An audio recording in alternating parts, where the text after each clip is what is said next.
welcome. Welcome. Thank you for coming. Sorry it's later than planned.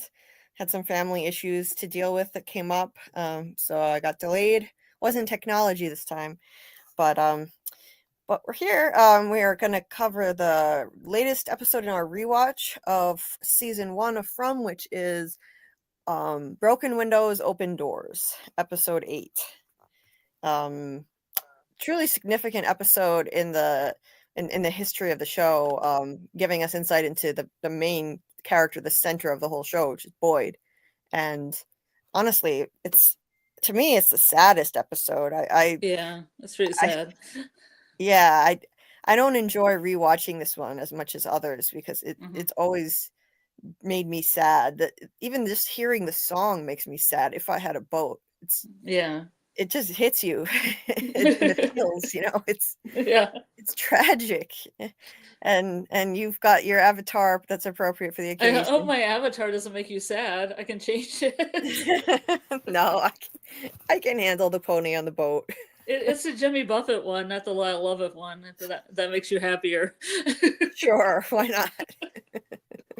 Uh, no, it's okay. It's just the song is so damn sad, and just knowing what happened to Boyd and his family, and seeing their story, and and how tragic it is. He was so happy he was going to get his boat. Like Yeah. it was just like Kenny coming, like we've talked The about, like lettuce. when Kenny comes back in season 3, he's so happy with his lettuce, and Yeah. then the other shoe drops and he finds out his mom died. And I thought about Kenny too when Christy gave him a little kiss when they were exchanging the boat, and I thought, oh my god, this is about the happiest Kenny's gonna be. mhm. Poor Kenny. Yep. Poor Kenny. And it's the same energy when Kenny came out with the lettuce, and then bam, Yeah.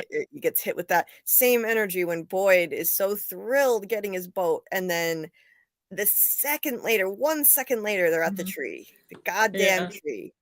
And you know what that means? He couldn't even enjoy his boat for one lousy day. Yeah. He's in the military for like 30 years. He couldn't even see Please, his boat. you didn't even get to see his boat. That Yeah. sucks. Yeah, yeah. But but yeah, when I realized that this was the episode, I was like, oh damn. I forgot which one it was that had his flashback. I always forget which one it is, and I was Yeah. like, oh, not this one. This is the least fun episode to cover for me, but it's all Yeah. right. It's beautifully done. It's beautifully Mhm. done. It has like at least at least two. No, I think it has 3 monologues in it. 3 different characters have monologues. Kenny, um, Ellis, Tabitha has a monologue. We find out about Thomas. This is a very sad episode Mhm. overall. Oh, Tabitha's yeah, I monologue forgot about about Thomas too, jeez. Thomas. She shares how Thomas died. That's in this episode.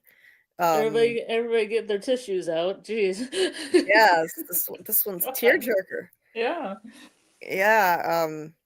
I forget if Boyd had a monologue in this one or not. Yeah, he did. Boyd also had a monologue to Alice. It was short, but it was a little bit of a monologue, and yeah. Yeah. Um, But anyway, let's say hi to the chat. Hey, Trace, thanks for coming. Hey, Zaptin Kaboom, nice to see you. Hey, Dieter, good morning. Thank you for being here, as always, at this ungodly hour where you are. Hey, Jessie J2G. She's royal reggae song. What does that have to do with anything? I'm curious, Jessie. Um, Martin, hey, nice to see you.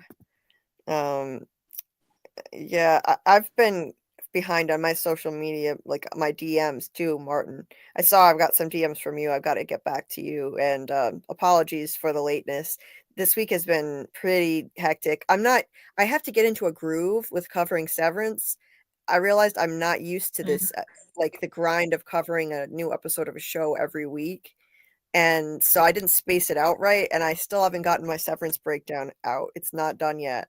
So next week I've got to do better, figure out a system for how to do this. I've been scrambling to try to get it done, and uh, hopefully, well, I have to get it done before the episode tomorrow, so I will, no matter what. Anyway, um, Oh, nice. You got some time off, Martin. That's good to know. I'm glad to hear it. Dieter is still a bit sick. Well, sorry to hear you're still sick. Hope you feel better soon. And you should be sleeping more if you're sick, Dieter. You don't have to be here if you're sick and you need more sleep. You do too much. You're too good to me. Let's see. Yes, feel better indeed, Dieter. New Discord invite link that never expires. Yeah, I know how to make Discord links that don't expire, but for some reason it didn't work last time. I don't know what happened. So I don't know. Maybe I just for once I forgot to select one that doesn't expire. Um, had to go off social media for a couple days. Always jealous haters out there. Oh, I feel that, Martin. I feel it. Yeah, I've been there. I get it. Social media can be a toxic Mhm. wasteland, cesspool, for sure.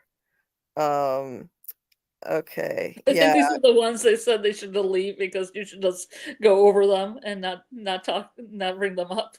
yeah, I'm skimming through them now. I'm skimming through the stuff they said don't read. Okay, here we go. Hey, with Alice. Nice to see you. Hey, All City. Thank you for coming. Nice they met at the parking lot and duked it out. Wait, who did? I must have missed something in the chat here. But good to see you. Hey, Golden Child. Nice to see you. Hey, Callie. Welcome. And thank you to everybody who's watched part 2 of my interview with Doug Hughes that I premiered last night.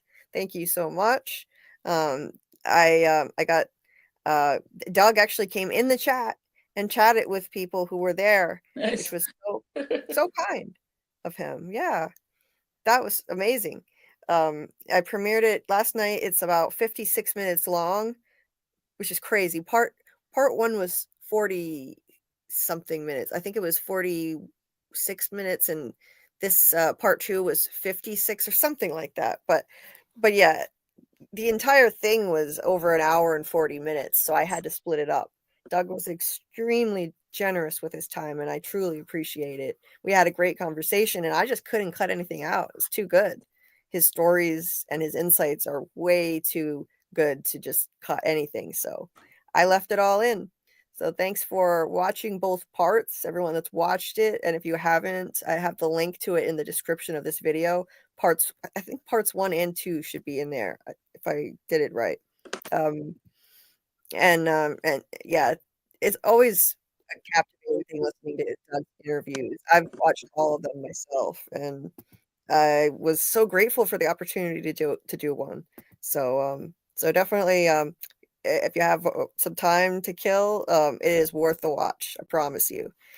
Even though it's long, it is well worth the watch. And Doug talks about his plays, including one that I really think would appeal to fans of From. It's just perfect. It's in the right niche for From fans. It's called Deadline, and and when you go to the part 2 of the interview, he discusses that. In the second half of the interview, we talk about his plays after we discuss more From stuff, of course. We talk about his plays, and he kind of gave me the rundown on what Deadline is about. I actually ordered a copy of it. It's on its way. Can't wait to read it. And I highly recommend picking up a copy yourself. And it's on the website is playscripts.com. I should put that in the description of this video too. I meant to. But it's on playscripts.com and it's called Deadline. And there are 2 different ones called Deadline. This one is by Douglas E. Hughes, of course. That's the one that he wrote. And I'm putting it in the chat. That's the website and the name of the play. Highly, highly recommend. I haven't read it yet, but just given his amazing pitch for it, his description of it, I know it's going to be fantastic. And it would make a great screenplay for a movie. He wants to develop that in the future, possibly into a screenplay. About a bunch of about 2 ghostwriters who get trapped in the murder mystery that they're writing.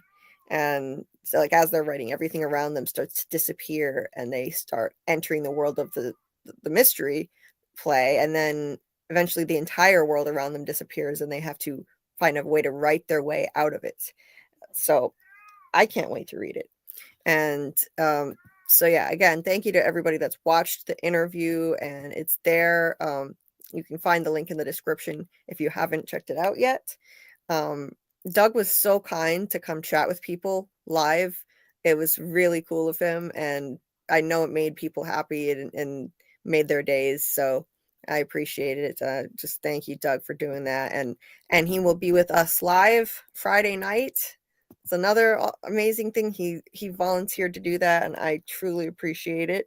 I wanted to ask. I was going to try to get up the nerve to ask, but he actually offered. So I'm really excited. We're going to have him here at 10 p.m. Eastern Friday night. So yeah, it's going to be a great time. And just remember, if you ask him questions, I will highlight comments. If you ask questions, just remember he doesn't know anything more than we know about the character, the Man in Yellow. Anything that he says, it's just his opinion. His interpretation. Don't try to get actors in a corner is what we're saying. Yes. You can ask questions, I'll highlight stuff, but just make sure it's reasonable and yeah, like we're not going to try to get information out of him that he doesn't have, because they keep the actors in the dark just as much as us.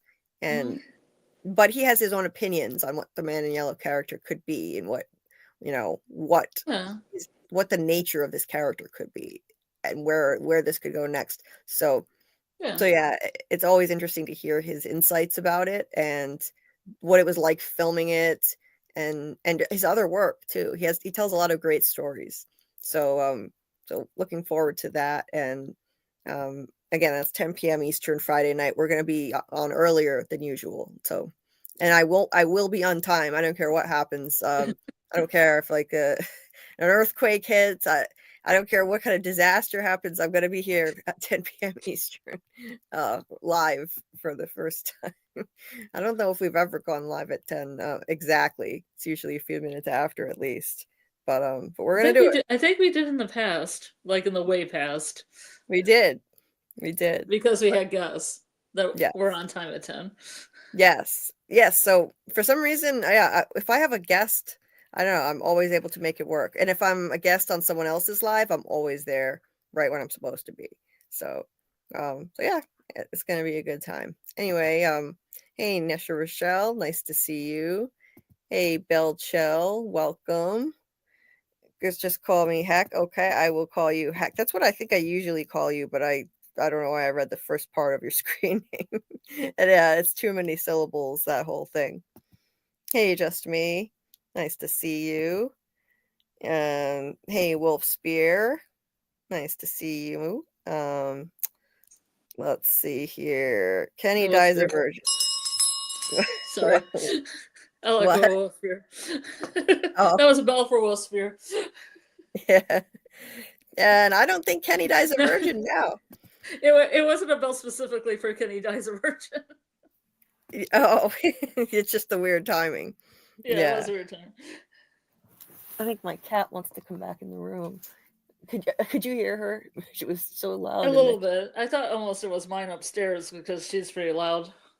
Yep, she's in the kitchen. I think she wanted to get back in.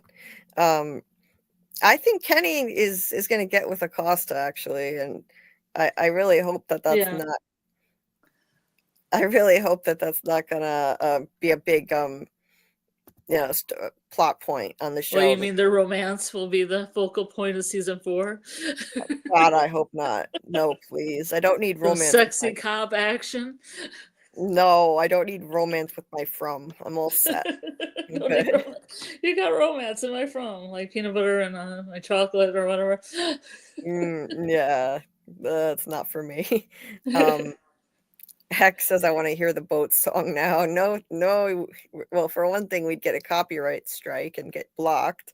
Yeah, I don't know if they meant the one from Lonely Island they were talking about in here. There's one from Lonely Island and then one on Step Brothers. Step Brothers, the movie, they had a boat song. Oh, okay. Yeah. I remember that was Boats and Hoes. Yeah, Boats and Hoes. Yeah, that was hilarious. I love Step Brothers. Yeah. That was good. Um, And then Lonely Island has the one, I'm a boat. I'm on a boat. I'm on a yeah. boat. Blah blah blah. I'm on a boat. Yep. As not to copyright and or swear early on. Yes. Swearing's for later. Yes. um, yeah, that's one of the funniest movies I think I've ever seen. I love that Hmm. movie. And Adam Scott from Severance is in that too. I met John C. Um, Reilly once. He was playing yes. live. He was playing live at a church for free down the road from where I used to live in San Diego. Oh, no kidding. That's Yeah, he cool. played like gospel songs and he played like blues songs and stuff. It was pretty great. Oh, nice. Wow. He's a musician for real. Cool. Um, Sulinator. Hey, what if this place manifests kids' nightmares? Hence why Sarah was told to kill the boy because Ethan's nightmares may become reality. That's a cool theory, Sulinator. Because like I think it would be interesting if Victor's nightmares created a lot of this reality. And that could be why the monsters look the way they do. I mean, we know how the monsters were originally created, but maybe the aesthetic of it is kind of manufactured by nightmares of children. And so they look a Hmm. certain way because of the nightmares of certain children. I find that theory really interesting, especially since this place, it's a lot like something that a kid would have dreamed up that doesn't make any sense the way that it works. Like Hmm. kids don't know how electricity works. The wires go nowhere and yet the lamps still turn on. Hmm. And things like that that are nonsensical. It seems kind of like a kid made it up. And we have this theme of Ethan's stories coming up again and again and the quest and all of Hmm. that. So yeah, I really find that theory fascinating. I believe in the manifestation element of the show that things are manifested, and I do think that nightmares have to be part of this in some regard. I know it's not a dream. Hmm. That was debunked, thankfully. I don't want this to be a literal dream, but Yeah. Uh-huh. I like the idea. I kind of look at it like it's a dream realm, a nightmare realm, like a pocket dimension that can manifest things from nightmares, and maybe it's from kids' nightmares, not just anyone's. Hmm. Maybe I don't know. I mean, well, we do have the cicadas that could have come from Nathan's fear, but Yeah. Uh-huh. we don't know that for sure. That was just Sarah throwing out a guess. Like maybe this is more on the mark, and these things have come from kids' nightmares. So yeah, I find that fascinating. Yeah, I like that. And then there's the other option of maybe she was told kill the boy because he becomes the man in yellow. That's another thing that we've Yeah. been debating. Or also maybe children's nightmares are more like intense, like from Vilgrav Zondrum, because I still think Ellis like kind of manifested Fatima's demon baby by talking about a baby that has claws and things. Right. So Yes. She and Ellis had nothing but yeah. dread talking about the pregnancy. So they may have manifested that to become the way it was. That's true. Yeah. Um and hey, thank you so much, Nisha. It was a great interview. I appreciate it. I'm new at this, but Doug made it easy. Doug is easy to talk to and just a pleasure, truly, to talk to. I could talk to him for hours. I mean, and we almost did. I mean, we hit the like 1 hour 41 minute mark. Not quite 2 hours more, plural. But yeah, it was. He makes it easy, and I really think um, fans of From would enjoy checking this out. He's such a fascinating guy, and I believe that the Man in Yellow is going to have a huge role next season. No one knows that for sure. Doug doesn't know. Nobody can tell for sure. But if I had to predict it, yeah, I think he's going to be a huge presence on the show. Um, anyway, Hex said, I've been writing a breakdown that's definitely not getting finished by episode 2. Guess I'm dropping it late. It will be horrible anyway, since it's my first video. Maybe I'll just do something simpler. Oh, for Severance? That's cool, Heck. Nice. Nice. Why don't you drop your link? You have a wrench. Drop the link to your channel so we can check it out when you're done. I'm sure it won't be horrible. I thought my first video was going to be horrible, and it got 3,000 views and people really liked it, and I was shocked. I thought it was a boring PowerPoint presentation. That's what it felt like. I'm literally just this is how I make my videos still, just talking over a bunch of slides. And I thought people were going to hate it. It took me 2 weeks to get up the courage to post it, and it got 3,000 views, and I got mostly positive feedback. I mean, I don't know, there might have been one or two criticisms, but yeah, you're going to be a harsher critic on yourself than anyone else. So yeah, I'm that's awesome. Heck yeah, let us know when you do drop it. Put the link to your channel in the chat so people can subscribe. Martin says, do you think if Lonely Island played in the diner, that would be the last straw for Boyd? Probably. Yes. Yeah, I think so. Oh, let me see. Dieter asked if the poll option is there. Let me check. Engage with the, oh, I just found it. I just found it. Oh, this is cool. This is really cool. Now we can do polls, guys. We can do polls. This is cool. I know how to do a poll. I'm excited. Okay. I'm going to do a poll because we are going to have a giveaway. Let me just double check my DMs from Alexis. We're going to be doing a giveaway. So okay, hold on a sec. So there's this amazing okay, the business is Love Crochet by Alexis, and she makes these amazing crocheted dolls for From characters and other characters from other things, but lately she's been doing a lot of From stuff. And do you have photos of that? I gotta find them. They're here somewhere. They're here somewhere. But yeah, I'll just share the Instagram. I'll share my Instagram screen and show you that. That's what we'll do. They're amazing. I mean, they have so much detail. I was actually pretty shocked when I saw them. Yeah, yeah. You think crochet things? You think like a little keychain or just something very simple? But these are very well put together dolls. Yeah. Let me see. I think I asked what the options are. And hey, Julie, do you think she'd do a Jasper? oh, I don't know. I don't know. That would be cool. I don't know if she ever. I think I asked what are am I missing any, and I listed all the options, but I don't know if she answered that. Because I know the ones that she has already. I'll just share my screen and show you. Hold on. Okay, there it is. Okay, so she makes these awesome dolls, and Oh, is that a like Donna? she has a Donna now. Yeah, her latest one is Donna. This one is the man in yellow, and Doug Hughes loves his, as you can see. He's been having a lot of fun with it on Instagram, posting hilarious photos all the time. I love it. It's become a series. There he is chilling on the couch, and yeah, up over his shoulder. Yes, hilarious. And then there's the latest one is Donna. That's her newest one. There's Donna.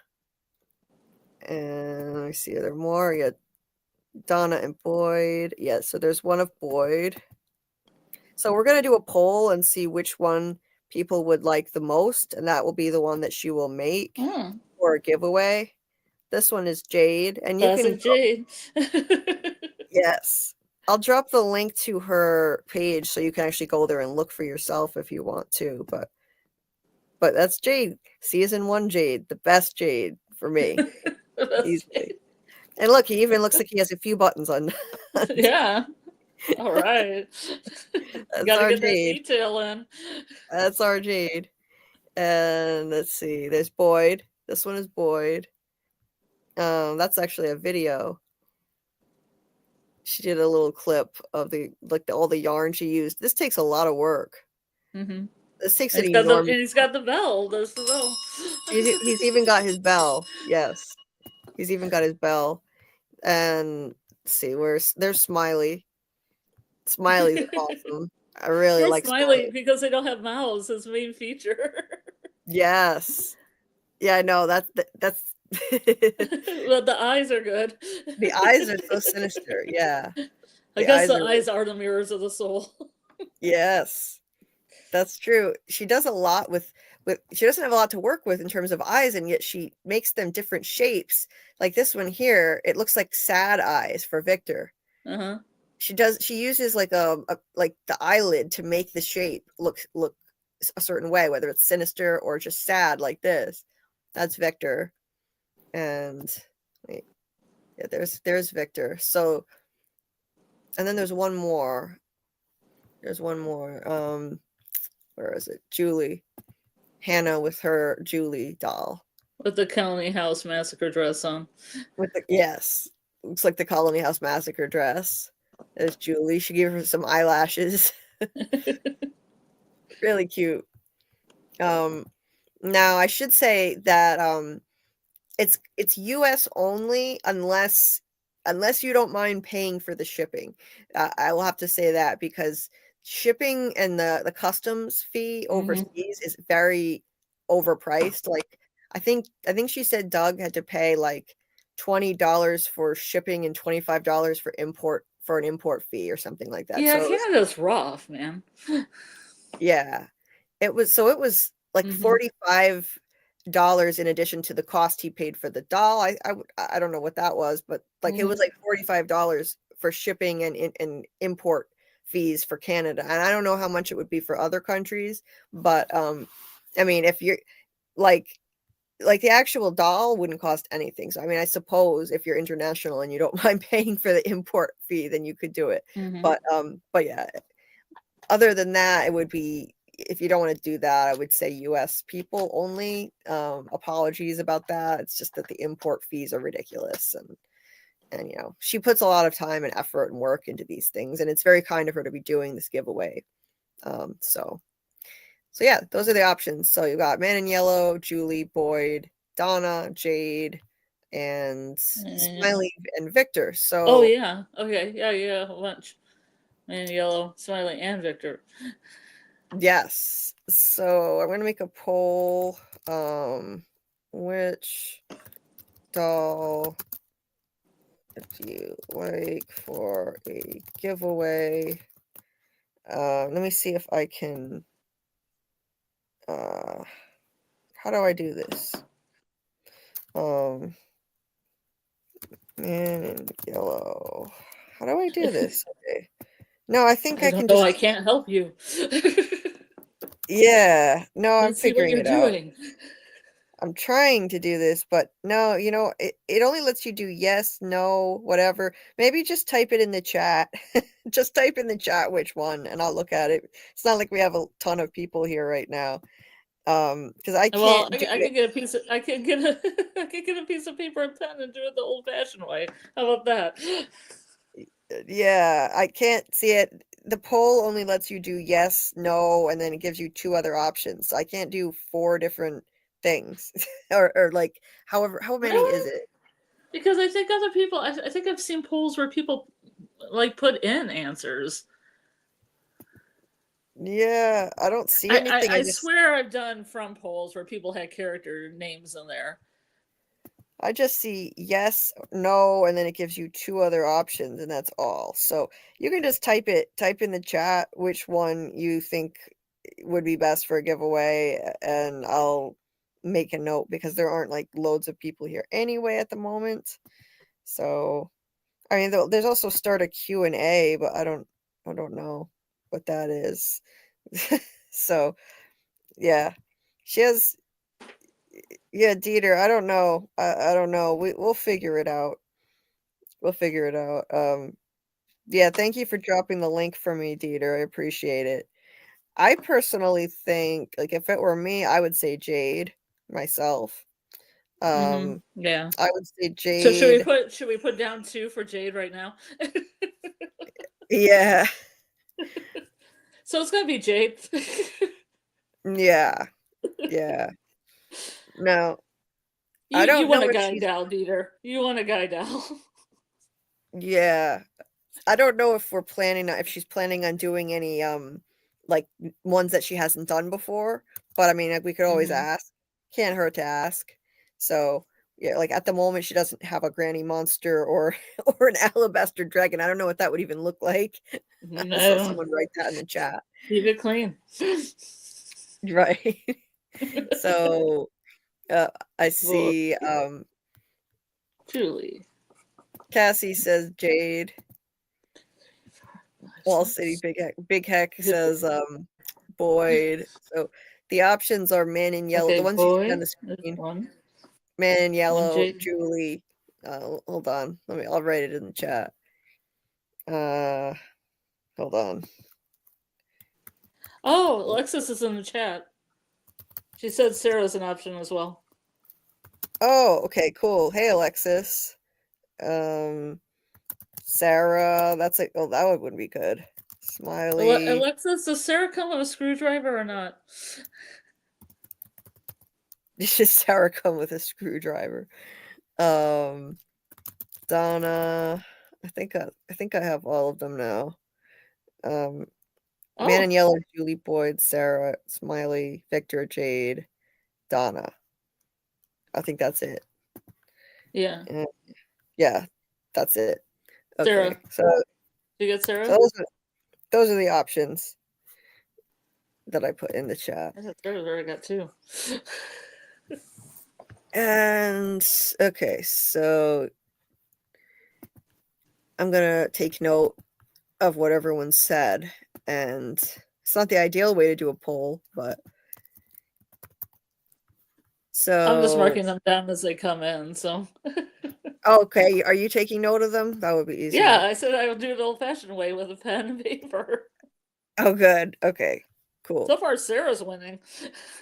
Sarah, well, yeah, I would not expect that, but I guess she had such a memorable scene in the finale, so I kind of get it. Anyway, let me get back to highlighting your comments here. Couple Jades. Yep. Yeah, these are so cool. She puts in a lot of work on them, and Doug Hughes is hilarious with the stuff he's posting on his Instagram with this thing. It's really funny. Okay, I'm going back up here. Where did I leave off? Sarah and Jade are tied. Okay. We'll see who wins. Kelly says, so sad for Boyd. He's always my favorite. Yeah, it is. This episode is really sad. Hey, David Agiel 81. Nice to see you. Let's see. Hey, Susie. Hey, kids, what's for dinner? We have Severance on the brain. Yeah, Severance is a great show. If anyone is not watching Severance, I highly recommend you watch Severance. It's fantastic. Got off to a great start. Great start. Yeah, Doug posted new images again. Yes. He's got a whole series going on Instagram. Check it out. It's really funny. It's entertaining. See what the little mini man in yellow is doing at the moment. Doug actually saved me from a runaway train. Thanks, Doug. Okay. Wow, I'd love to know that story. Yeah. Just me. Yeah, it's hard to be angry with Man in Yellow when he's so nice. Everyone says that he's so nice. How can he possibly play pure evil to perfection like he does? Like, that's what I always say. But he's just a great actor. What can I tell you? You know, it's acting. But you see him in interviews and you'd never know he's playing absolute pure evil. Hey, Doc. Nice to see you. Good evening. Doc's going to be with us on Friday. Very excited about that when Doug is here with us. Hey, Julie. Yep. Alexis says she can set up a poll on her Instagram if you want. Okay. If you want it more fair than this, but Sarah's winning this one. Sarah's winning this one. All right. By one, yeah, so far. So, okay. I mean, that's another option. If you guys follow Alexis on the link that Dieter put But does that mean they have to have an account, though, to vote? Oh, yeah. You would have to have an Instagram account. I don't know if everybody has an Instagram account. In Yeah, order to, probably. yeah, I think you'd have to have an Instagram account. Not everybody does. Yeah. Now If Jade and Sarah are tied again at 5. okay, okay. I mean, we can do it this way. Yeah, 2 In for case, Boyd, 1 for the man in yellow so far. yeah. Hey, Muncher Luncher. Where's my Everybody, smiley love here, guys? yeah, no love for Smiley. I love for And smiley. and if you could take a moment to please like the video, like the stream right now so that people can find it, I would truly appreciate it. And subscribe if you're not subscribed, but you probably already are. But yes, please hit the like. I would appreciate it. I was thinking, is Julie going to say boats and hoes? Yeah, that's funny. It's a funny movie. Why not? The Nita, the Pinta, the Santa Maria. I like that part. Hex said Julie saying boats and hoes made my night. Now I can die in peace. Ooh, Jade's ahead now. Jade's got 6. Yes. I'm not surprised. Mm-hmm. Y'all didn't know how electricity worked when you were a kid. No, Susie, I didn't. I definitely didn't know. Everyone sticks a fork in the outlet at some point. Yeah. Yeah. I knew actually I worked at a preschool where a kid did that and got in serious trouble. The teacher got in serious trouble for not catching it when it happened, and it could have been really bad. I forget what happened, but they had to like take the kid to the hospital or something. It's nuts. Anyway, So that's assuming the kid brought a fork in his lunch or something? um yeah, I think they must have. It might not have been a fork, but like it was something that he stuck in there in the outlet. Yeah, you just can't turn your back on those kids for a second.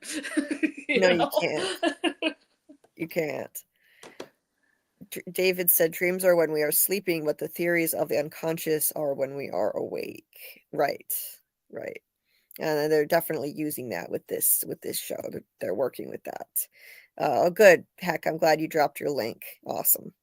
Come watch me be terrible at videos. I'm sure you're not going to be terrible. That's what my channel is going to be when I announce it. It's going to be come watch me be terrible at videos. There's a great pitch for you. Mine's going to be finger puppets reenacting scenes from Severance. Or Yellow Jackets. Yellow Jackets. Yellow Jackets would be better. Finger puppets. I'm sure it's not going to be terrible, your videos or hacks. So, yeah. And hey, Art Cassie. subject. I'm going to say art subjective. Yes. Well, art is definitely subjective. Hey, Cassie. Nice to see you. Hope you're doing all right tonight. I need a crochet voodoo doll of myself. Sounds masochistic. Yes, it does, actually. Thank you, Dieter, for the compliment. I appreciate it. Yeah, I haven't changed the way I do my videos too much yet, but since people seem to like them, eventually I wanted to start using clips, but now I can't really. I'm afraid to use clips because you get copyright claims. So, well, it's one less thing I have to teach myself to do, I guess, in videos. Hey, Samuel. Elgin and his grandmother approve of Jordan's crochet skills. Wait, Jordan? Wait, who's Jordan? I don't know. Yeah, I don't know. Yeah, you could do stop motion with them. And they are so cute, Susie. Hey, Vanessa Wicked, nice to see you. Um, let's see. Scrolling down. She really captured Victor's sadness. Yes, she did. Yeah, poor sad Victor. Indeed. There's a Cartman. Yes. I'm also going to say, if you want to vote in the chat, please put I vote and then the name, because I've got 6 for Jade right now, but the chat will get a bunch of stuff going on in it. So to say, if you want to vote, you say I vote blah. Right. Yeah. As we start talking about other things. Yeah. Hey, Kimber DX. She says, Jade, welcome, by the way. Welcome, Alexis. Hey, it's me. Sarah is an option as well. Okay, that's you. That's Alexis right there in the chat. That's so she's the one with the Instagram account making these beautiful dolls. Ooh, Awesome. Sarah. And thank you for popping in. Jade Thank 6, Sarah 6. And thank you They're so running much. head in head. All right. Thank you so much for doing this giveaway with us. We really appreciate it. All right. Let's see. Dieter's voting more than once. You only get one vote, I think. There's one vote per person. Hey, Tori B. Welcome. She says, Sarah. And yes, Alexis, they are absolutely brilliant, like Martin said here. Absolutely.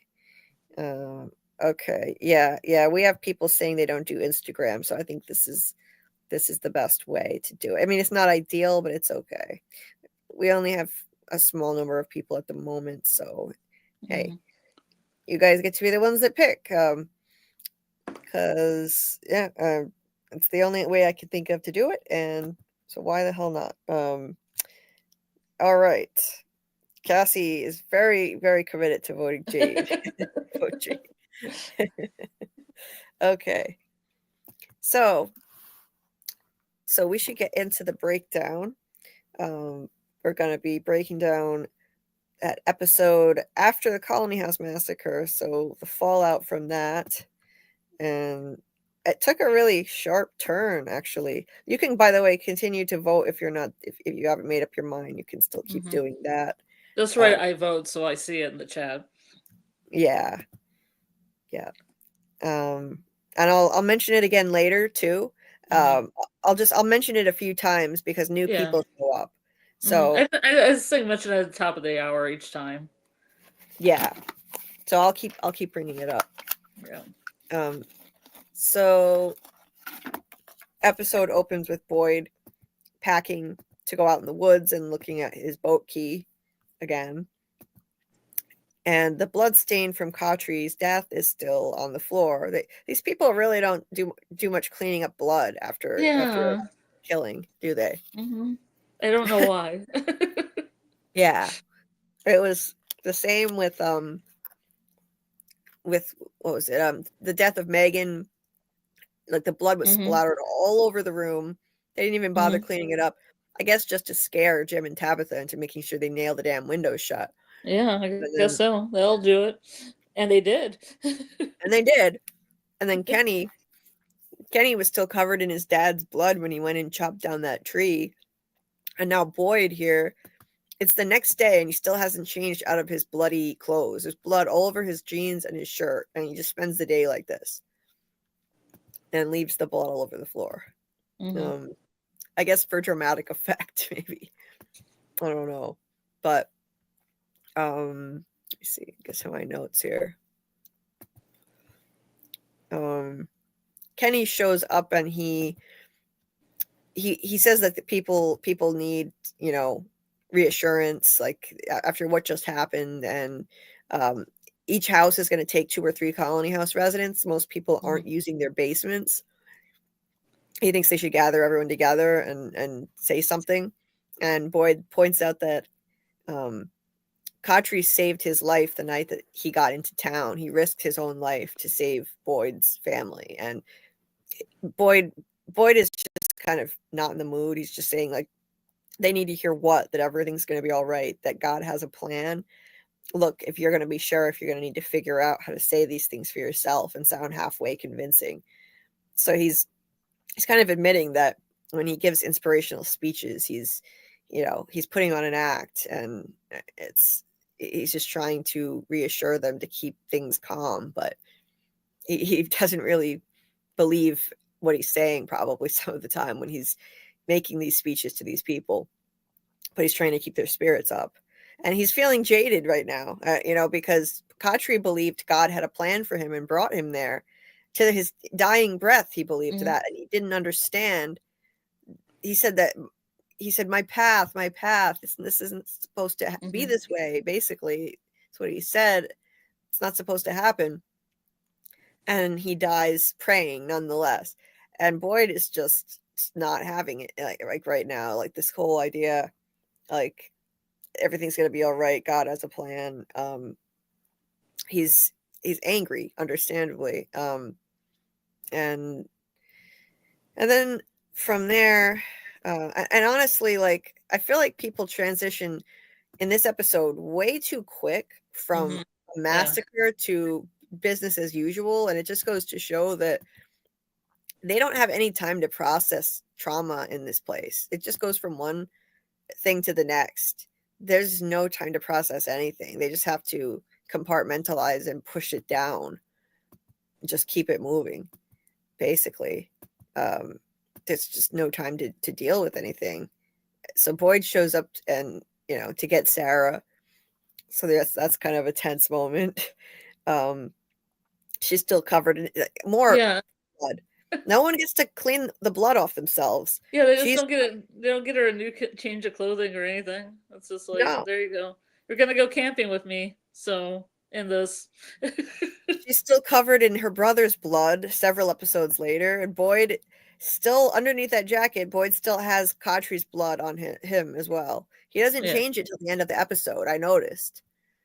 So, yeah. Now, when Boyd came to town, everyone seems to arrive there on remote roads, I've noticed. It's always somewhere out in, like, the middle of nowhere. This looks like farmland. This is where Boyd was driving. It's not in busy places. Virginia? Is that where they got lost? Virginia? I don't remember, actually. So I don't know. But it's farmland, and Boyd is wearing bright blue, striking blue, really, and ocean blue. Ocean blue, yeah. Now, I mean, I and notice Abby too. Abby's wearing red. From the start, she's wearing red. He's wearing blue when he gets to town. And eventually transitions into yellow and then darker colors in season 3. And I think the yellow represents hope. The darker colors represent the loss of that hope. Now this blue, I mean, Robert Saunders has a theory about the blue that people seem to wear blue when they're at the lowest threat level in the story. They're wearing blue. And then as the threat level goes up, it's kind of like a color system to measure threat levels. Then it goes to yellow, and then red, and then finally black. So if his theory is right, that could predict the amount of danger that they're in. And so, like he said, it's lowest. Abby's already high level. And that would make sense, wouldn't it? Yeah. I mean, she doesn't last very long. So in this, I like how they give us a little exposition without overdoing it. Like, they're clever in the way that they give us exposition in this scene, because we needed some exposition on Boyd's background somehow. So If I Had a Boat is playing, and he says, you listen to those lyrics, listen to how peaceful that sounds. The man is riding a pony on an ocean. You know why? Because he has a boat. Hint, hint, he wants a boat. He wants a boat. He wants his pony on a boat. Abby says they can't afford it. No matter how many times he plays that song, they can't afford it.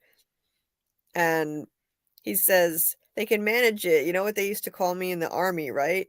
And then all three of them say at the same time in unison, Mr. Fish and Loaves. So he says, that's right. They'd send me to any base to set it up. And no matter what they gave me, no matter what the resources, I would make it work. Yes, sir. That's right. Mr. Fish and Loaves. Now, tell me, how could this be a coincidence that Mr. Fish and Loaves, who like, let me read the rest of this, and then we'll discuss. So then Ellis says, Yeah. "That's right, but didn't they call Mom Iron Abby?" She says, "That's right, and don't you forget it." And he says, "The problem with iron is it's rigid. You don't Mhm. you know it doesn't know when to bend. All I'm Mhm. saying is a boat wouldn't be a bad retirement gift in case you needed some ideas on how to help me smooth my transition from a long and decorated military career to this strange and mysterious civilian life." So there's some exposition they slipped in Mhm. there. Yep. His long and decorated military career, transitioning now, and he's retiring. So they slipped that in there. And the nicknames, Mhm. Mr. Fish and Loaves. That's a biblical reference. Um, what is it a reference to? Who is Mr. Fish and Loaves in the Jesus. Bible? Jesus. Jesus is Mr. Fish and Loaves in the Bible, Julie. I thought it was Jesus. I thought it was Jesus, but I didn't want to get it wrong and say the wrong thing. No, So it's like when he's giving a sermon and then he has one basket that only has like like 5 fish and 3 loaves of bread in it, but he makes enough fish and loaves for everybody. right. It's a So miracle. yeah, so he's able to make do with next to no resources and Yeah. feed everyone.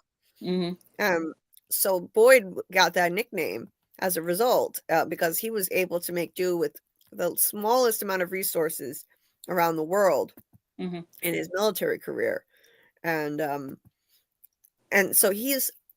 It also means he's adaptable. No matter what they gave me, no matter what the resources, he said, I would make it work. Now, Kenny gave a speech earlier in season 1 saying that people who survive here are the ones who can adapt. And if you can't bend, eventually you're going to break. He said that to Jade, and that's a major theme of the show. And now we're hearing this.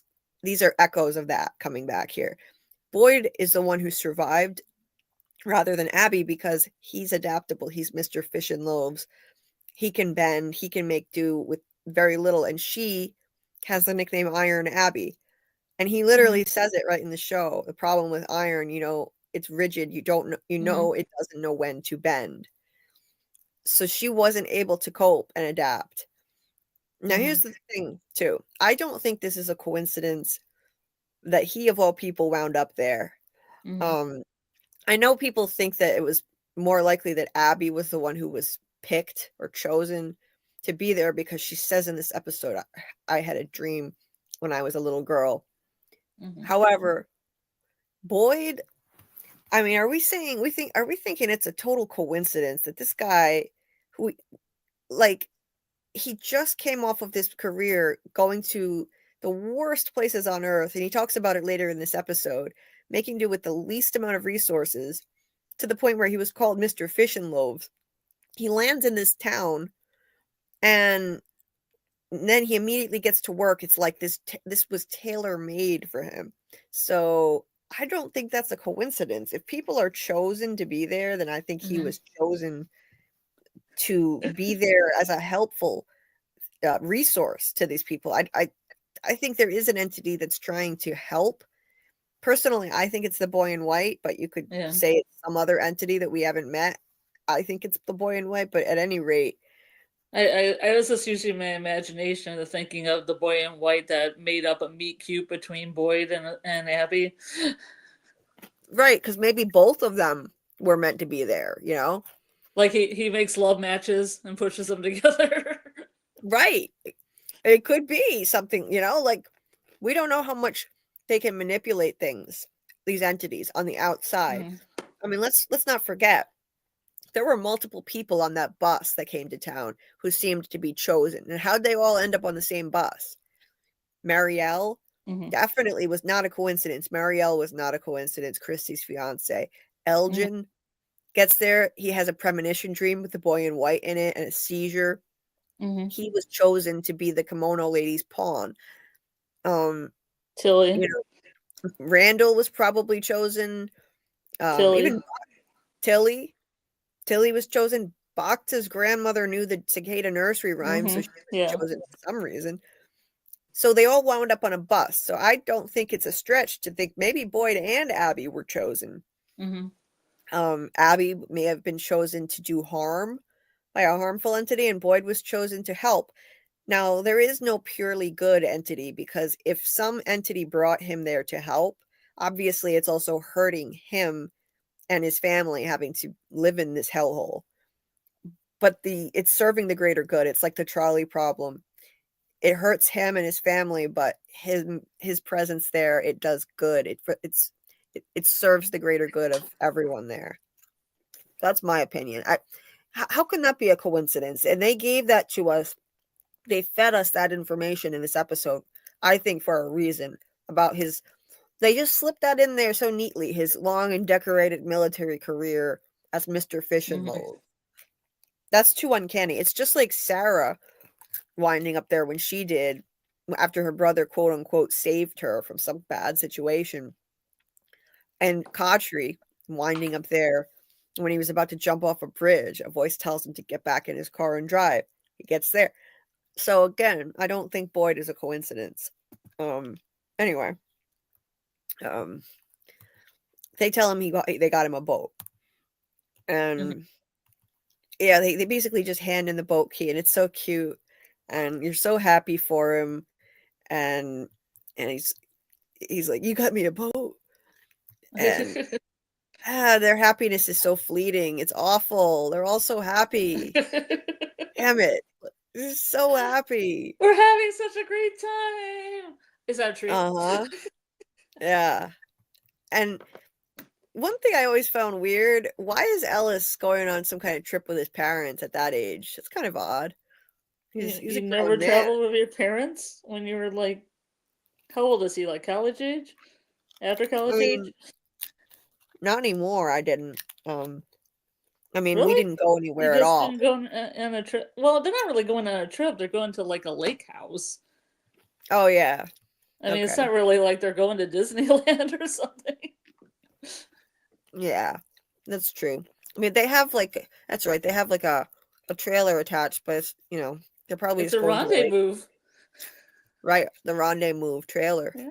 There it is. Uh-huh. There's the tree, the damn tree, the goddamn tree. Right after he got his boat, he didn't even get his boat. He got his boat key.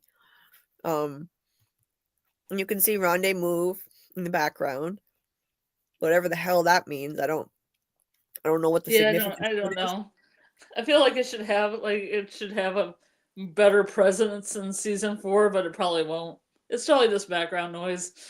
I don't really know why it's why there's so much focus on it, because I don't really I don't know, I can't imagine how important it could actually be to the plot personally, but like they made a whole website for it and it's cool and everything, but I don't really see the like I don't really see any kind of great theory coming out of it. Anyway, he takes Sarah through the woods, and he won't tell her where they're going. Or she keeps asking, "Where's Khatri? Where's Father Khatri? Where are we going?" He says, "They used to shriek. You know that? All night long, they'd shriek, drove people crazy. That all stopped once we got the talismans. Then they started to whisper. I always wondered about that. The voices tell you anything about that?" She says, "No." And he says, "Of course not. God forbid they tell you anything useful." Right. So, um, now this is strange. It's confusing. He says that they used to shriek and they don't anymore. Well, he says that he didn't say that they don't anymore. He said they used to shriek all night long. Then they started to whisper. He never said that they never shriek anymore. He just said that they used to do it all night long. So maybe that's where people got confused, and I got confused because they still shriek. They still shriek. They shrieked the night the RV got there. You could hear them outside shrieking.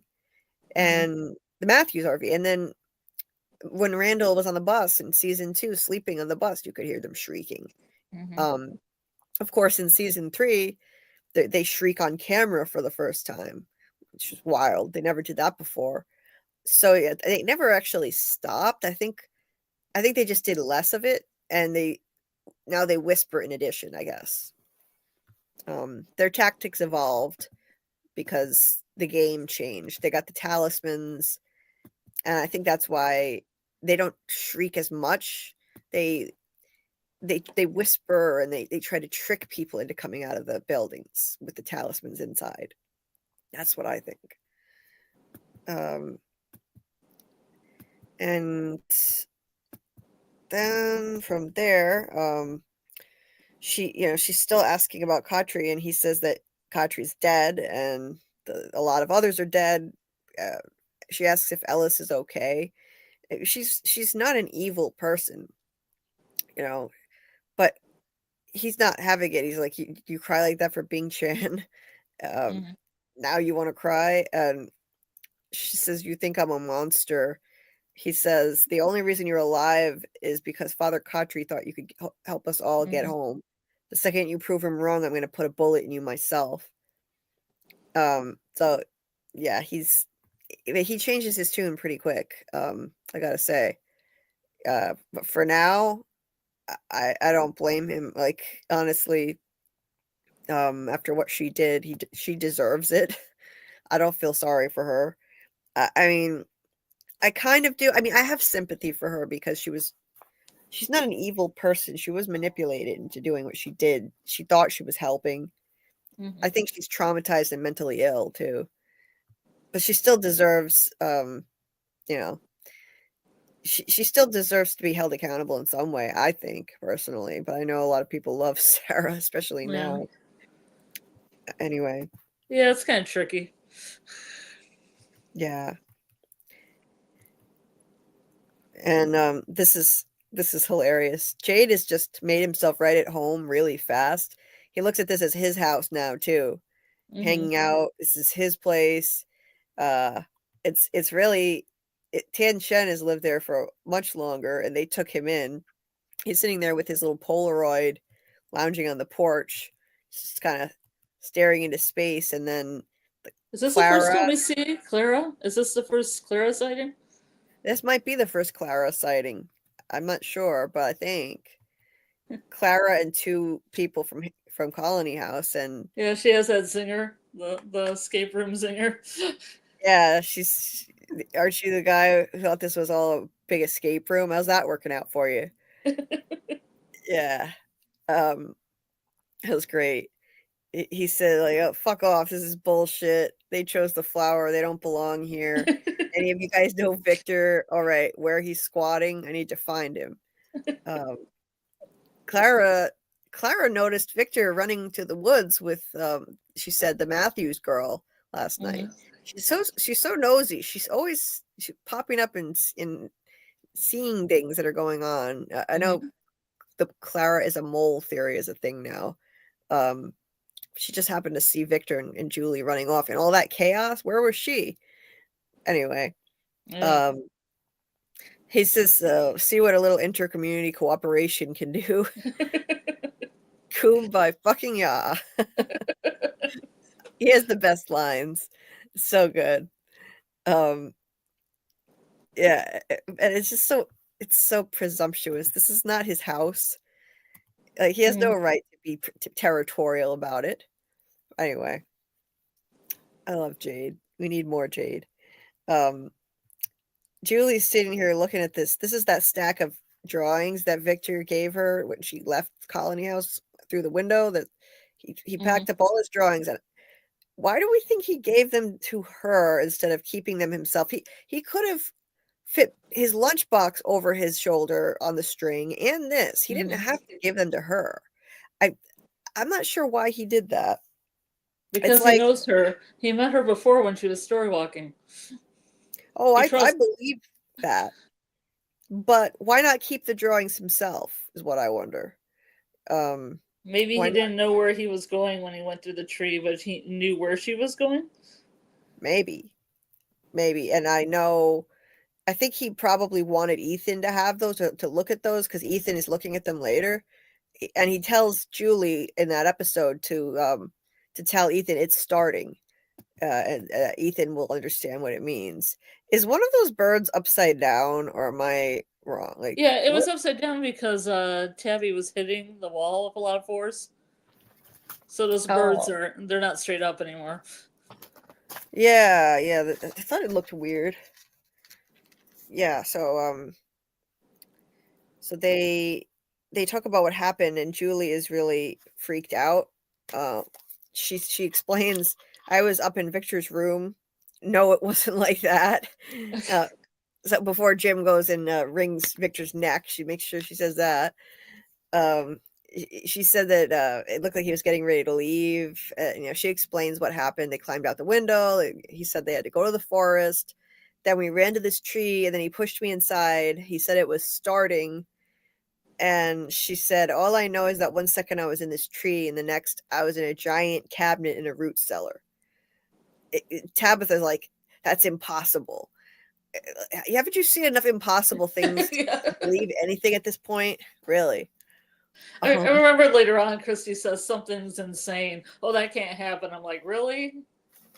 You're in Yeah, Frontville. you're in Frumville. Look where Is you are. anything that really that crazy? Yeah, look where you are. Come on. Yeah. Ethan says you went through a faraway tree. He immediately understands what that was. Yeah, he doesn't have his yellow sweatshirt on. No, he doesn't. Let me see. I'll skip to the picture of Ethan. Yeah, right there. He's got, so he doesn't have his yellow sweatshirt on, but he does have a shirt with the three primary colors of the show, blue, yellow, and red stripes, and this light blue button down shirt. So his threat level is low. Yes, if we're going by the threat level theory, then I guess his threat level would be low if Robert's theory is correct. He immediately is like, you went through a faraway tree. Victor said you can go to all sorts of places, and sometimes people go to different places. We have to find him.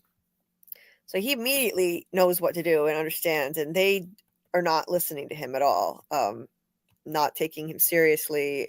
They need to listen more to Ethan and to Victor, because he clearly knows what's going on. And you know what I find interesting about this? Now, I know I could be reaching, but I've always found this strange, this scene, this part of the scene. Ethan says this very innocuous thing. It's really not that big a deal. He just says you went through a faraway tree. Victor said you can go to all different places, and sometimes you go to different places. We have to find him. And Julie completely freaks the hell out. Like she was already, freaked out because of what happened, but she starts having a panic attack. And then Ethan comes over and he makes it worse. And I never understood why she freaks out more, because he comes over and says, where is it?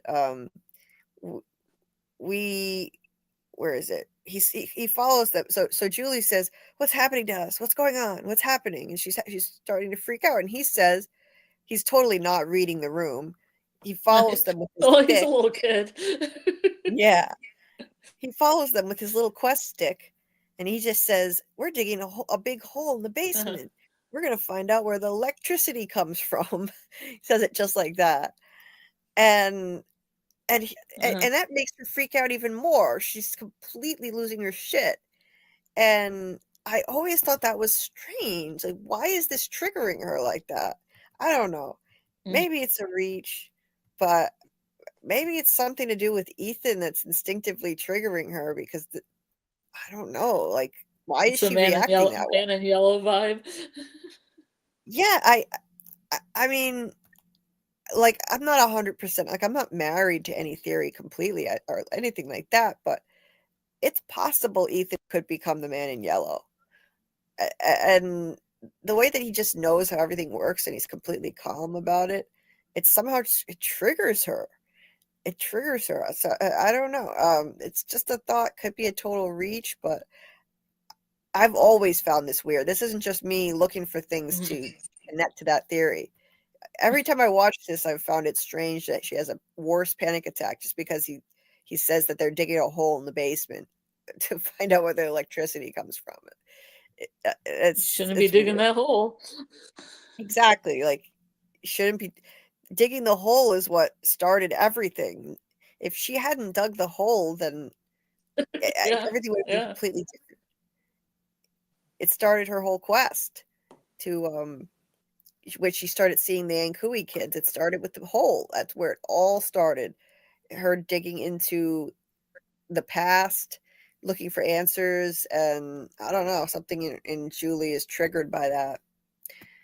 And then Jade busts in the door, of course, without knocking, and as he does many times with his book. Buttons unfurled as usual. Yes, and it's really bad timing. He's trying to ask Julie where Victor is and showing her his book of symbols, and she's like, what is wrong with you? Jim comes over and manhandles him and hauls him out of the house. Again, assault. Like he pushes Jade so hard that he goes flying like that. Yeah, it's Jim's love So language. yeah, it is. He just It's pushes just people. the way Yeah, I mean, just it's just the way rewatching it, he just manhandles a lot of people, like unnecessarily. He could just tell them to get out of the house. exactly. He didn't need to do that. Why is violence what he resorts to immediately? I mean, this was even more unwarranted than what happened with Victor. He could have just told him to get out of the house, and he could have told Victor, "Get the hell away from my kid," when he was Yeah, sitting at the diner with him too. yeah. So completely unnecessary. Um, and Jade tries to tell him about the symbol. Like, admittedly, he sounds like a maniac. Yeah, I found this. He's like, I found something last night. There's this symbol, the same symbol as in this book. And last night I found this photo. Jim won't even let him talk. He like knocks it out of his hand, and he's like, you dragged me out there to climb a tree and test this radio, and you just took off like a maniac. And he tells Jade that he got a signal, a little bit of static. That kind of brings Jade out of this temporarily, and he starts to focus on the radio project after this again, at least for a little while, and less on the symbol. Yeah, I remember So like the guy that's with Clara saying that was Jade's the worst. It's like he's the worst. right, yes, yeah, he said that guy's the fucking worst. The the one who was with Clara, yes, Yeah. it was great. Um, and I remember in season 2 when the bus people show up, he's like, "We just got rid of those smelly hippies from Colony House, and now we got these people." And that's when he's like, he gets the fuck out of there. He goes moves into the bar season 2. Um, Now when Boyd and Abby get to town. Oh, I was gonna make an observation Oh yeah, go ahead. before I forget again, because I forgot last scene. The next photo, the photo that you were on with Abby and Boyd. The next one. Those beads, are those the same beads that okay, one back. Those beads on the mirror, I are have those a the better same shot beads? with the beads. Okay. Are those the same beads that he I'm has trying by to his find one. bed? It could, yeah, it probably, yeah. See, there's the light hitting it. You can see it a little better. Yeah. Um, yeah, I think so. Actually, I noticed that when I took the screenshot, and I Mm. made sure I got one with the light hitting it. But I didn't remember where it was before. But I think those are the beads that were laying beside his bed at the sheriff's station. Yes, and you can't see it too well, but they're red. Red always signals danger in this place. Red is not a good color at all. Um, so so they drive in and they see "Save Us" painted on the barn, and it's it's so fitting that Boyd, who has like this savior complex, comes in, and this is the first thing he sees, and he's Mr. Fish and Loaves. He's basically like the Christ like figure, the savior of the town. He feels like it's his responsibility to get them all out of there from day one. So it was fitting how they did that. I don't know. I guess at some point they got rid of they painted over the "Save Us" because it's not there anymore. They gave up. Yeah, maybe. And then Khatri runs in front of the car. Um, to make them stop. And yeah, Khatri saves their lives. You know, he he says, there isn't much time. I need you to listen to me, please. This is going to sound very, very strange, and you're not going to believe me. I wouldn't believe me either. And if I wish there was more time to explain, but if you don't come with me right now, you're all going to die. Just imagine if you were pulling into a strange town and somebody runs in front of your car and says that. It sounds like they're threatening you.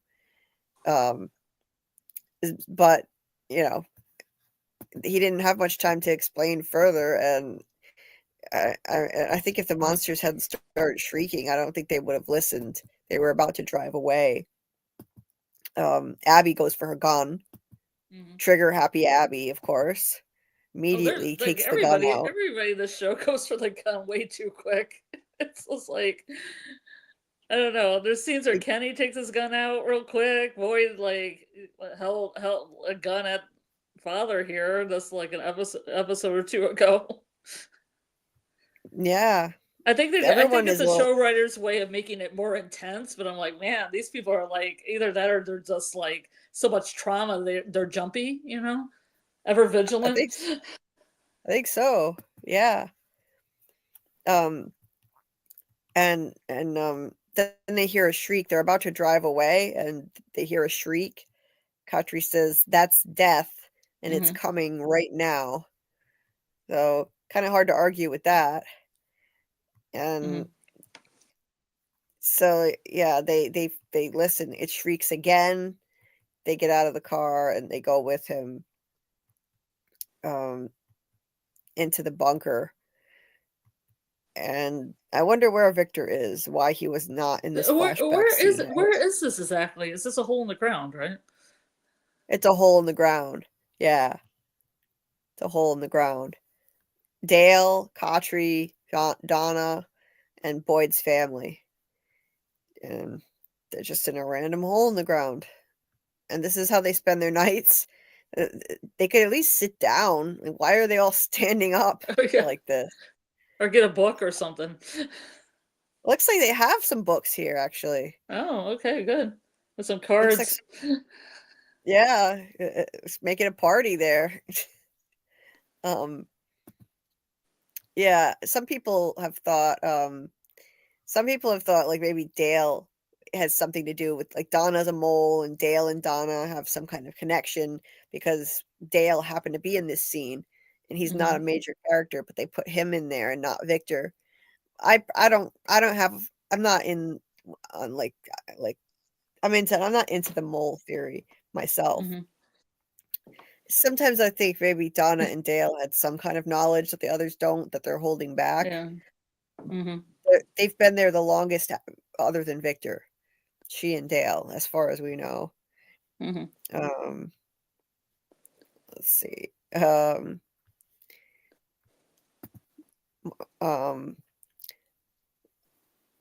Julie is breaking it down bit by bit. That's all it is. She immediately sees the wall with a load of questions when she wanted some space. Yeah, that's true, Martin. That's true. Hey, Fletch. Nice to see you.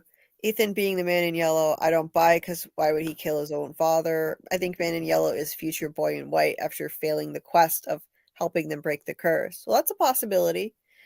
I definitely think, the story that John Griffin told about the man in the yellow suit that inspired his character that he saw on the street, he described it in a way that I think should give us insight into what this character really is. He said that it looked like the man in the yellow suit on the street. He saw him full of joy, dancing, and then years later he saw him dejected, and it looked like he had been on a magical quest and failed, like some kind of a magical figure. So I would say it's either Ethan or maybe the boy in white, because Ethan is always talking about quests. Everything's a quest. Or maybe the boy in white. That's another possibility. And I don't know. I personally think the man in yellow and the boy in white are two opposing figures in the show rather than the same entity. I think the boy in white is trying to help. Yeah, you could say maybe eventually he fails his quest to help, and then he turns into that man in yellow. It's possible, sure. I don't know why Ethan would kill his own father, but we haven't seen the rest of the story yet, so we don't really know. There are some elements in early season 1 so far that have looked like foreshadowing that he could turn into the man in yellow one day. Now, the motive for why he'd kill his father, though, that's still not clear. But that's why it's just a working theory, not something I would, completely bank on. It's just something to keep an eye on for me personally as we're doing this rewatch. And of course, season 4, I think we need more information. This rewatch isn't going to be enough to really bank on any theory that much, but I think it helps. It can give us clues, potential clues as to what's going on. I'm keeping my eye on Ethan. I don't want him to be the man in yellow. You don't either, Scarlet. No. But we're keeping an eye on him. Yeah. I still have a video forthcoming discussing that too, but I just have to find the time to do it. Quan Solar says, hey Quan, Victor was in his peach truck then. Probably. I don't think he even needed a talisman in there. I think he was protected from the monsters. That's how he survived all those years. I think he's under the boy in white's protection in some manner. So, or for some reason he's protected. Like the big bad doesn't want him dead, I think. Let's see. Yeah, we're missing Amy and AAMM and Decipher. That's true. Yeah, we are. We're missing some of the regulars. Some of the regulars. Oh, let's see. Who did I miss? I saw Dieter was saying hi, Zax. I don't see it, but hi, Zax, if you're in there. And Robert Saunders. I was talking about Robert's theory, and I didn't even know he was in the chat. And sorry, I missed him. I missed him by just a few minutes. But always nice to see Robert. Yeah, he's one of the best theory crafters in the From community. He's terrific. His color theory is interesting. We gotta get him on here to talk about his color theory, but we'd have to I'll have to schedule something earlier, so you probably won't be able to make it. I know, but Robert needs it to be a little earlier. Maybe just like an hour talking to him about his color theory. We could do it on the weekend. Yeah. If you want to do it earlier sometime. If it's gonna be an hour, I could do that. Yeah. Hey, adorned by Charisse. Did he steal her bike? Yeah, oh yeah, that's right. Yeah, Clara, he stole Clara's bike in episode 3. That was the first Clara sighting. Samuel said, I've heard some say Clara is the mole because she keeps popping up everywhere. I've heard that too. Yes. Fletch says, do you think Mark S. Irving Helly Milkshake would survive from the characters from Severance? Probably not. They're getting tougher though. They're executing plans together now, but they're so innocent and they're not worldly. So yeah, I don't know. I don't know if they would survive. I'm not so sure about that. Oh, I missed a lot of stuff here. Hey, MoFi. Jesus invents sliced bread. What? I definitely think Boyd's the Jesus figure in this. If we're going biblical. Oh, definitely. 100%. 100%. Yeah.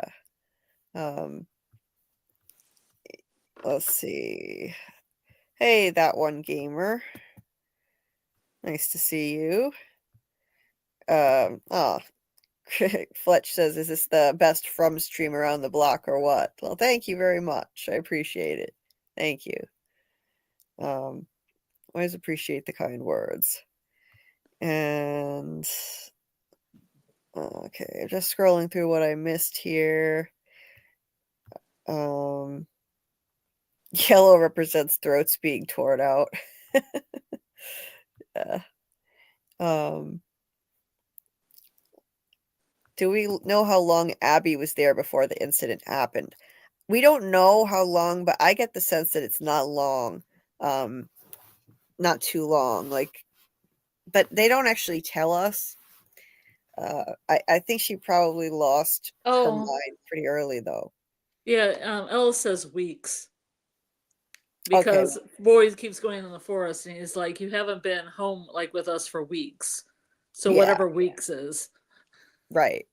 So it was probably just a few weeks Yeah. since she lost her mind. Um, David said, I think this scene of Boyd arriving connects to the kimono lady's photo. Boyd was angry at Elgin because there was no boat in the photo, but there was no boat. Exactly. I said the same thing. There was no boat because he had never seen the boat. Exactly. The kimono lady couldn't manifest what he hasn't seen. Yeah, I was saying that too. I think that they can read minds. The entity can read minds, and he had never seen the boat. So I think that it manifested the photo of his house, and there was no boat because he never saw the boat. There was no boat because the boat is in From Ocean. Maybe Fromville brought in the boat. It's possible. No, it's possible that right before Abby died and she was talking about escaping and stuff, she started singing "If I Had a Boat." Maybe it's foreshadowing that the way out of Fromville is by boat. I know that's a Hmm. popular theory. Yeah. And the flood. Yeah. Um, Again, biblical, the flood. right. There's something else here that I missed. Robert said this episode is the most clear evidence that the writers have borrowed from Stephen King's. They got a hell of a band and King's use of colors. Cool. Yeah, they're heavily influenced by Stephen King. Man in Yellow, Yellow Jacket, Cannibal Village. Yeah, always I had this dream of a crossover where the From people went to Cannibal Village and all the Yellow Jackets girls were there. Right.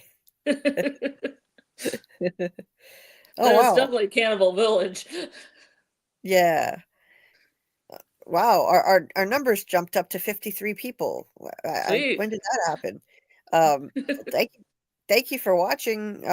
53 of you out there. I appreciate it. If you could hit the like button if you haven't already, that would be much appreciated too. Help people find the stream. Thank you so much. We are going through season 1, episode 8 of From, doing the rewatch, combing through it like maniacs, and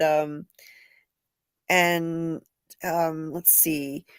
Tomorrow night we're going to be doing our watch party for Severance, by the way, 9 p.m. Eastern in my Discord. The link to the Discord is in the description of this video. And we'll do another showing of it at 10 p.m. in the other voice channel with Scarlet. So you can catch it at 10 p.m. Eastern also. We'll be doing a voice chat after the first viewing at 9. And then everyone else can join in after they finish at 10. So that'll be fun. And Friday night, we're going to have the man in yellow himself. Doug Hughes is going to be a guest on Friday night at 10 p.m. Eastern. So if you have questions for him, you can come by and he's going to be with us live. And also, we are doing a giveaway.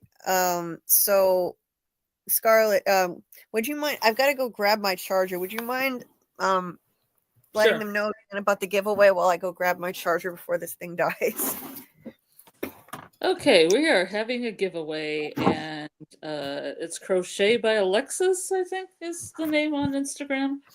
And she makes some beautiful dowels, and lately she's been making crochet dowels of different characters and From. And we are having a giveaway, but we have to decide tonight which character we want to give to her so she can start on this character for the giveaway.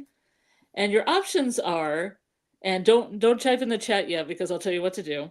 The characters are that she makes are Jade, the man in yellow, Donna, Smiley, Boyd, Julie, Victor, and Sarah.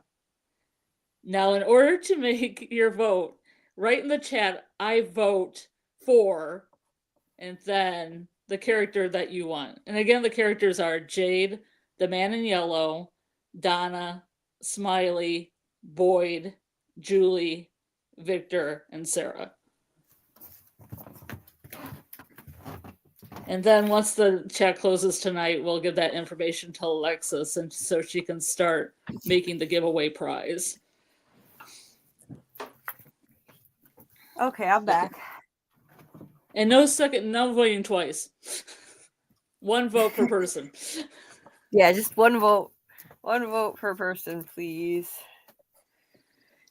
Okay. We don't have a poll, so it's hard enough for me to write everything down. Love Crochet by Alexis. Yes. I thought it was Crochet by Alexis. Sorry, yeah. Alexis. Yep. LUV Crochet by Alexis. That's right. So yeah, if you throw your choice in the chat, we'll keep tallying that up for the poll on that giveaway. And right now, Jade's in the lead with 7. Sarah is on his tail with 6. We've got 2 for Void. We got 1 for Smiley and 1 for the Man in Yellow. Nice. All right. So Cassie says I feel he was sent there for a reason too. Yeah, 100%. I think he was. Because it just seems too uncanny. Certain people seem to be brought there for specific purposes, whether it's to harm or to help. In his case, I would say there has to be a helpful entity there, because why, if they're chosen, why would a harmful entity want him there? Anyway, Robert says he has a theory that From is completely stolen from King's short story. There are so many parallels, including the tree, the diner, the buildings, etc. I need to read that thing. It sounds great. If it's like From, I need to read that. So let's see, what else did I miss? David said it's also foreshadowing when Boyd says to Sarah, when she heard the voice of a woman screaming that only Abby and Ellis know his nickname, Fish and Loaves. That's right. Julie might also have found out by story walking. Yeah, that's true. That's true.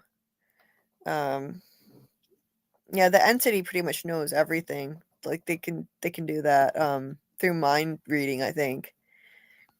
Yeah, I gotta read that that short story. It sounds good. I'm gonna star that comment so I can find it. Let's see. The shriek during Jim and Tabby fight at night was hilarious. Yes.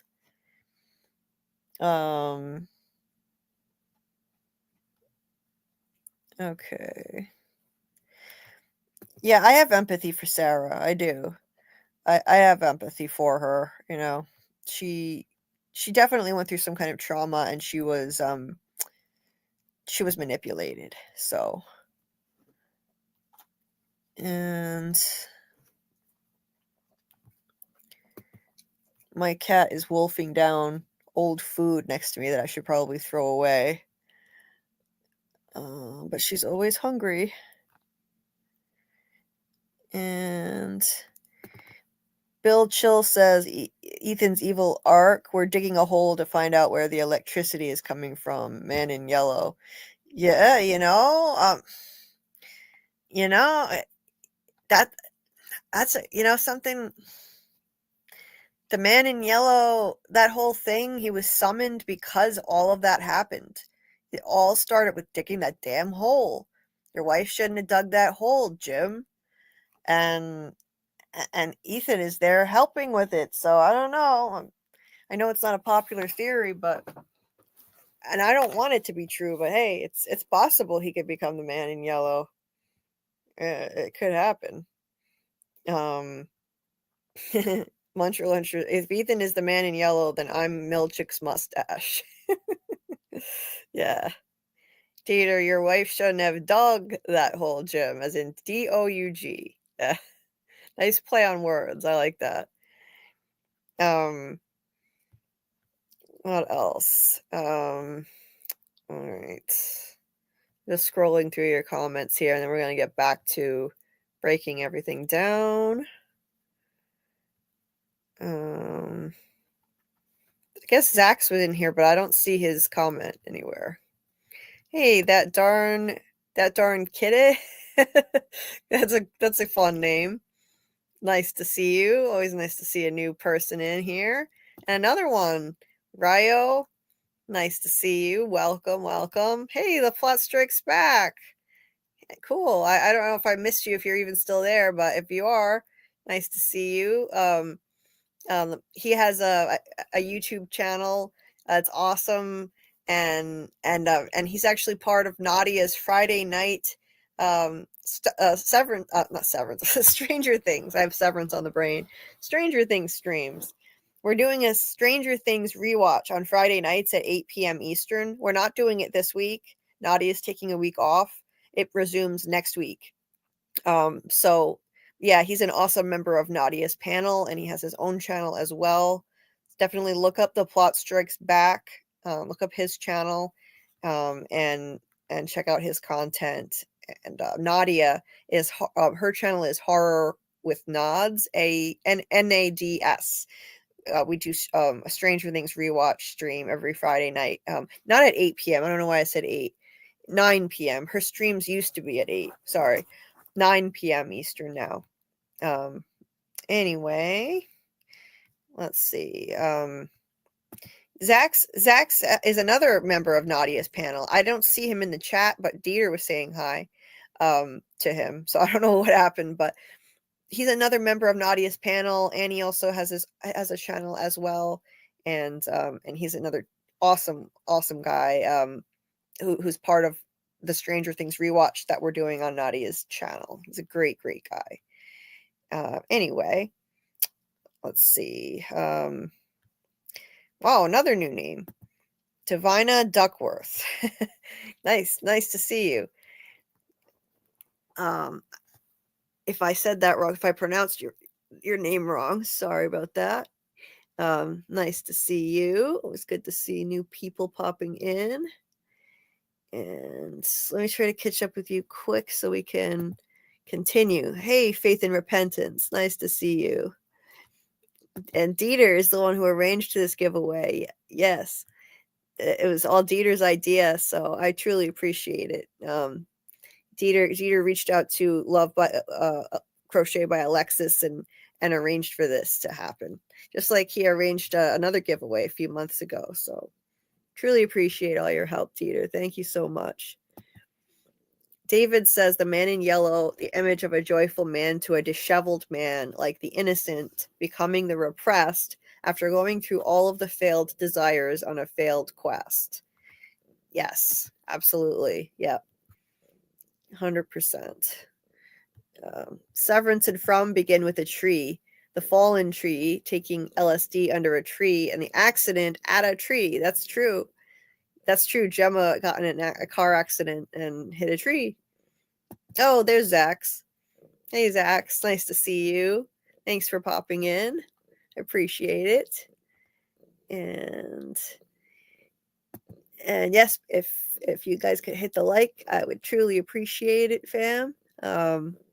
Thank you very much. And if you're not subscribed, we do From Rewatch Lives every Wednesday at around 10:30 p.m. Eastern. Trying to make it earlier at 10, but it hasn't been working out lately. 10 p.m. Eastern or 10:30 more likely is when we do them. And Friday night, we're having The Man in Yellow at 10 p.m. Eastern as our special guest, Doug Hughes. Yes. Okay, so we had people voting. Okay, what is this? Oh my goodness. Okay. I don't know what that was about, but yeah, something. Okay, that was crazy. I'm going to get rid of that comment. Sorry about that. I just click on random things sometimes without reading them. Hey, Miss MVP. Nice to see you. And we've got your vote tallied. Sarah heard the voice of a woman screaming. It could be Julie. She screams a lot. She does scream a lot. Yes, she does scream a lot, Fletch. And yeah. I love Stranger Things, Fletch. Yes. I'm psyched about this. I've never had people to really talk to about it like this. So it's going to be a good time. Yes, 100%. What's Zach's channel? I gotta find a link. I gotta find a link to his channel so I can share it. Shoot. Oh, good. Dieter is already ahead of me. Thank you so much, Dieter. Thank you so much. There's Zach's channel. Definitely check that out, guys. Check out his channel and Nadia's channel. Thank you so much. And Doc, we have that as actually, yeah, it's actually already tomorrow. It's crazy. Yeah. I forget sometimes what day it is. Friday night, we have the live with Doug Hughes at 10 p.m. Eastern. Definitely check that out. All right. Let's get back into the breakdown. So, and thank you to everybody who is here. I appreciate it. So anyway, we've got all of these people here in the bunker, and Khatri says that, you know, I know you've got a lot of questions, and I'll answer them in the morning, but they have to be quiet. And then they start hearing people screaming and getting killed right above their heads. So it's a horrifying thing. All they can do is just stand there and listen, and they have next to no information because they have to be quiet. They can't even like get any answers until the next day. It's just crazy. What a crazy way to wind up stuck there. And yeah, once again, I have to point out that Boyd is wearing a very bright blue and Abby is wearing red, which are symbolic colors in the show. I think Robert's theory is probably right on point. Abby was at risk from day one. That's why she's wearing red. Symbolic. Anyway. I think Scarlet's back. Scarlet, are you there? Yep. Okay, good. So Christy seems to be like setting Ellis's arm after he broke it. And the clinic is full of wounded people from Colony House. Kenny comes in and takes out the book that they're passing around. This must have been the book that Jade was drawing the symbols in, which is the book that they've been passing back and forth all season is The Narrative of Arthur Gordon Pym of Nantucket by Edgar Allan Poe.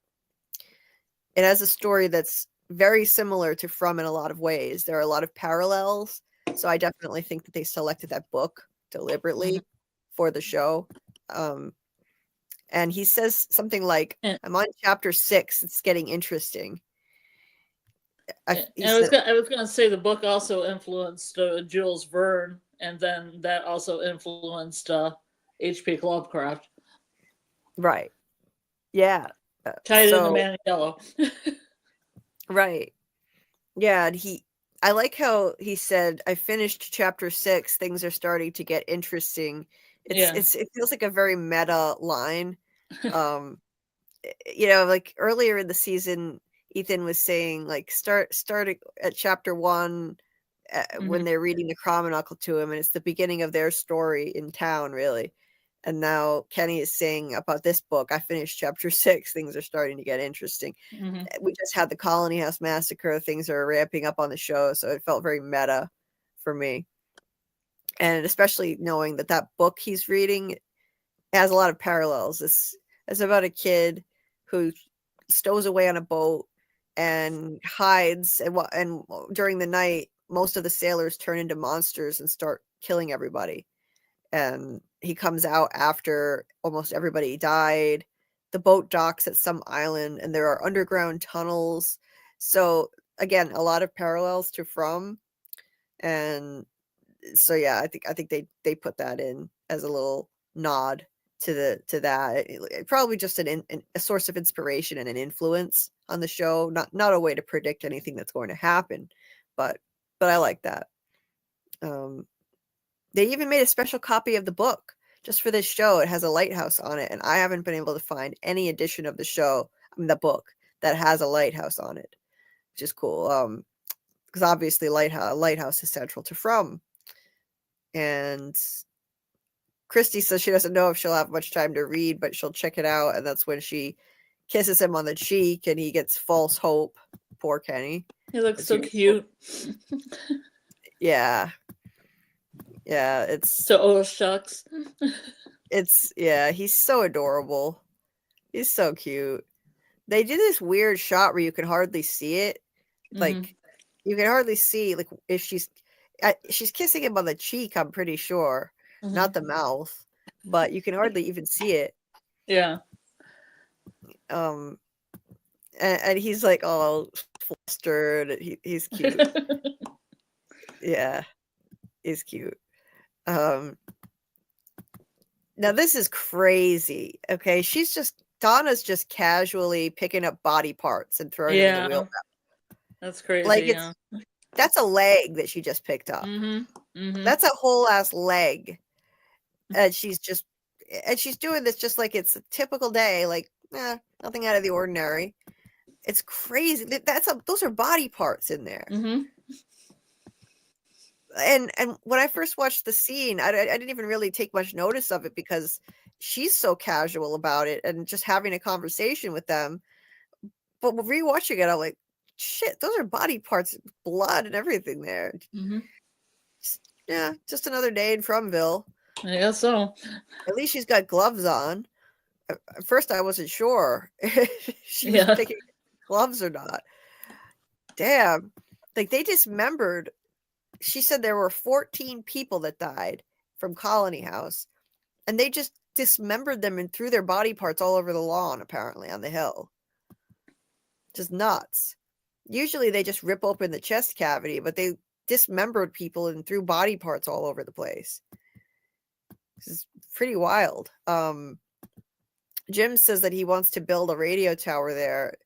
He's like, we think if we get it high enough, we can broadcast a signal that anyone else in the area can hear. And I like how she says, and what area is that exactly? He's like, look, whatever this place is, wherever this place is, radio signals work in ways that we can't. And we already got a strong indication that this could work. Jade says, well, we just got a little static. I mean, I don't think radio signals can work here. Not for the outside world. I really don't think that. I think it's like a pocket dimension, and Donna's right to be skeptical because she's pretty convinced that this is a complete waste of time, and from the beginning you can see it. There's nobody in the area that can hear them. Sorry, go ahead. When I first watched this, though, I had hope that Jim was going to communicate with the outside world. Oh, yeah. On the first watch, sure. You know, because we didn't know that much about the place. But now, yeah, just knowing what we know now and everything we've seen, I don't think there's anybody around to hear radio signals. So, it was a good idea at the time, but yeah. She ultimately just says, you know how many people died here last night? 14. And it is kind of crazy how Jim just walks up and doesn't even say, like, sorry about your people whose body parts are laying all over the yard here. Like, he just comes up with his request and doesn't even like say anything empathetic or sympathetic. And she points out those things killed 14 of my people. There are pieces of them lying all over this hill. But she does say, like, I don't think they're coming back anytime soon. The ones that survived, so we might as well use this for something. And it was interesting. Jim said, if we build a tower and we put it up there, we could broadcast out a signal that could go up over any interference from the forest canopy. I think the forest is almost a character unto itself in the show. Like, the forest is kind of interfering literally with them getting out. It's like they often refer to it in terms like the magical forest. Boyd called it later on. Dale the called wilderness. Yeah. Like in them Yellow Jackets. Right. Dale called it a forest full of nightmares in season 3. Sarah said, no, wait, Ghost Abby said to Boyd, it's not your fear that feeds the forest, Boyd, it's hope. it's like the forest is a character. The forest is kind of like a sentient place, it seems. So I just like that wording. The forest canopy would be causing interference from radio signals. It would be, yeah, it's interfering in more ways than that, I think. The trees are moving. Let's remember that line. The trees are moving closer. Sounds menacing. That's Victor says that's bad. And then let me see. So Donna agrees, and she's she continues picking up her dismembered people. Boyd and Sarah get to the shack, and he tells her to just stay there and wait for him to come back. He tries to like look for a place to handcuff her, but couldn't find anywhere. And she says that you don't need those. I'm not going anywhere. I just want to help. All I ever wanted to do was help, and I believe her. Like I do believe her when she says that she wanted to help.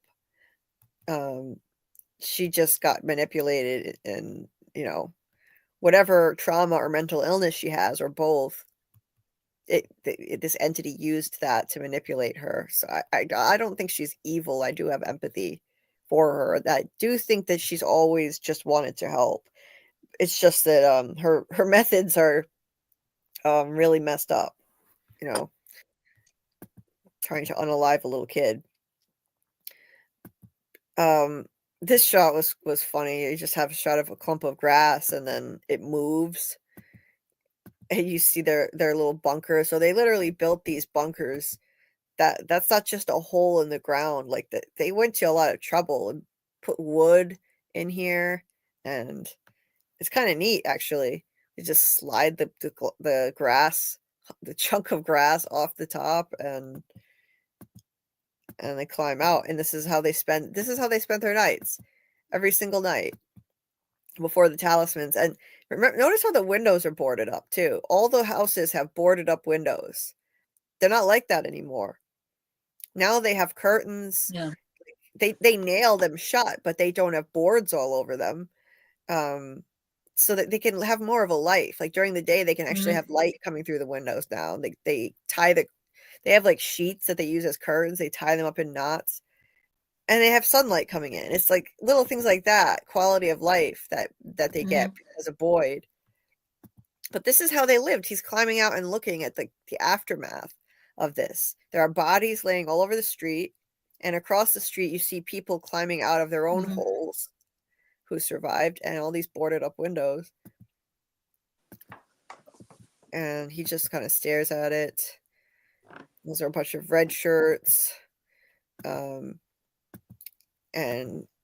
they just kind of stare in shock at this. And again, very clear imagery with the colors.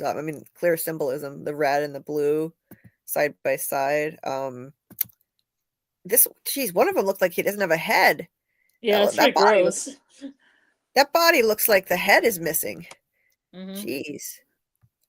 I never really looked that closely at it. This one just looks like meat. Yeah, this one just looks like a rack of ribs.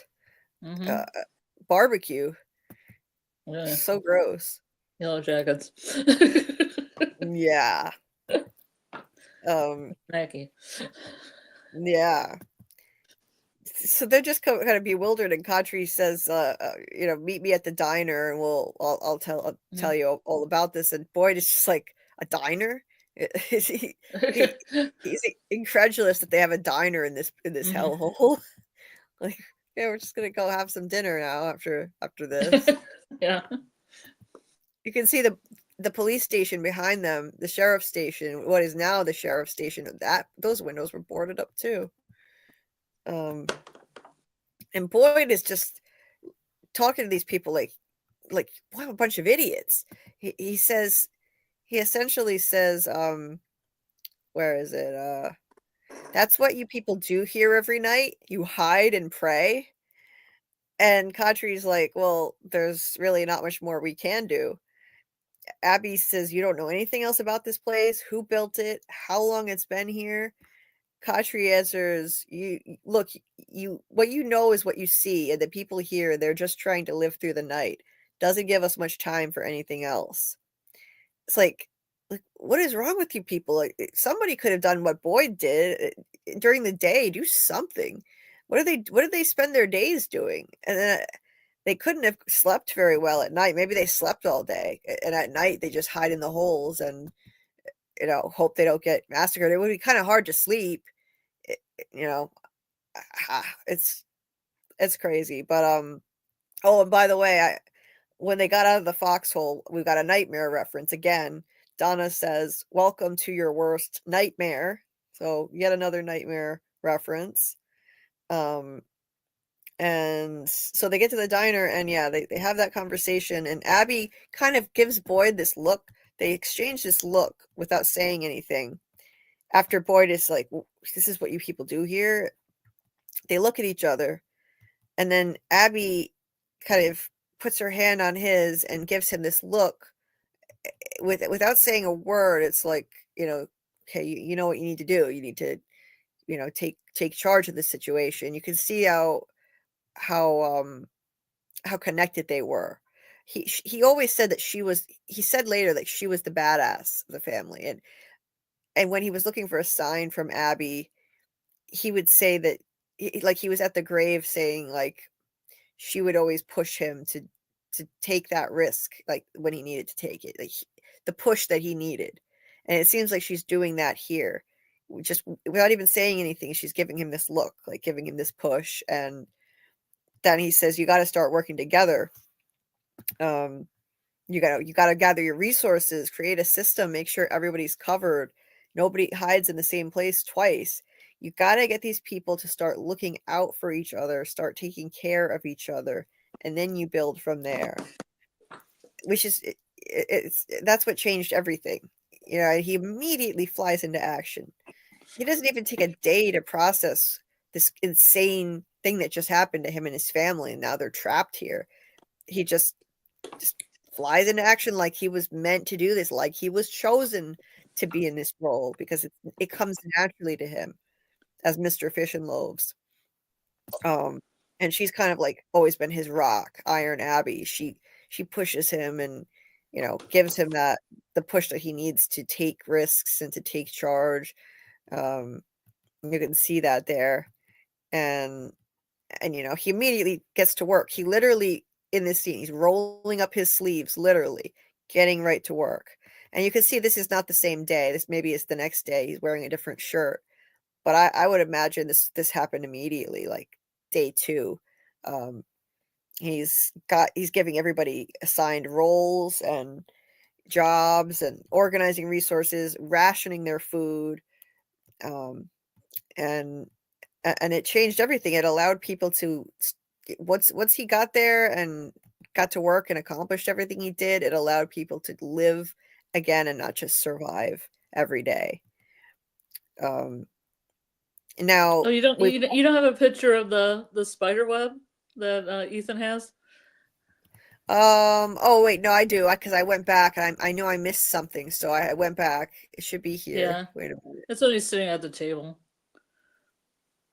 This is the first one that I got. That No, there's go one. back one. When he's at the table, I think there's a spider web. That one. This one? Nope. When he's sitting at the table. I mean, you can see him. No. Back one. When you can see Ethan at the table. I don't see anything with a spider Can web. you see Ethan? There you go. Stop. Why do you keep going back? One forward, please. I don't see what you're talking about. Okay. Go back. Right there. Stop. Is this the one with the spider web? I think this is the one with the spider web on the back. It's just really low quality. You can't really see it. There's a spider web. There's like a house and then a spider web at the bottom, like a giant spider. Oh, I wish I could see it better. It's so blurry. Yeah, it's really blurry. You must have been watching on like a good TV or something. Yeah, I watch on my television. Yeah. Yeah, I can't see it, but it might be the giant spider to come. I need an actual TV that's high definition. I have a TV, but I haven't been able to figure out how to hook up my Google Chromecast so I can send videos to the TV. I've tried in my room. For some reason, I haven't been able to get the Wi-Fi to connect on the TV, so I always watch everything on this stupid Chromebook. Anyway, that's cool though. If there's a spider web, more spider imagery in the show. Wait, let me go back now. I guess kind of foreshadowing to Boyd and Sarah and all the spider webs there. Right. Yeah, it definitely is. And this first picture he had, where is it? He had another picture. I had trouble getting it. Yeah, this one here. Oh, the I one can't that's tell opening what up. this Yeah. is. There's the blue house, and I don't know what that is. The one Dune over worm. there is. Huh? No, I just say it's like a Dune worm. Never mind me. Then there's Making that picture of. references to Dune. Oh, there's a picture of the two kids out at night over there, and then there's a picture of Boyd. This is Boyd. Okay, so this is weird. That's definitely Boyd and the goat that we're about to see in the flashback. Yeah. Victor drew this, but Victor wasn't around. We didn't see Victor anywhere around in that scene when Boyd showed up with the goat. In that flashback, we didn't see Victor, so I wonder where Victor was. yeah. I find it weird that they didn't show him in that flashback. He's been there the longest. Yeah. So why wasn't he there?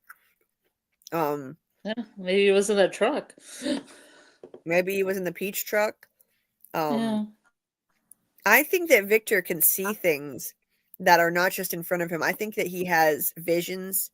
We just haven't seen it for ourselves, but I think Victor is able to actually see things that he hasn't actually viewed with his own eyes, because there's no way he saw everything that he drew in those pictures. A flood, a gigantic fire. I don't think he's seen all of that stuff. I think he can.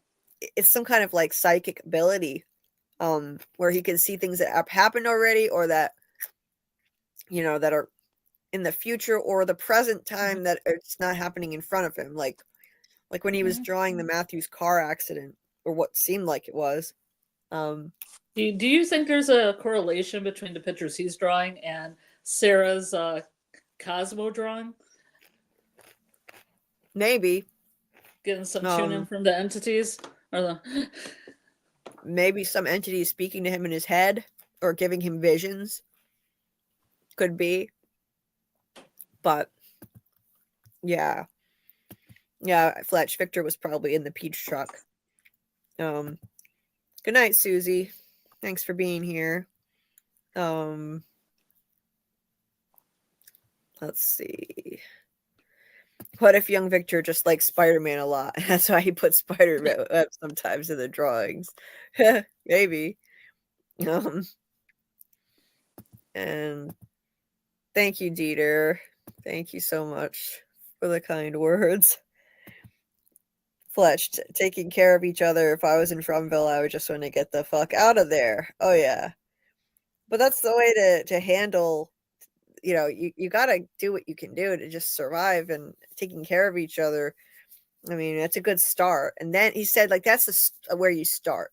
Start by trying to take care of each other, and then he starts thinking of finding a way out. David said we still don't know what happened after discovering the talismans, to the point they divided the community, unless it was at the moment they got the talismans. This is what I think it was, the aftermath of Abby shooting everyone. Donna probably blames Boyd for that, because he didn't listen to Ellis and he went off in the woods, and then Abby went on her shooting spree. So I think that's what divided the town. Yeah.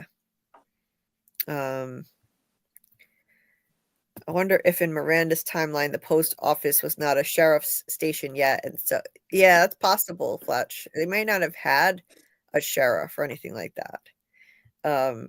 Yeah, I don't know what they're doing with these insides and tongues and organs, Martin. They trying to create more monsters or something? I swear I will figure that out. Yeah, seriously. Oh, I see somehow. Okay, somehow politics came up. Yeah, let's try not to talk politics in here. We need an escape. Yeah.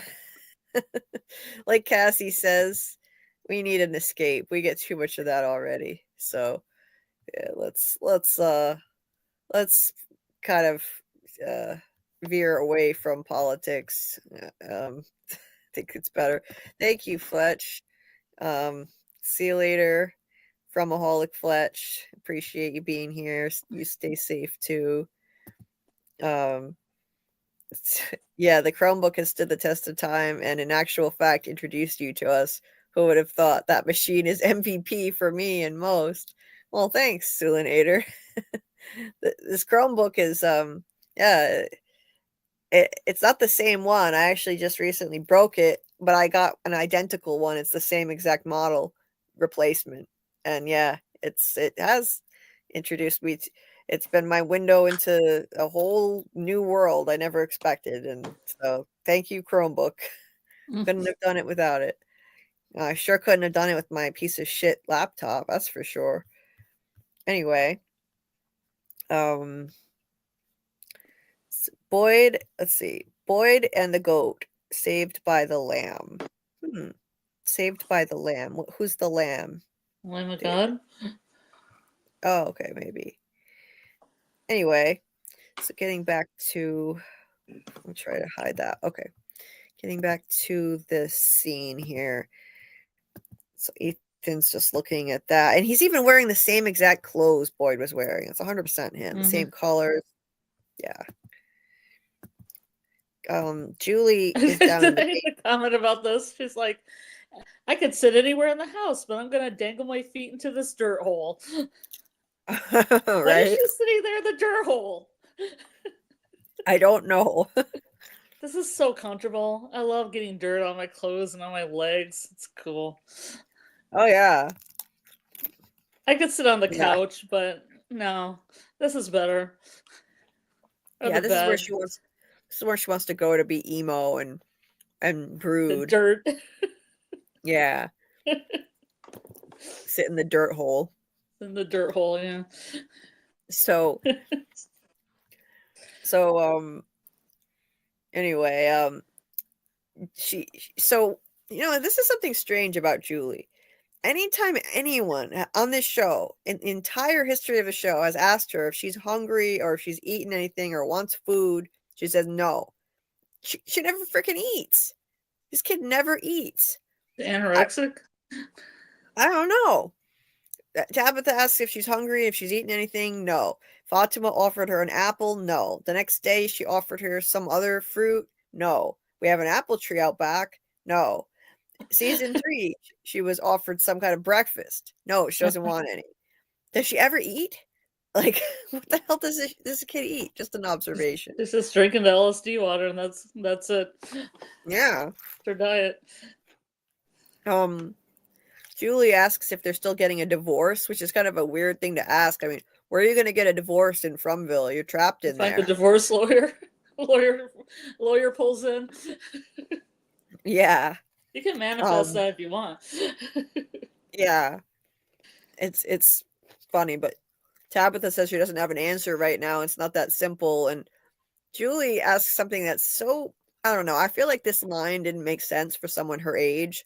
This is something a younger kid would ask. If it's her, if she did something wrong to cause the divorce. Mm-hmm. I don't know. I guess a 16-year-old might ask that, but yeah. I don't know. I found it kind of weird. Tabitha has a monologue from here, and she says, this is an example of one of many great character monologues on the show. Very much like theater. It's so cool how they do this. Tabitha says, listen, there are things that you only understand when you become a parent. One of those things is that you live for your children. Your only job is to love them and protect them. So when Thomas died, something inside of me broke. There's that theme of brokenness, I will point out, just to interject in there. I have no idea how to fix it. I keep reliving that day. It was just such a normal day. You and Ethan were in the next room. Your dad and I were in the kitchen, and Thomas was on his changing table right between us. And the phone rang. I reached for the diaper, and your father reached for the phone. And we just turned for 1 second. Just 1 fucking second. Then he rolled off the table. Your father is the love of my life, but sometimes I see him and I hear the fucking phone ring. So that's the revelation of what the hell is going on with Thomas, because they had mentioned Thomas up to this point and they never explained what happened. We just got the sense that they lost a child, and now we know the story after this episode. And so honestly, I wish we had gotten into this when Robert Saunders was still here, because I believe Robert Saunders' theory is correct. His theory is that some Fromville entity, call it the big bad or whatever, is responsible for making that phone call that distracted them and caused the death of Thomas. And I think this is why, because look what happened to her. She said, something inside of me broke. I have no idea how to fix it. And we know now we know from looking back, the revelation in season 3 told us she is reincarnated and was always destined to come to this place. There was nothing she could have done to avoid it. And she has a mission that she needs to complete. Every single cycle, she has a mission and she's failed every time. What better way to try to throw an obstacle in her path than to basically orchestrate some serious, absolutely crushing trauma on her, so that it would make it more difficult for her to complete her mission and her quest that she was destined to do. It was going to happen anyway. I know they were going on a family trip. That's not what caused them to wind up in Fromville. She was going to end up there one way or another anyway. It was her destiny because of the reincarnation curse, you would call it, I guess. But I do think Robert is spot on. I think it was the man in yellow. Now you could say the man in yellow is not the big bad, but for now, we don't really, for lack of any other entity, I'm going to point to the man in yellow. I think man in yellow made the phone ring. And I do think it's possible for entities to make things happen in the real world. And I think that's what happened. That man in yellow made the phone ring, distracted them, and Thomas fell off the changing table. Now she's so broken, as she said, broken by grief. Broken people don't survive in Fromville. So she's got to try to fix herself and complete this quest in order to survive. Makes it that much harder. Yeah, I think the man in yellow makes a lot of sense because he kind of controls like the airwaves, like radio waves and the RV radio and all that.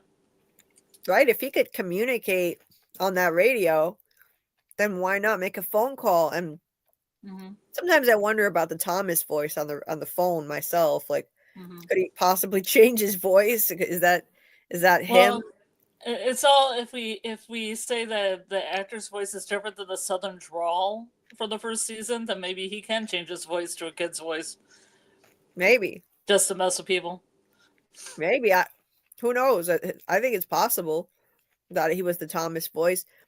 Either that or it's that same entity that wanted to kill Ethan in season 1, because that Thomas voice tried to get Ethan to go outside.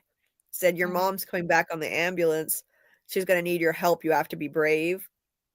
He ran outside in the dark as a result of that. So whatever entity made that Thomas voice on the phone was trying to kill Ethan. And I think it probably is the same entity that wrote "Kill the Boy" on Sarah's arm.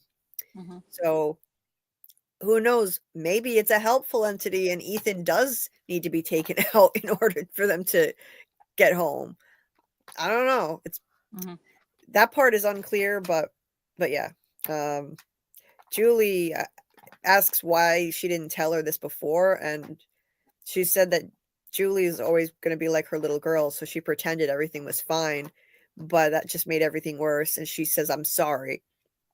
So they're kind of fixing their relationship here, which is nice. They just didn't have good communication at all, so Julie was alienated from them, but now that the Colony House massacres drove her back there, now she has no choice but to come home. They're working things out. with communication. It's just what needed to happen a long time ago. And anyway, anything else to add, or should we move on? Oh, we can move on from that. I mean, I just think there's a significance in Jim grabbing the phone, just in general. Right. Yeah. Jim was the one who answered the phone. That he was always connected to the man in yellow in some way, through the phone, through the radio. Right. Jim was the one that answered the phone, so it would be kind of fitting, actually, if it was the man in yellow calling and Jim's the one that answered the phone. They never said who was on the phone, by the way. They never said any more detail on that. I'd be interested to hear if they heard a voice, if it was like a wrong number, but it was really the man in yellow or whatever. Yeah. They never said who it was. I'd be like, sorry, I'd be like, are you paying too much for your insurance? It's like some telemarketer. Right, like a telemarketer. Yeah. And this is how they lost their child, because of a telemarketing call or something stupid. Oh, here's gray hair guy. He gets like a line. He's a red shirt that gets like one line. Yeah, he does. There's a little mob scene at the diner. Tom and this red shirt guy and a bunch of other people are trying to bust into the diner and take some food, because the natives are getting restless. They're getting nervous that they have to share their food resources with Colony House now. And poor Tian Shen is trying to hold them off with a broom all by herself. What, like she's just a sweet older lady. Leave her alone. And I'm surprised at Tom doing this. Like Tom is usually a chill guy. He was yelling and stuff. He was yelling at her and everything. I'd forgotten he did that. By the way, he never ever changes his outfit. This is the only thing he's ever worn. He and Elgin never changed their clothes. I think a lot of people don't change their clothes here. They get stuck into a style, I guess. That's true. Some of them change. Is it later in the episode? It looks like Boyd has a box full of yellow shirts. Oh, he does. Yeah. We see that at the end. Yeah. His endless supply of yellow shirts. Like to stick to it. Sorry. Yeah. No, it's okay. Zulinator here says, why is no one talking about the car crash that resulted in Tabitha and Henry getting back to Fromville? Oh, we've talked about it. We're talking about season 1 here, episode 8. Yeah, we're talking about the rewatch at the moment. But the car crash, that I think that was somehow orchestrated as well. I think that was orchestrated as well, because then the ambulance shows up, and the ambulance was brought in. Although, to be fair, I don't know if the ambulance needed to be part of it. Like because like any vehicle would have been enough. You apparently you can't get to Fromville on foot. You have to be in a vehicle. Do we know this for a fact? We don't know this for a fact, but no one's ever done it that we know of. Yeah. So they could have just brought Tabitha and Henry in his car, but I think it's possible that Fromville wanted that ambulance there specifically. It wanted not only Tabitha and Henry, but it wanted an ambulance. Maybe also wants a Costa there. Right. For whatever reason. I think that was the helpful entity, in my opinion, the boy in white, that brought them back via the ambulance, because look what it did, bringing all this important, valuable medicine to town that they didn't have. And Tabitha and Henry, Henry is going to be helpful to Victor. And yeah, Tabitha was upset that she didn't get to that, she didn't get to that original bottle tree, but maybe that wasn't really necessary. I think the goal of sending her out was to find out information about her origins, meet Henry, and see paintings that she did in her past life. I don't think she needed to get to that bottle tree personally. Maybe. Yeah, but I think the car crash happened because she was having doubts. And they had, the entities kind of had to accelerate that a little bit. She was having doubts. She was saying, like, she thought maybe none of this is real. and maybe all this is going to start over again. Like, what happens if I just don't play along and I just Yeah, and she tried to get out of the car. right? So maybe she was brought back early and things were kind of sped up because of that. I don't know. She was trying to get out of the car, and you have to be in a vehicle to be brought back there. So Unless it was entities that one of the entities wanted her to get to the tree, but the other entity did not want her to get to the tree. yeah, that's entirely possible. But yeah, come to think of it, I think that this had to happen because she was trying to get out of the car, and if you get out of the car, well, they can't, apparently you can't be brought to Fromville unless you're in a vehicle. So yeah, Henry, Henry pulled her back in, but she was going to continue to fight it, and then the next thing you know, boom, car crash. I was thinking it would be so funny, like if the boy in white just appeared in the middle of the street and distracted one of the drivers and caused a car accident. You never know. I think he does things that are messed up in order to help, like, serve the greater good. So I Or wouldn't be better yet, the man in yellow in a clean suit dancing by the side of the road. There you go. Yeah. Man in yellow dancing on the side of the road distracted them, caused that car accident. There you go. That's perfect. Um, anyway, let me see. Man in yellow was Tabitha's divorce lawyer. He bled Jim dry. Nice, Samuel. That's great. The divorce monster. Oh, that's fantastic. Yes. Um, David said the tent begins to move when Tabitha digs through to the tunnels, which Man in Yellow doesn't like. Oh, that's a good point. Man in Yellow is also the only one we know with superhuman strength. I think Man in Yellow dragged the tent. Ooh, I like that, David. But the monsters have pretty much superhuman strength. They do. They do. That's true. That's true. They could have. It seems like they have to transform in order to have it, but yes, they have superhuman strength. But speaking of Man in Yellow's superhuman strength, Doug Hughes told me something in part 2 of my interview with him that really surprised me. I did not know this. I guess I didn't watch the scene closely enough to know it. I mean, I watch everything closely, but Man in Yellow doesn't have claws. Yeah. I thought he ripped Jim's throat open with claws. I didn't see any other way that he could have done it, but he ripped his throat open with brute force alone. Yep. And Doug Hughes himself confirmed that he doesn't have claws. They didn't outfit him. They did all kinds of crazy things to him, like loaded him up with makeup. They even put makeup on his hands. They gave him these nasty teeth that you can't see very well in the episode, but he said they gave him really gross teeth. And they worked on his hair a lot, and no contact lenses, by the way, just a trick of the light. Yeah. That made his eyes look dark. But he has no claws. So he just ripped Jim's throat open with brute force, which is insane. That's even crazier than if he had claws. So yeah, maybe he dragged the tent. Maybe he dragged the tent. It's details like that that are fun that you get from interviews too. He also describes how they choreographed the fight scene and how that worked, and check it out. I won't spoil the whole thing. Yeah. I was gonna say, if you haven't seen the interview, definitely check it out because he shares a lot of interesting tidbits like that, and that was news to me.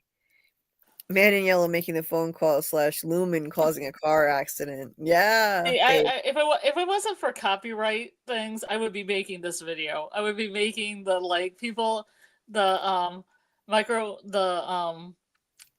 MDR people putting stuff in a folder and I completed a folder, and then it'd be like a car crashing from, or the monsters coming from through the window. Yes. Yeah. But copyrights, Copyright, yeah, that you have to worry about that. I could make it for myself. I could show you privately, but we could not show on YouTube. That sucks. I know. Hate the copyright police. Dieter says, was the tree in the park so important since it's just the first one Miranda made after seeing the visions? It might be. I get the sense that it was. it seems like there was some entity that didn't want them to get to that tree, maybe. Mm-hmm. For some reason. Maybe it's a real bottle tree and only chosen ones could actually go through it. Otherwise, random people will be popping in. Just random people. It Yeah. was, yeah. Just have a bunch of randos showing up all the time through the tree. Like that faraway tree where that Victor put the rock in and it just came out of the sky. Just people dropping out of the sky. Right. I want to see someone drop out of the sky. I still want to see that. I want to see somebody drop out of the sky. I was wishing they did that with Dale, but being stuck in the pool wall was cool too. Yeah. David, I agree. All the connections point to Abby being the voice that took over from the man in yellow in Sarah's head. I think it was Abby's voice. I think that was legit. Yep. Martin said Man in Yellow can disguise himself as dead Khatri, so he got to be able to use other voices on the phone. How he know what a grown ass Thomas sounds like though? The show's gonna get more and more crazy. Yeah, that was some crazy shit. That Thomas voice. I loved it. I thought that was great. Evil Thomas. Yeah, it's like, why did you want mom to die? Why did you let her go? Like, it was savage. They thought Tabitha was dead at that point. And yes, I agree that it's possible that Man in Yellow or some other big bad entity disguises himself as dead Khatri, Ghost Tom. I think that too. I always feel like it's Boyd's conscious. Right. That could be. It could be that. I just don't trust it. I don't know. They're too sus for me. Yeah. Martin says everyone be driving past a park with a faraway tree, and I said Man in Yellow drags the trees on the road to make it a direct portal to Fromville on the road. Yeah, it's a good point.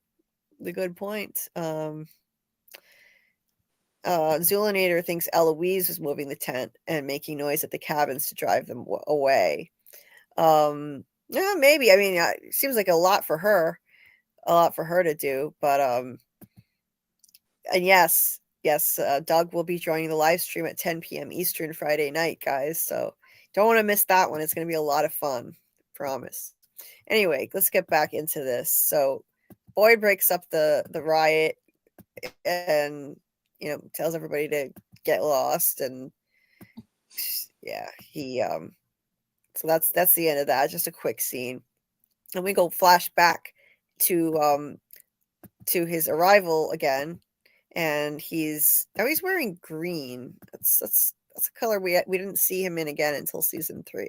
Maybe we're reading too much into the colors, but I do think they're the red, yellow, and blue are definitely they definitely mean something in the show. Well, They're in our faces. Yeah, green's a common color though. Fatima wears a lot of it. Yeah, maybe tied to the earth because he's going into the forest and getting things. Right, maybe tied to the earth. Absolutely, that makes sense. And Fatima is kind of like a very motherly, like kind of Mother Earth kind of figure, or like Eve, from the Garden of Eden, or whatnot. Anyway, so Boyd is looking at the trees. He's facing the forest and saying, maybe there are resources out there. Has anyone ever tried looking? And Khatri says, like basically like they'd be like no one wanted to try it, like even in the daytime. Good luck finding volunteers. Which is just crazy to me. Like, how long have people gotten stuck there and no one is looking through the woods in the daytime? He asks if the monsters are walking around out there in the daytime, and Khatri says, as far as we know, they're not, but no one's gone out there to check. And let's see, where am I? Lost my place in my notes. Okay, so here's another little bit of exposition that they slip in here. Boyd, so Khatri says, how long were you in the military? And Boyd says, almost 30 years, set up operations in some of the biggest, baddest clusterfucks on the planet. Abby was a Marine. She's the badass of the family. So again, a little bit of exposition. And once again, I don't think this is a coincidence that he winds up here. Look what he did with some of the biggest, baddest clusterfucks on the planet for almost 30 years, and he was Mr. Fish and Loaves. Now he winds up here the moment he retires, so can't be coincidence. So when Randall said in season 3, I don't think nothing here is trying to help, I think he's wrong. I think Ethan is right, because Ethan said in season 1, remember, they should write on the wall, one of the questions they should write is, who here is trying to help? Ethan tends to be spot on. He's like our little like cheat sheet into understanding the show, I think. Like he's kind of a mouthpiece for like the way that this whole thing works. He seems to understand the ins and outs of it, and I've always written down all of his dialogue from the beginning for that reason. So I think Ethan is right. There's an entity that's trying to help, and it brought Boyd there. And just notice how they slipped that exposition in too. I think it's to give us a hint that he was chosen to be there for this reason. Now, this is a scene that's been very much talked about a lot, and she's standing here. Abby is standing here with that 1,000-yard stare of someone who's losing their mind, just staring way off into the distance, and kind she's of wearing blue too. She's wearing blue. Oh, and she switched to blue, which kind of messes up that color theory about blue. But because I guess she's just reminiscing about being a little girl before she goes shooting. I mean, she dresses back in the red. Yeah, maybe. I don't know. But she's standing here. She also, as you've pointed out, she has a pearl necklace, and she's holding it while she's standing here, holding onto that thing. So the pearl, maybe it's symbolic of something. Maybe she's still Dolores in a prior life. Maybe. You know, Victor found that the pearl earrings that were Dolores's. Dolores, right. Yep. In season 3, they told us about that. Yeah, maybe. She's holding that thing, and she's looking down the street, and she says, like, Ellis comes up to her, and he's like that can't look good. He's like, he comes up to his mom and asks if she's all right, and she says, yeah, I'm fine. I was just thinking about this dream I had when I was a little girl. I was, never mind, go help your dad. Lots to do. It's one of those things that I know you hate, Scarlet. I hate that. She starts saying a sentence and then stops. Yep. I was, never mind. Never mind. I was what? Now we'll never know. Yeah, now we'll never know. Yeah. Were you reincarnated? Did you dream about it as a child? Did you dream of Cannibal Village? I mean, what? Tell us, please. I know. It's maddening because she died. Now we'll never freaking know, right? Yeah. We'll never know. It's frustrating. Yeah, I hate that. They do that a lot on this show too. A lot of that. Either someone interrupts them, or they just stop themselves in the middle of a sentence. Yeah. This one is particularly frustrating because now we know knowing what we know now about how people seem to be chosen for certain roles, not just reincarnated people. I'm not saying I think she's reincarnated, but I don't think everyone is. I think it's just Jade and Tabitha that are reincarnated, and I do think that a lot of other characters are chosen for specific purposes, and she might be one of them. I don't think she's one of the chosen ones, though. People were saying that when we found out about chosen ones, about Miranda. She's not one of the chosen ones because she's not a reincarnation of Miranda. So she's something different. She had a dream, like Tabitha had a dream when she was a little girl. But the thing is, when Abby said this, we got to remember now, I think there's a misconception going on. Everyone is saying Abby dreamed of Fromville when she was a little girl. She never said that. We're assuming that, but we shouldn't be so quick to assume, because the way I interpreted it was this: because of what she does later in this episode, I thought she was dreaming that she died and she had to wake up in order to get out of it. Like, you know, like figuratively, she's like in a dream right now. Right. Okay. So, you know, like when you die in a dream, that's when you wake up.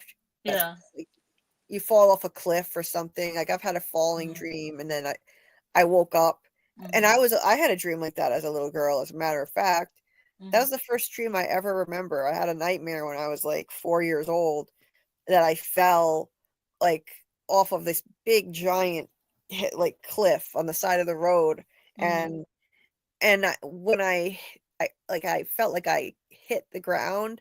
That's when I woke up. That's when you always wake up when you die in the dream, and it was Yeah, horrible.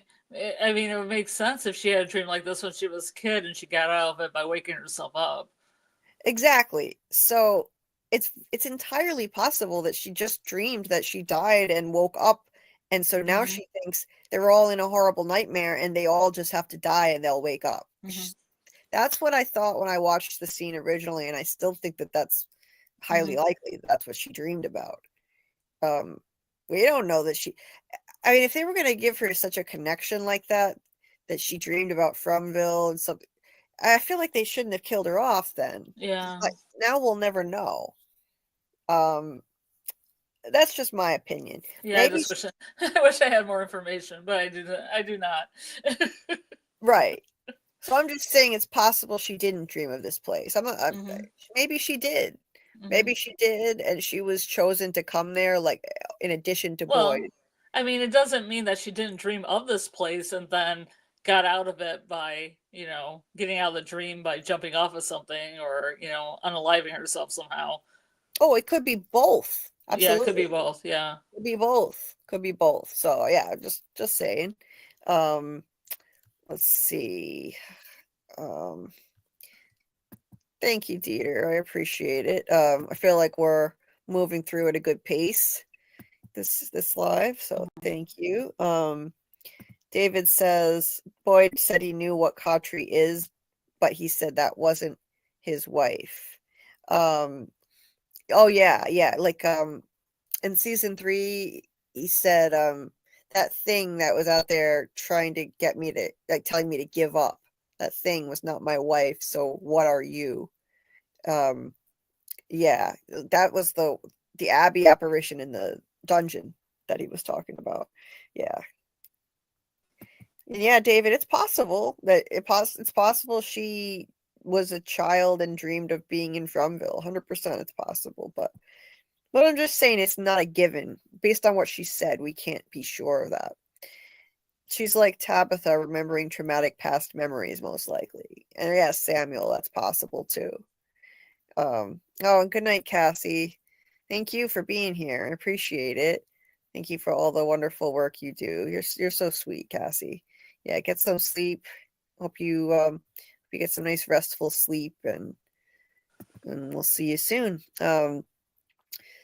David says I think Boyd and Tabitha's family um existed in the first cycle, or it's the same soul reincarnated / past lives, etc. Yeah, it's odd given that Boyd is the main character. It would be kind of odd if he's an anomaly that I mean, he could be an anomaly actually, but like if he has no connection to the original cycle, it's interesting. Like you would think he's the star, you'd think he's reincarnated or something, but I tend to think he's an anomaly in this cycle, and Fromville wasn't ready. The evil entity wasn't ready for him.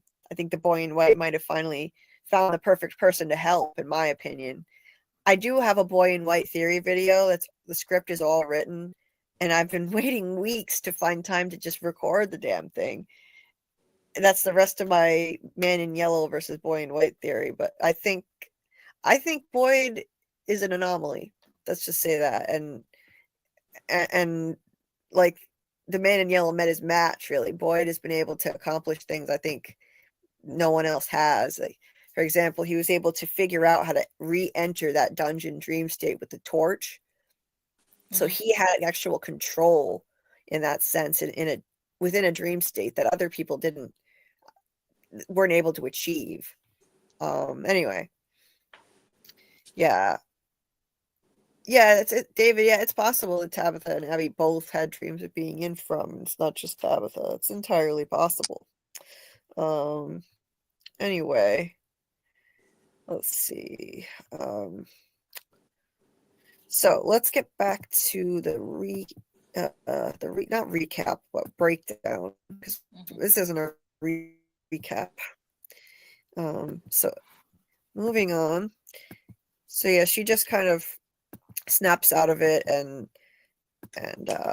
cuts herself off and doesn't finish her sentence and starts just walking down the street off into the murky fog.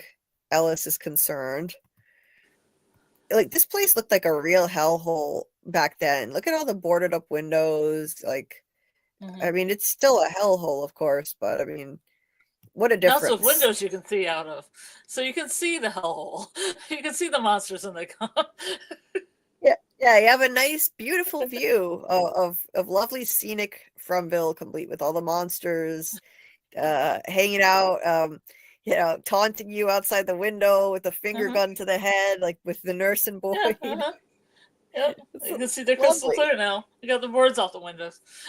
Lovely. But like, just look how Boyd transformed life is what I'm saying. I mean, wow. Looking at the way it was then, and then comparison to now, it's just night and day. He just transformed life for them in every possible way. And that's why the big bad is trying to break him more than anyone else, because he is such a huge asset to them. And you slowly break him and you slowly break everyone else in town who's relying on him now. Now this scene here, Boyd changes his mind after that little almost riot at the diner and says he can't leave now. And Kenny's like, is not having it. For once, he actually, like, this is one of the first times he kind of comes out of his shell and takes a stand on something, which is great. It's great to see. He's manning up here. Kenny's like, he's saying, like, what if people start to panic and they're arguing, and Donna walks in. People do point out Donna's always popping in at interesting moments. Especially people who like the Donna mole theory. I don't know. I think she's just showing up because she's a major character, and Yep. sometimes it's as simple as that, But she pops up. She's like, basically the leader of half the town or half the Fromville. She's the leader of half the town, She says, "Am I interrupting?" And no, they just continue. So she stands there and listens to Kenny. I almost called him Kelly. Kenny's monologue here. Now this is fantastic. I typed the whole thing out. Kenny has really, really great lines. Like, this is his second monologue in this season that I thought was great. Boyd had tried to dismiss him and say, "We're done," and he said, "We're not done." And Boyd's like, "Wait, what?" And Kenny says, "I said we're not done. You told me you had to go. You told me I had to step up and be strong while you were gone. You told me we were running out of time, and what part of that's changed? We've all been sitting around the last 12 months acting like those talismans were a solution." Incidentally, that tells us it's been a year. It's a little exposition.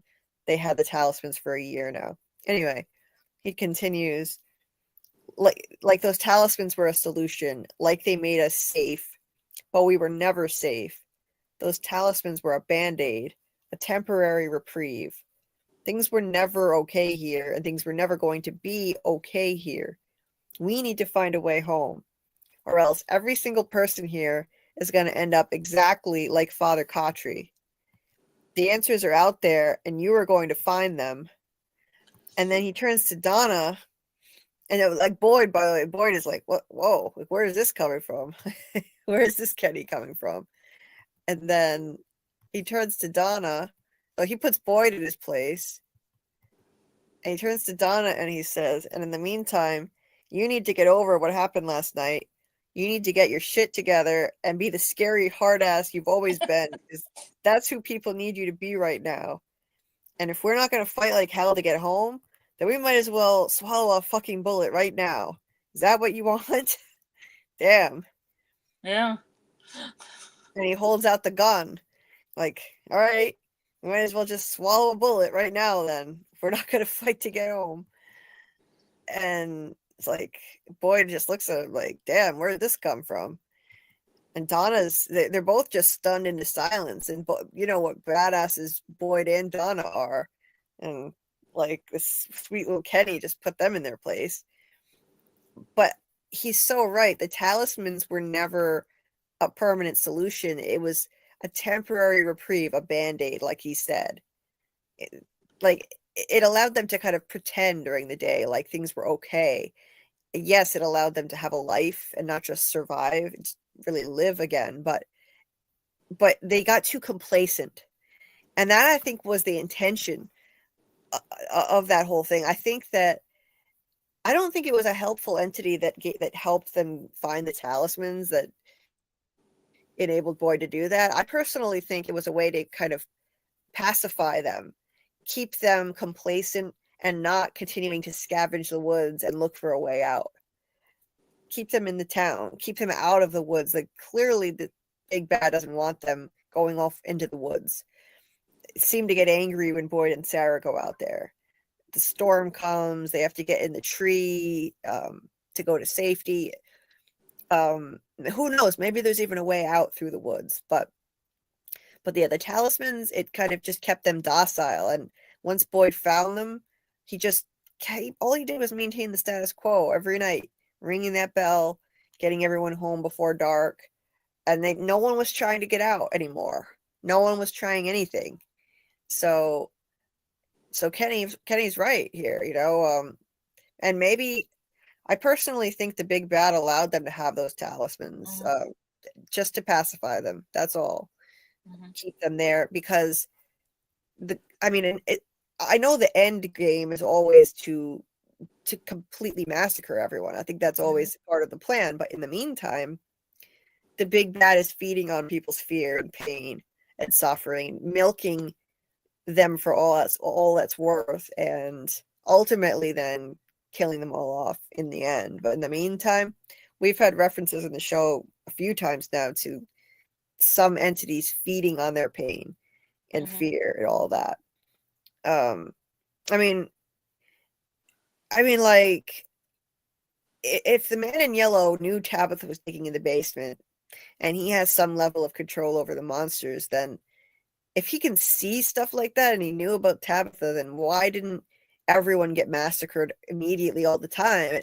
How come some of the people survived in the foxholes and others didn't?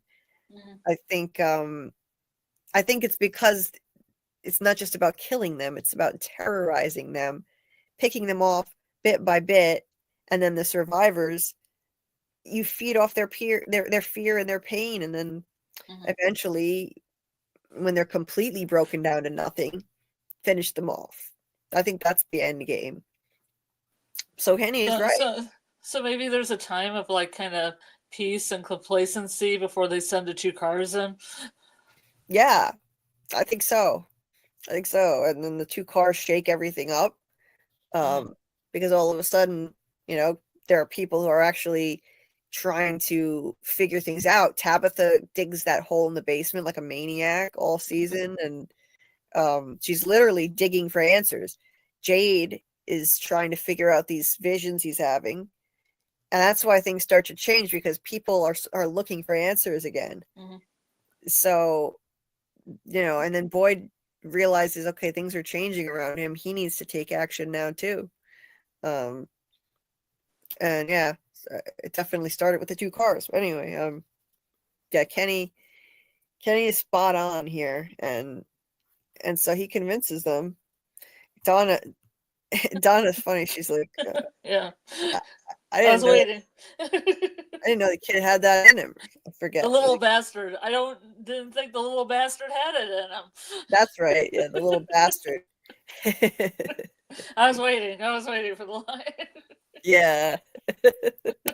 And Boyd just kind of laughs like, yeah. Oh, where'd that come from? I've heard I heard Tony say on one of his streams, like, it was all because Christy gave him that kiss. Like, all of a sudden, yeah, something dropped. I don't want to say what, but something dropped. He became a man. He became a man. Kenny became a man. Yes. Timing of it is kind of it fits, you know. Yeah. Right after he got that little kiss. I think it was just a kiss on the cheek too. Oh yeah. Imagine if he got more, what he could do. He turned into a real badass action hero. Be like, I don't know. Oh, and so this next part here, look at this. So I didn't catch this on the first couple watches. This is kind of fucked up and Oh cruel yeah. here. The big bad has a mean sense of humor. Get away. And there's a plane. Like, it's just taunting them because they're trapped in there. So it says get away, and it has a plane taking off. It's like just kind of taunting them in their faces all the time. Why is this billboard here? What is this? What is this doing here? I'm gonna brighten it up so you can see it better. Wait a minute, where's my brightening tool? Yeah, get away. There. See, and then I can sharpen it too. I never noticed that it's so faded that on the first watch through, and even the second, I didn't catch that. Yeah, And it's you have to really be paying attention. It's quick, but because he just walks right by it. But yeah, what a way to taunt them. Now, have you seen this in the present time? Is this still there? I don't know if it's there anymore. I don't remember. I don't know. I honestly don't know. As we rewatch, maybe we'll see it again. Yeah, I'm gonna be watching for it. Doing these rewatches, taking all these screenshots, I'm noticing things I never did before. But yeah, what a way to taunt them in their face. And we know the evil entity has a sense of humor, a wicked one with the jukebox playing "Celebrate Good Times." Come on, for Kenny, it's got an evil humor, huh? Dunking for pineapples. Oh, right. She's holding up a pineapple. Reminds me of the pineapple bobbing that apparently we're going to get to see on Severance this season. Yes. Yeah. Pineapples are actually a symbol of what is I forget what it's a symbol of. Hospitality. Yeah. A lot of people have it as house decorations, where you give a pineapple to people. Like a lot of times they'll have like little like on rods and stuff. They'll have a little pineapple in the end. Right. Yeah. Kind of Victorian era is pretty big. Yes, indeed. Martin said the first time I ever watched From, I was like, well, I don't know what's going on, but that boy in white is definitely Thomas. Maybe we should stick with that. That's interesting. I do find it odd that there's so much mention of Thomas when that was never a part of the show. That was just their backstory. They keep coming back to Thomas, and he keeps coming up in the script, and it does make you wonder, is he going to have some type of role that we don't know about? Ethan said he likes to think of Thomas on a quest somewhere. Maybe he's not dead. Maybe he's not. I don't know. Somehow. I think he's really dead, but who knows with this show? Who knows? Hey, Dean Gray. I think it's a pocket dimension that replays the Roanoke colony over and over, reincarnates people who made the wrong choice and brings them in again and again.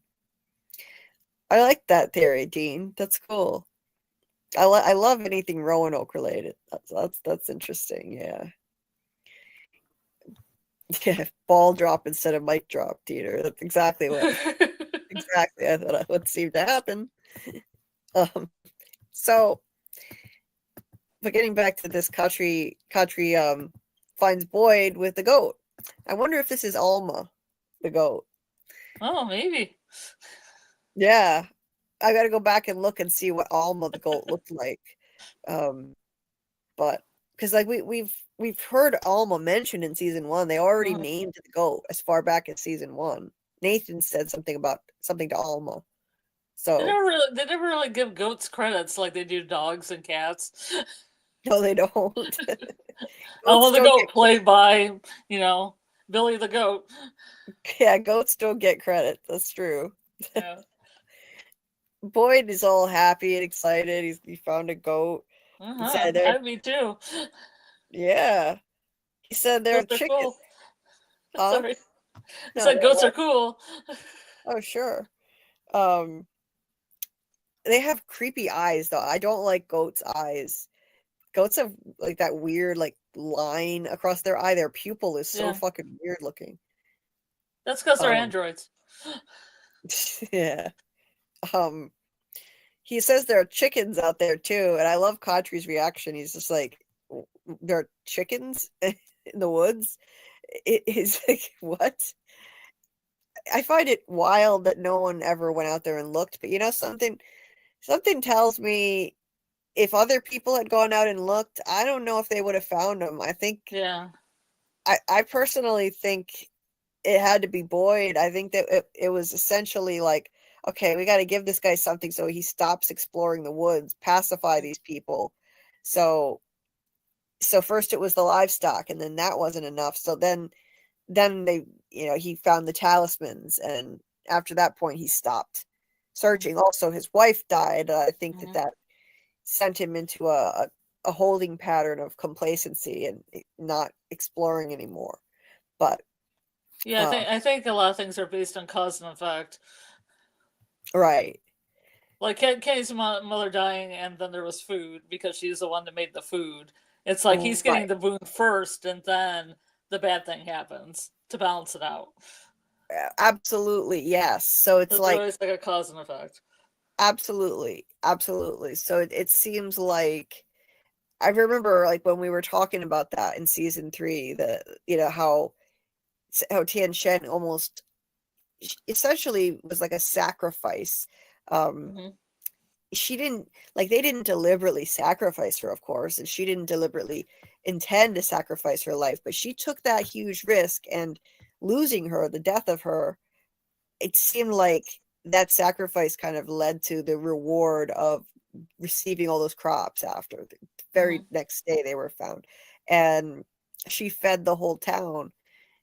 Jim literally says, look at this, it's enough to feed the whole town when he finds the Mm-hmm. crops. Mm-hmm. So yes.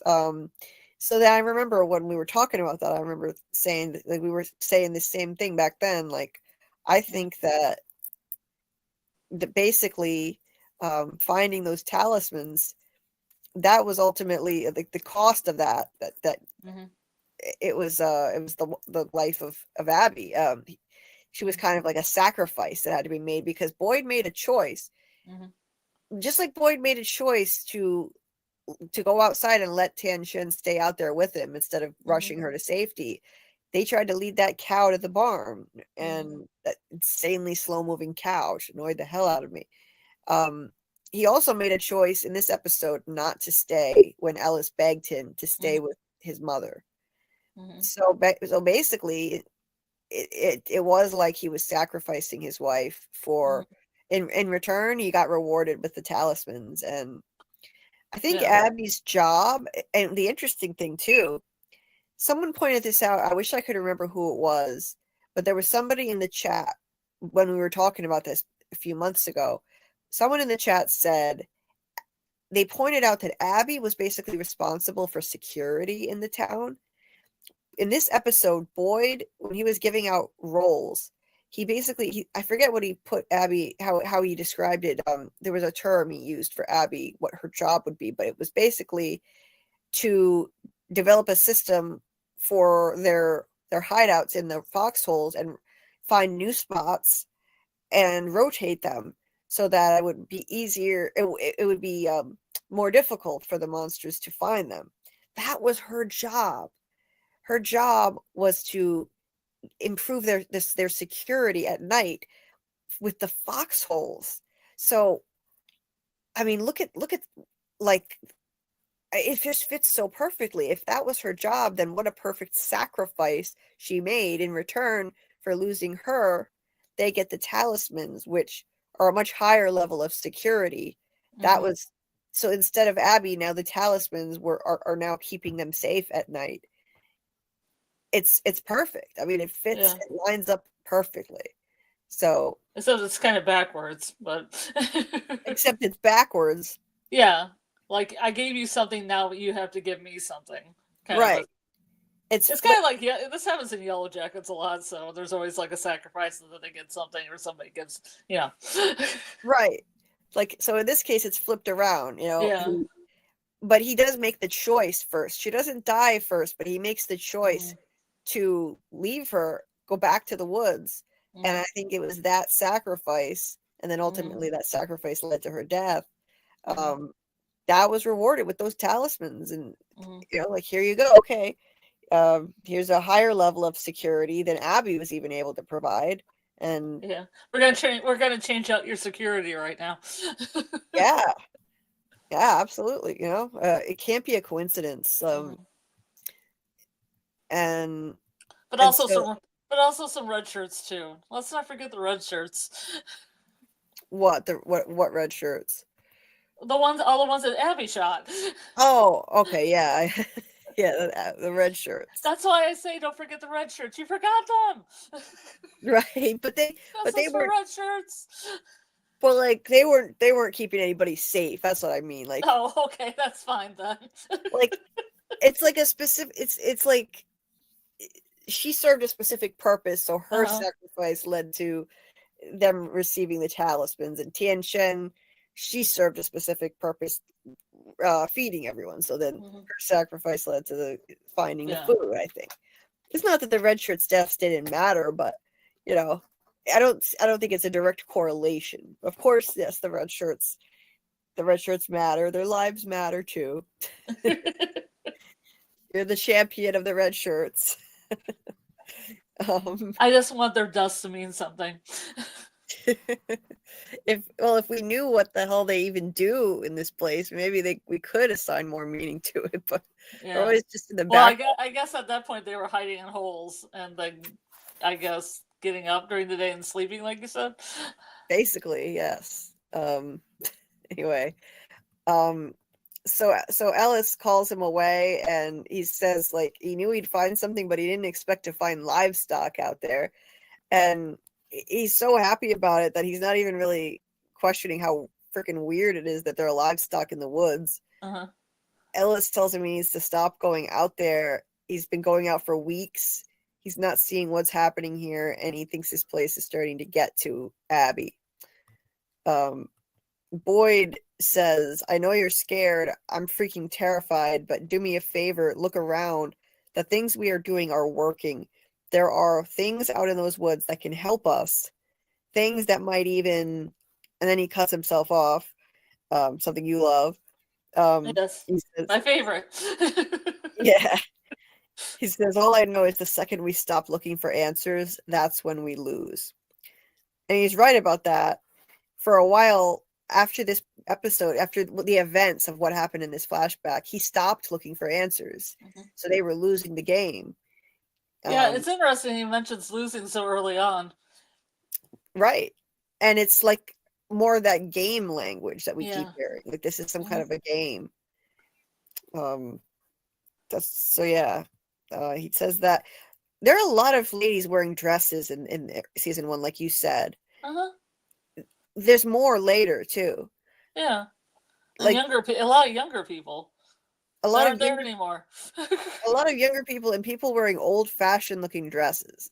And you don't see that after season 1. It's weird. So Ellis says, can't we just get someone else to go look for a while then? Because we need you here. Mom needs you here. He said sometimes he sees Abby standing in the middle of the road staring into space. And Boyd just interrupts him and says, your mom is as tough as they come. Iron Abby, remember? And he says, I know this is hard, but this is what we have to do, at least for now. Ellis is rightly annoyed, and frustrated, saying, you're not even listening. And Boyd's not. He's not listening. Like, he's not doing active listening and really hearing Ellis's concerns. He's like a man possessed. He can't seem to stop going out there, not even for a day. Ellis was just like, take it just one day, and Boyd would not do it. he says there are 4 hours of daylight left, and he tells him to help Abby. Now, listen to this part. He tells him to help Abby get everyone secured, as in security, because that's her job. Remember, she's in charge of security. And when he gets home that night, they'll talk. Ellis begs him to stay, and he still goes. What were you going to say? No, I said, of course, it's that night. I'll do it that, Yep. Regrets, you've had a few, kind of a thing. Yep. And so, yeah, tells him, help Abby get everyone secured. And then he goes off, and what does he find? He finds something that brings much more security than Abby could. And yeah, basically he sacrifices her life. I mean, he didn't know that was going to happen, but he made that choice. He didn't listen to Ellis's concerns, and he made a choice. And he's always like, up until season 3, up until this happened, he was putting everything in the town above his family. And we now see how this shaped him and changed him to the point where now he's literally like torturing a kid just to protect family. Yeah. Because Fatima is now his family, and after what happened with Abby, now he's forever changed. He's not this guy anymore.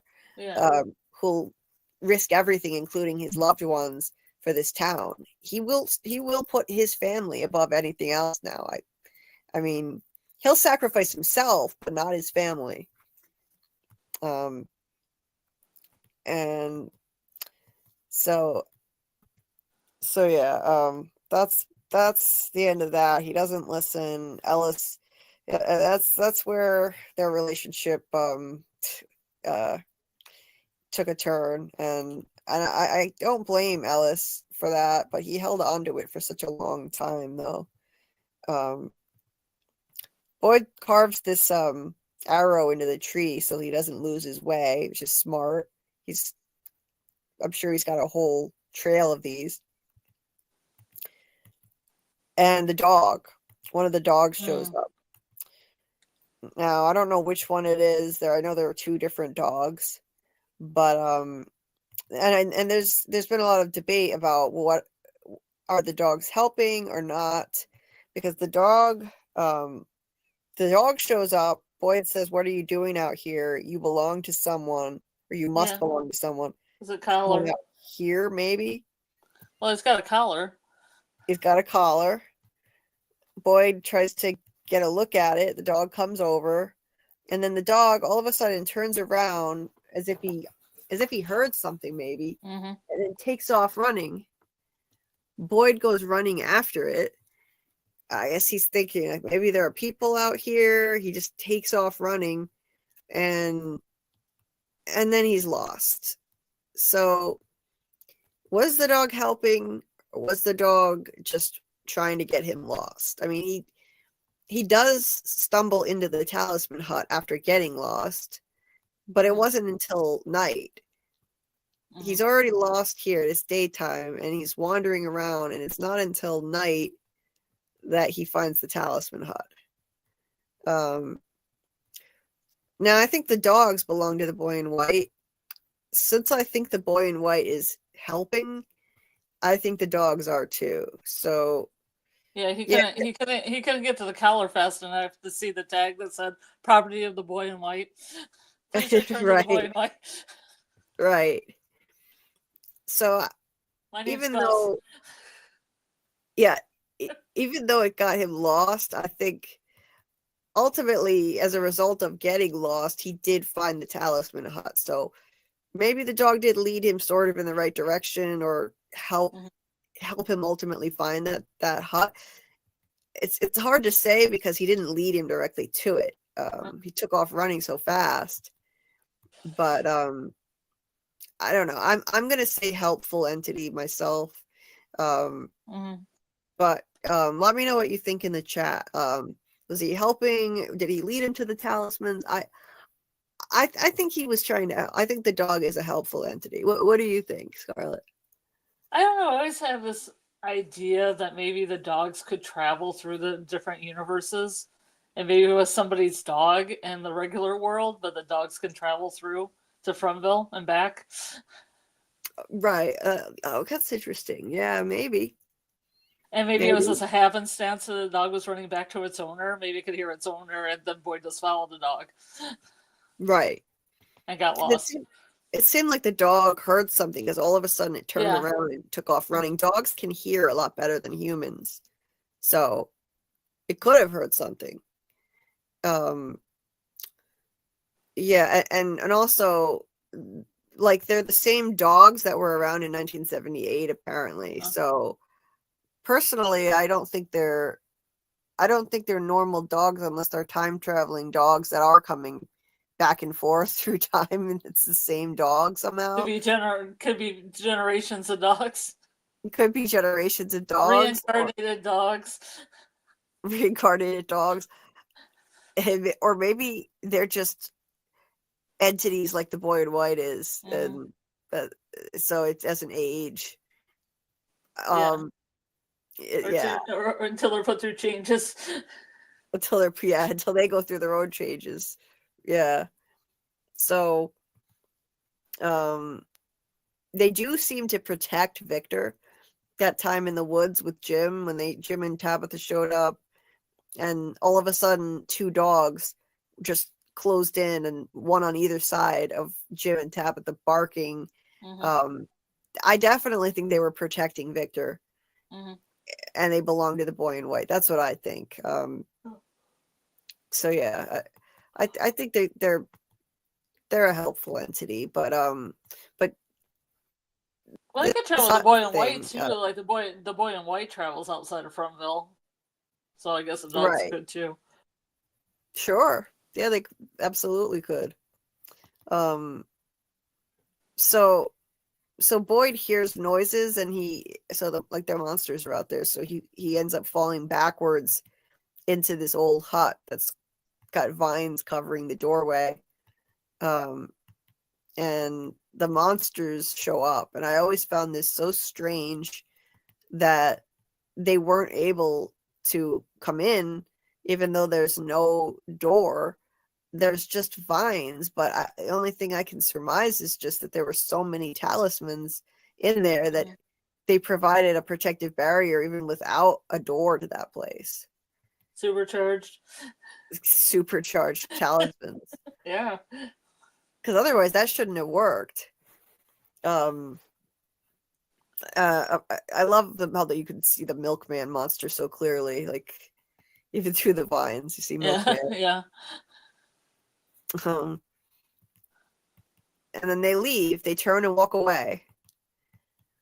And he gets up. He's like looking around, and he sees the talismans, and they're just kind of stuck to the wall. And all he has to do is just kind of pull gently, and they come right off. Now, there's a whole lot of mystery surrounding them. I mean, where did they come from? Who made them? Are they actually magical, or is this just part of a game?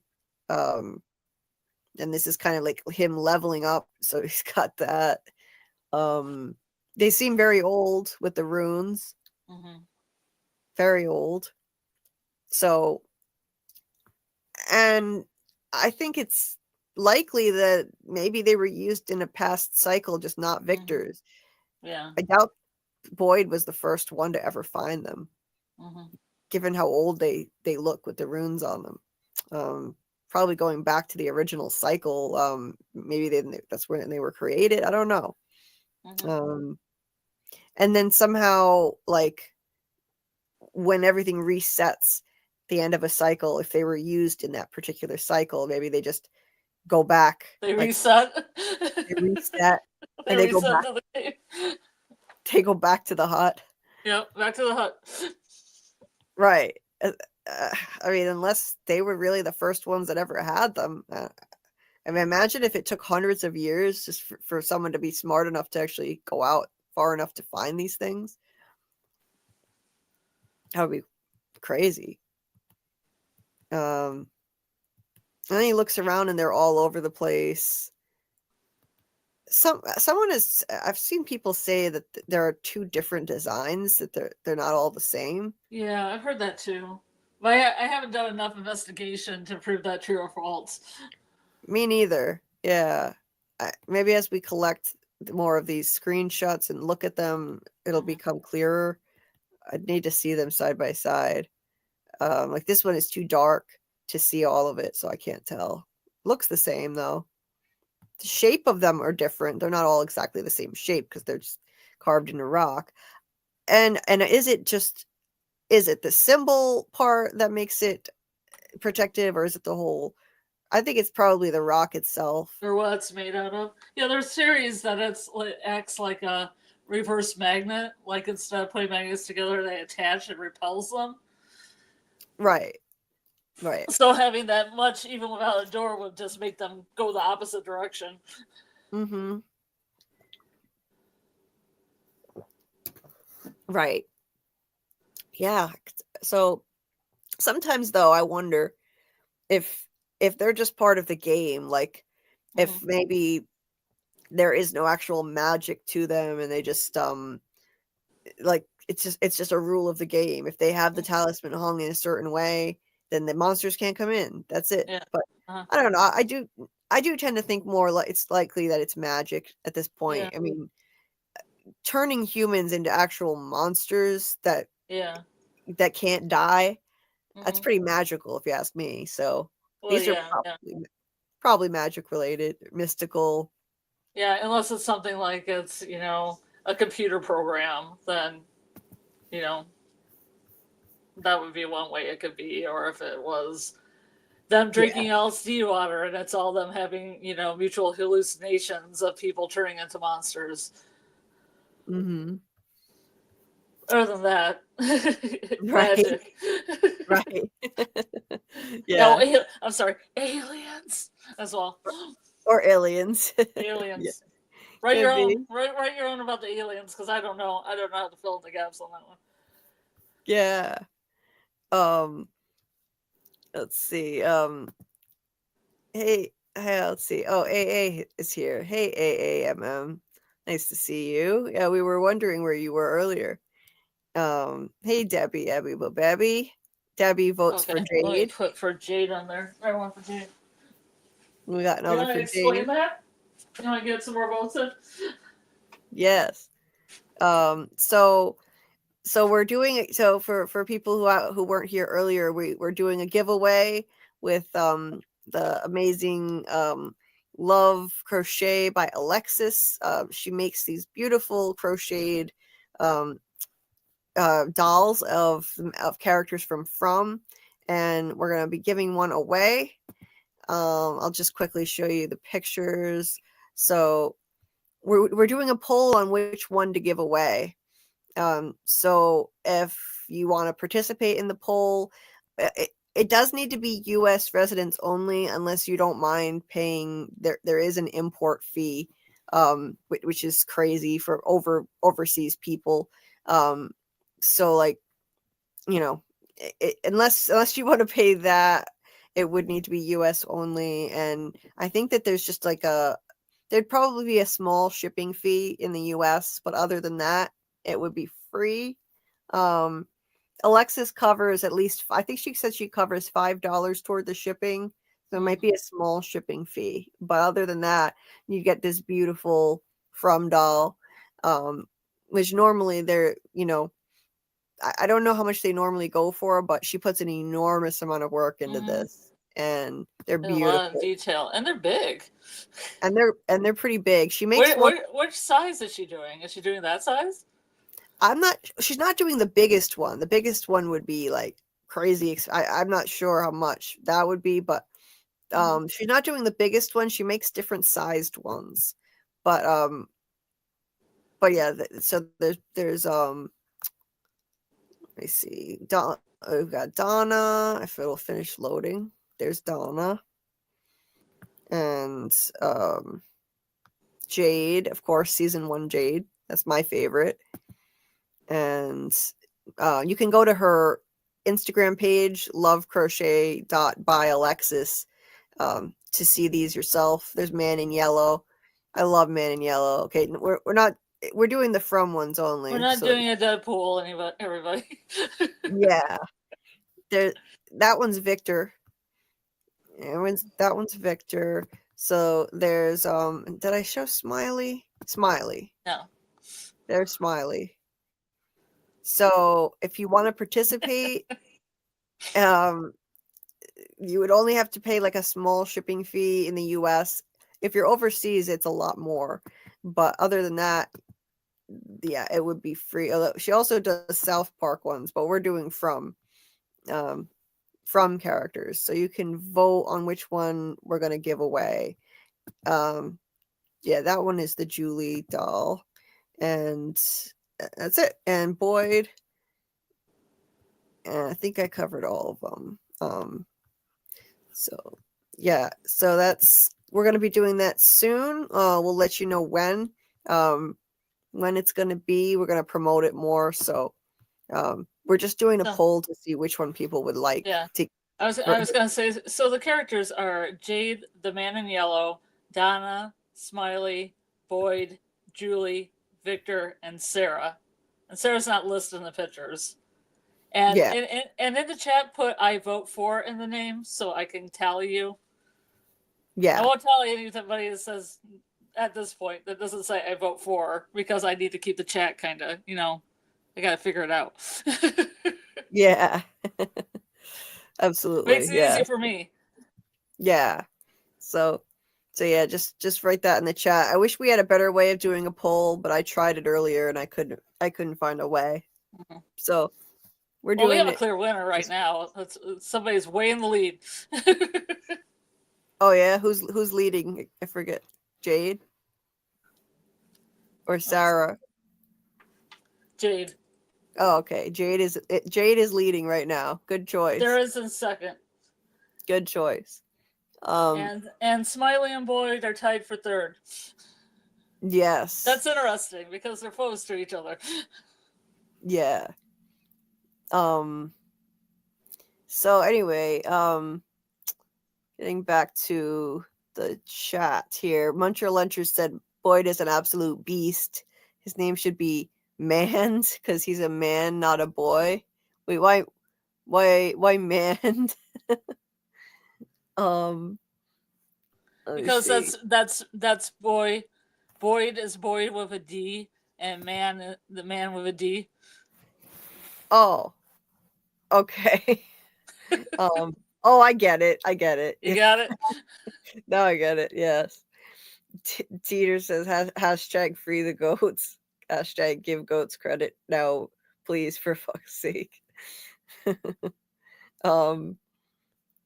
And Teeter, thank you for letting people know about the contest, about the giveaway rather.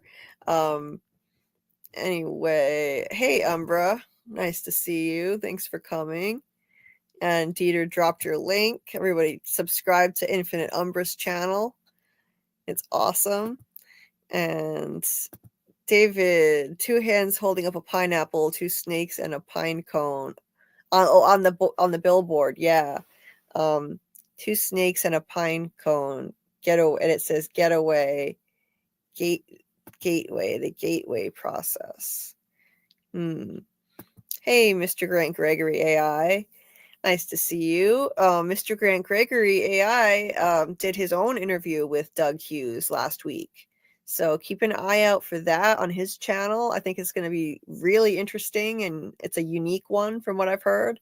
Doug told me a bit about what they talked about, and it's definitely a different some different stories that people probably haven't heard yet, and different information on his career that sounds like it's going to be a fascinating one. So if you're not subscribed to Mr. Grant Gregory AI's channel, definitely check that out, because I'm sure he'll be releasing that interview pretty soon, and I'm looking forward to seeing it myself. Let's see. Gateway, like in Stranger Things, she rises up with the headphones and the sacred frequencies represented by her favorite music. Oh yeah, that's right. It's Stranger Things. I forgot about that. Yeah, with the headphones, and yeah. Stranger Things, there's such a long break in between that sometimes I forget plot points, but yes. And okay. Doesn't the dog belong to some family in the paintings? I can't remember right now. I've even wrote it down somewhere. I don't know, Martin. Where is that one drawing that Victor does where there's like two people with a dog? You said they were kids. I said they were adults. Mm. But that was a drawing, not a painting. Right. It was one of Victor's drawings. Yep. Okay. So, Muncher Lyncher said Sarah, if you didn't catch that.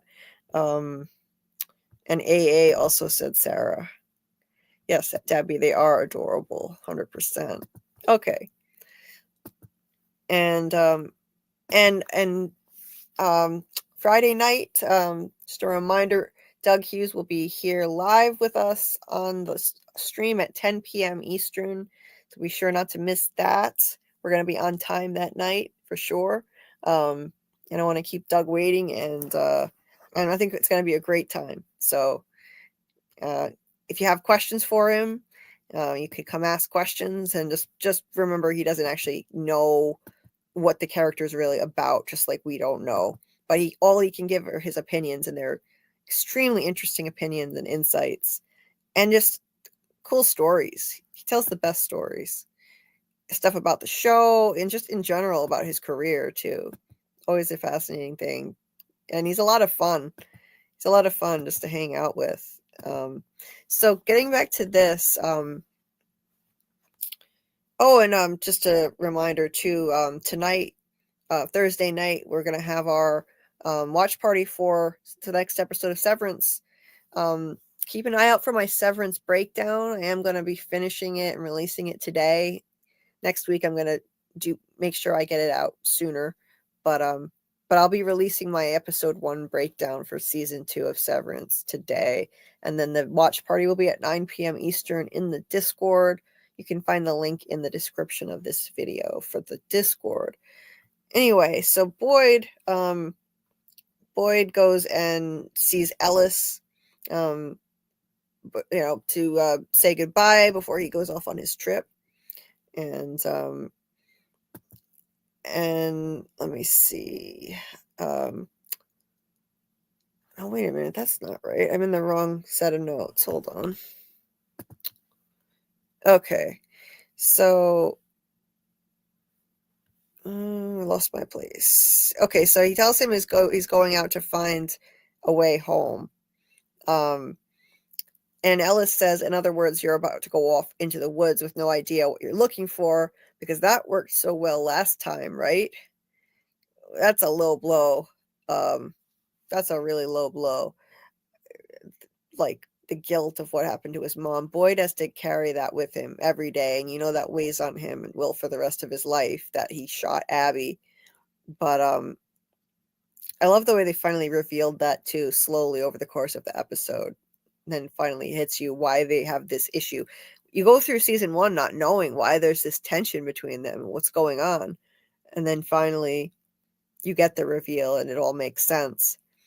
And Boyd says, like, Boyd is such a good father. He basically says, you can be mad at me and hate me, that's fine. But if something happens to him and he doesn't make it back, he doesn't want Ellis to regret what he didn't say. That's being a real father. He says, you are my son, mine. I love you, and I'm proud of the man you've become. And not a single day goes by that hasn't been true. Okay. And he's basically saying, even with all this distance between them, none of that has changed how he feels about his son. Not a single day goes by. Like, it was a beautiful thing to say.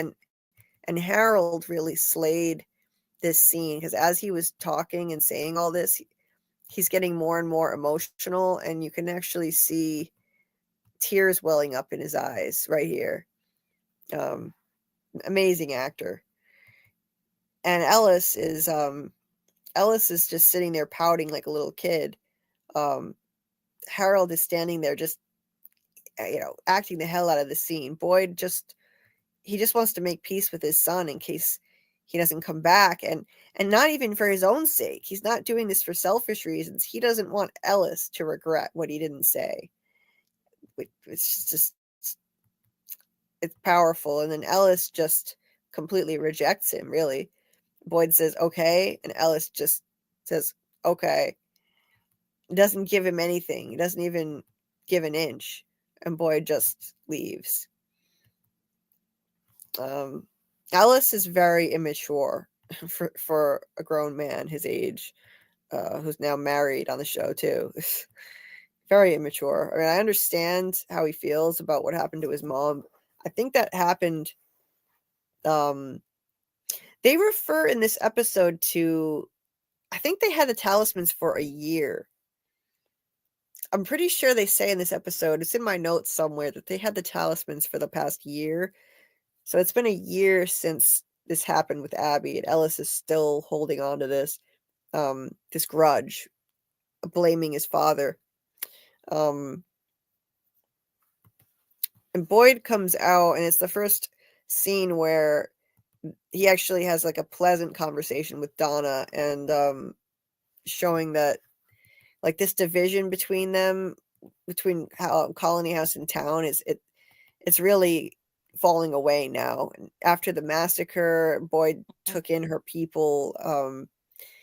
They're finally making peace. I think she must have held a grudge. Wasn't he trying to shake her hand or fist bump or something, and she pulls it in? Yeah, she kind of slapped his hand away. He was going to shake her hand, and he just kind of slaps his hand away and hugs him instead. Yeah. It was sweet. Yeah, I liked that. I really love Donna. I love Donna. And this is kind of their moment of making peace. I definitely think, even though they've never said it explicitly on the show, she probably held a grudge against him because, well, as we'll see in a little bit, when we get to the scene, she's right there trying to save people while Abby's shooting up the town, and I'm sure Ellis told her, like, I begged him not to go, and he went. So I'm sure she blamed him, and that's why there was division between the two. But this is them kind of making peace, and she's saying, she said Ellis will come around, come back safe. Who am I going to argue with? If you're not here. It's nice. You see a nice development in their relationship throughout the series. They're the two pillars of the town and Colony House, and they work well together. They play off each other well. I like that. And Fatima here has to talk some sense into Ellis, say that he's going to regret it if he doesn't go after him. And she says, what happened wasn't your dad's fault, and it wasn't yours. It was this place. I wasn't here. I didn't see it, but I know if there was anything else your dad could have done, he would have done it. What happened was so awful, it was inconceivable, and it fills you with rage. Rage that you needed to put somewhere, and this whole time your dad let you put it on him. Did you for a second stop to consider what that day was like for him, what he's carried every second of every day since? So she put him right in his place. That was spot on. His father let him put all that rage on him all that time, and he just took it. He just took it, even though he didn't deserve it. And Ellis said, no, he's not thinking of what that was like for his father. The only thing about this, though, why didn't Boyd try to shoot her in the leg or something? Like, it was like a kill shot. I mean, well, probably panicked. He probably panicked. Because Ellis ran out there. He barely saved Donna for getting shot because she turned around. Yeah. And then Ellis runs out there too. I mean, he just probably panicked. Yeah. That's true. He didn't really have time to like make sure he aimed at something that would be non-lethal. So he comes out of the hut. We're back to the flashback, and the dreaded scene is coming up now. He's got his he rolled up his shirt to carry the talismans. That hut is you can barely even see. You can't see anything other than vines. It's no wonder he fell into it. He starts dropping the talismans. He picks it back up, and he comes out of the woods, and he hears gunshots. This shocked me when I first watched it. I was not expecting that. She's just going on a rampage. I wasn't either. I thought it was going to be more of a slow burn where she became like more like Sarah, like heard voices or something first. Yeah, a little bit more drawn out. And is she wearing blue? It's what is that? Is that gray or is that like a bluish gray? I can't tell. Yeah, I can't really tell either. The colors on this, I know how I can tell. Wait a minute. The colors on this show, if you've noticed, the color palette that they use, it's very dark. Everything is dark, and the color saturation is low. It's not vivid saturation. And I noticed this because I make thumbnails for all these videos, and I'm like, these are way too dark. I need them to pop so people see them clearly and click on them. So I'm always amping up the color saturation and turning the colors more warm. It's a very cold color palette, and the color saturation is low. So I warm it up for my screenshots like that, and I turn up the color saturation. That looks blue. Let me see. They turn down the warmth. I want to know what Robert says about this. I want his opinion. Yeah, damn it. We do our lives so late that Robert never gets to join because he goes to bed around midnight. Although I mean, he could come a little earlier, I guess. We don't always start as late as we did tonight. That looks blue to me. Now I turned up the color saturation the whole way. It looks like a bluish gray to me. So yeah. But look at that. Look how that's without any alteration. Yeah, it's really desaturated. It really is. Mm-hmm. Yeah. That's why I have to make so many edits to the thumbnails so that they pop and people notice them, click on them more. So anyway, she's shooting up the place, and Boyd thinks that there must be some kind of a threat, so he takes out his gun and he's looking around like where's the threat? The threat is her. I wonder how many people she killed. There's like bodies all over the place. It's just wild. Yeah, you can see a couple in the back, and she shoots a couple people straight up. Yeah. So at least 4 or 5, if not. God, there's more in the street. 6, 7. Somebody just went grocery shopping. There's like groceries in the road. Yeah. There's bodies all over the place. Yeah.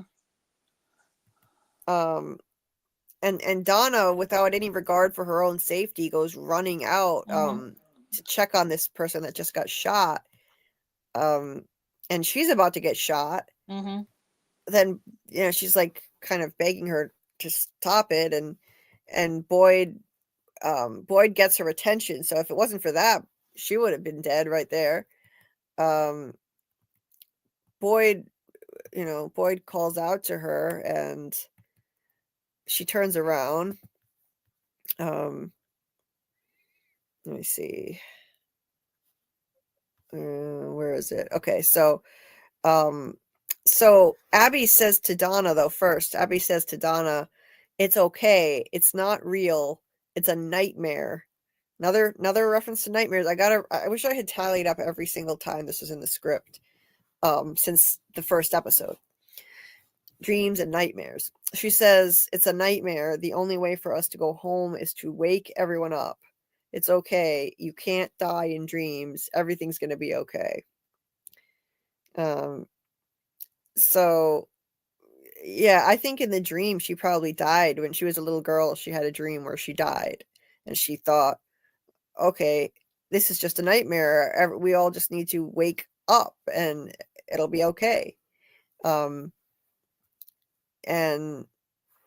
And then she turns to Boyd and she says, "You didn't come back before it got dark. There's no way you could have survived out there. Not if it was real. It's time to wake up. Time to wake everybody up." Um, so this convinces her even more that it's fake because he couldn't have survived the night out there in the woods. So yeah, that convinces her even more that this is fake. And somebody looks like somebody's standing near that car over there. I'd be like ducking for cover, not just standing there.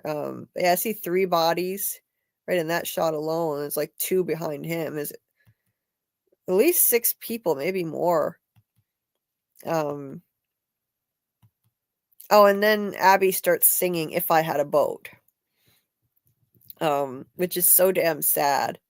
She starts singing "If I Had a Boat" and smiling, and Boyd starts, kind of, he's about to join in. It's awful. Like, they're smiling at each other, and you think for a moment it's gonna be okay, and then Ellis comes running out and says, "Mom." She turns around and is about to shoot Ellis, and we don't see it, but she's about to shoot Ellis. So Boyd, panics and shoots her. The directing of this was really great because the shot just starts there and then it just goes in closer and closer on his face in absolute shock at what he's just done. Yeah, this is another Jennifer Liao directed episode. Nice. Maybe a Yeah. little Jack Bender help. Yeah. Yeah, really beautifully done. So, so now I'm glad we have confirmation from Jeff Pinkner and John Griffin that this is not a dream. Abby was not right. It's not a dream and it's not purgatory. That's what they said. So that's a good thing. Abby was wrong about that. And this still, I think nightmares have something to do with it. It's just maybe things are manifested from nightmares, like we were saying earlier, because you don't put that many references to nightmares in the script and dreams unless it means something. So after that, it cuts to Boyd. He takes off his coat and he leaves his badge. Like, you get this sense that he knows he might not come back, and if he doesn't come back, then Kenny will be taking over. So he leaves that behind. I wonder where the hell he got that badge. Was that just waiting there for him? Were there past sheriffs in town? He was a self-appointed sheriff, so Maybe it's where all the monsters got their costumes, like milkman costumes. There was a sheriff's costume, yeah, a couple of cowboy costumes. yeah, maybe. This is where he takes out his box of clothes and he's got a whole box full of shirts, and he takes out his identical yellow shirt and changes into it. I wonder why he didn't do this sooner. He walked around all day with Khatri's blood all over him. And look, it's the same exact shirt, it looks like. How many of these does he have? So I'm saying the boxes is full of those. Right? Endless supply of yellow shirts. But he wears it differently in this case. He's got it open over something else. It's the same shirt. And he starts off and Ellis catches up to him. He says he's been following him for a long time, trying to get up the nerve to talk to him. Just like a little kid, he's so emotionally immature. And he finally admits it wasn't his father's fault what happened. That he's just been angry for such a long time. And he admits though that in the Colony House massacre, the only thing that saved him and Fatima was the talisman on the door. And if Boyd didn't do what he did and bring those back from the woods, then he doesn't finish the sentence, but I mean, yeah, they'd be dead. And he said it wasn't your fault what Mom did. It wasn't your fault.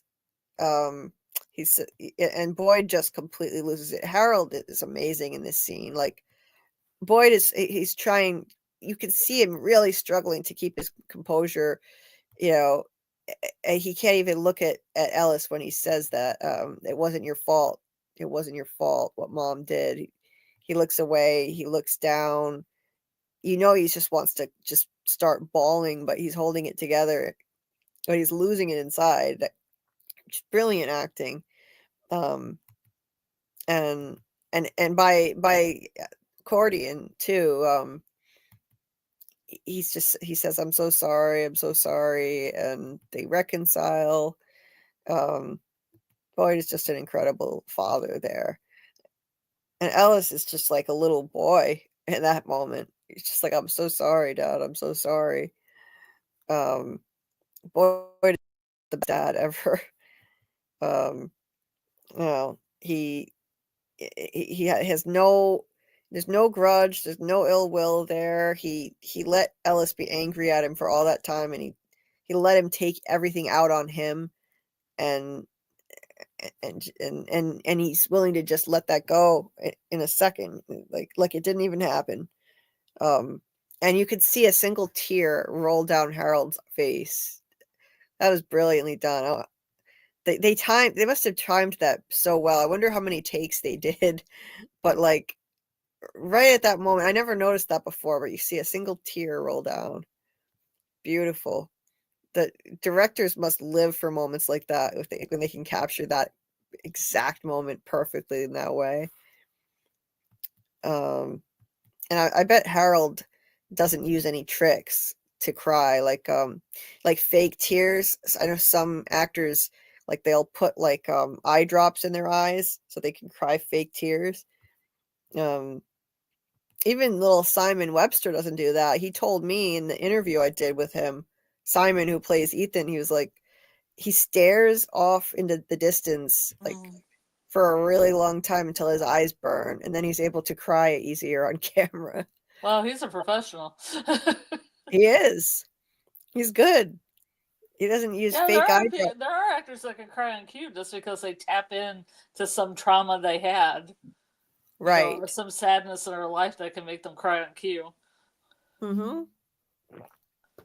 In fact, Adam Scott, I was watching an interview with Adam Scott from Severance, and he said that I don't know if it was the interview or the podcast. It was the podcast I was listening to, where he had lost his mom a couple years before. He shot that scene where he had to cry, sob, like, I mean, absolutely sobbing in his car. And he thought about the loss of his mom, and that helped him. He tapped into that. So actors do that kind of stuff all the time. But a kid, most likely hasn't been through that much trauma, hopefully, in life. Well, sometimes not, but sometimes Simon. Hopefully not. So Simon just has a cool trick that he does, and he did a great job crying on camera in season 3. I told him he did an amazing job. And anyway, so Boyd, these two slayed this scene. It was so good. And Boyd, Ellis was saying he didn't want him to leave without saying goodbye, and Boyd says this is not goodbye. Then Ellis sees Sarah because this idiot can't ever follow instructions. Then Sarah just shows up. Do do do do do. Hey everybody. Yeah. Like, can she ever follow directions just once? Like, Boyd said you had one job, just stay in the damn shed. You have one job. Why couldn't you do your one job just to stay inside here? Yes. She just can't listen ever. He also told her to stay in the damn church, and then she goes on a walk of shame later, parading through the town, and it's just stay put. Jesus Christ, after everything she did, she can't even follow simple instructions. Lucky to be alive and not in the box.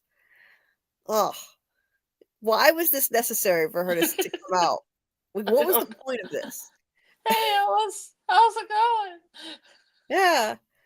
What is she just like You thought I was dead, but I'm not. being nosy? Like what is this? Unless you just thought Boyd was on his own, but I mean, why wouldn't you just wait for them to knock instead? Just wait. Yeah. He said just stay put. Simple as that. Jesus. So she comes out and like they literally just reconciled. So I remember thinking, oh god damn it. Please don't let this screw it up. They finally just buried the hatchet. And Ellis he immediately is like, what's she doing here? Boyd begs him to trust him and says he thinks she might be useful and he'll explain everything when he gets back. I didn't know why he didn't just play the Father Khatri card and say, Father Khatri, Sarah told him things and he died and I'm doing this for him.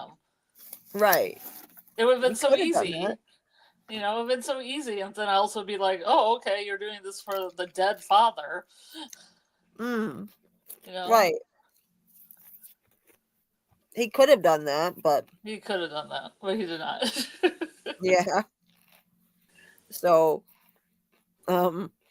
he just begs Ellis to trust him and say he'll explain everything after. So, I was relieved. Ellis said, okay, he was willing to accept that and trust him.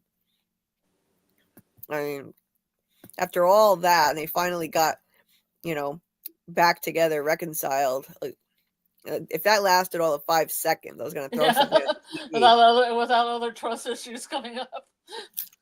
Right? Yeah.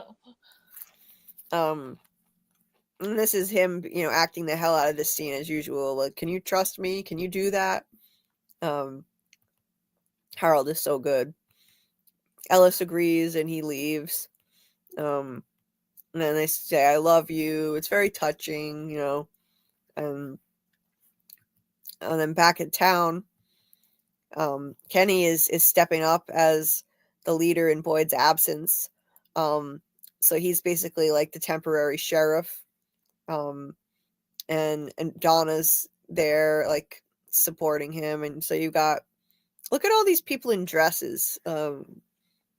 Dress, a like skirt. Those two young ladies, and everybody's younger, like these ladies, and yeah, we got some younger hippie types and stuff, and I guess I got some older people too, but there seems to be a lot more older people as it goes on. Right. Yeah, the red shirts change a lot. This guy must have been injured in the massacre. He's got a sling. And then over here, we've got, wait a minute. Was that the same lady? Yeah, so that was the same lady as over here. And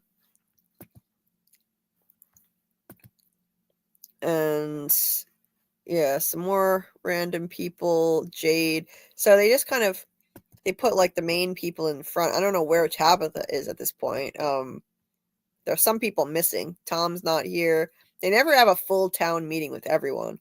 There's always somebody missing. It was the same at the choosing ceremony too. There were some people missing. Victor's not there either. Anyway, Kenny says, we're in a tight spot. No one's going to pretend otherwise. Sheriff Boyd is risking everything for us out there in the forest. The least we can do is keep ourselves together while he does. So that means we're going to do things a little differently going forward. No more colony house, no more town. We're a community, so we do this together. And that's about time. So that's officially the end of the divide between them. Donna backs him up and tells the colony house people to be good house guests, encourages them to help Jim with his radio tower plan. And he gets up there and tells them, they need help gathering supplies, building the radio tower. So finally, like, they're all coming together and they're going to work together on something. Like, they need more of this. Like, all pitch in together. They need this energy again. Everybody cooperating and working together on something. And they all get right to work. They start gathering supplies and taking it up to Colony House right away. And again, look at all these people in old-fashioned looking dresses. There's two more. They dressed very differently in season 1. Dresses and skirts. there's 4 of them in this shot.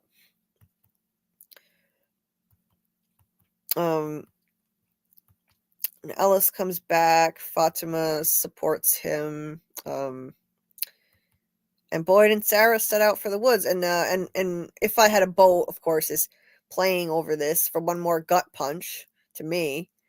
I just find it so sad listening to it. The song, it's played. This is the second time we had to hear it in this episode.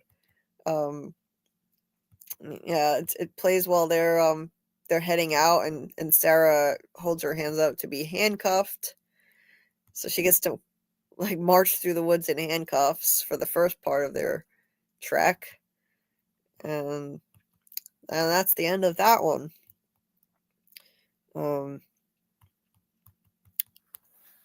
Yeah, so not one of the most fun episodes. It's much heavier than most, sadder than most, really, but that's still an enjoyable watch. Just it's just a lot of sadness and not that much humor.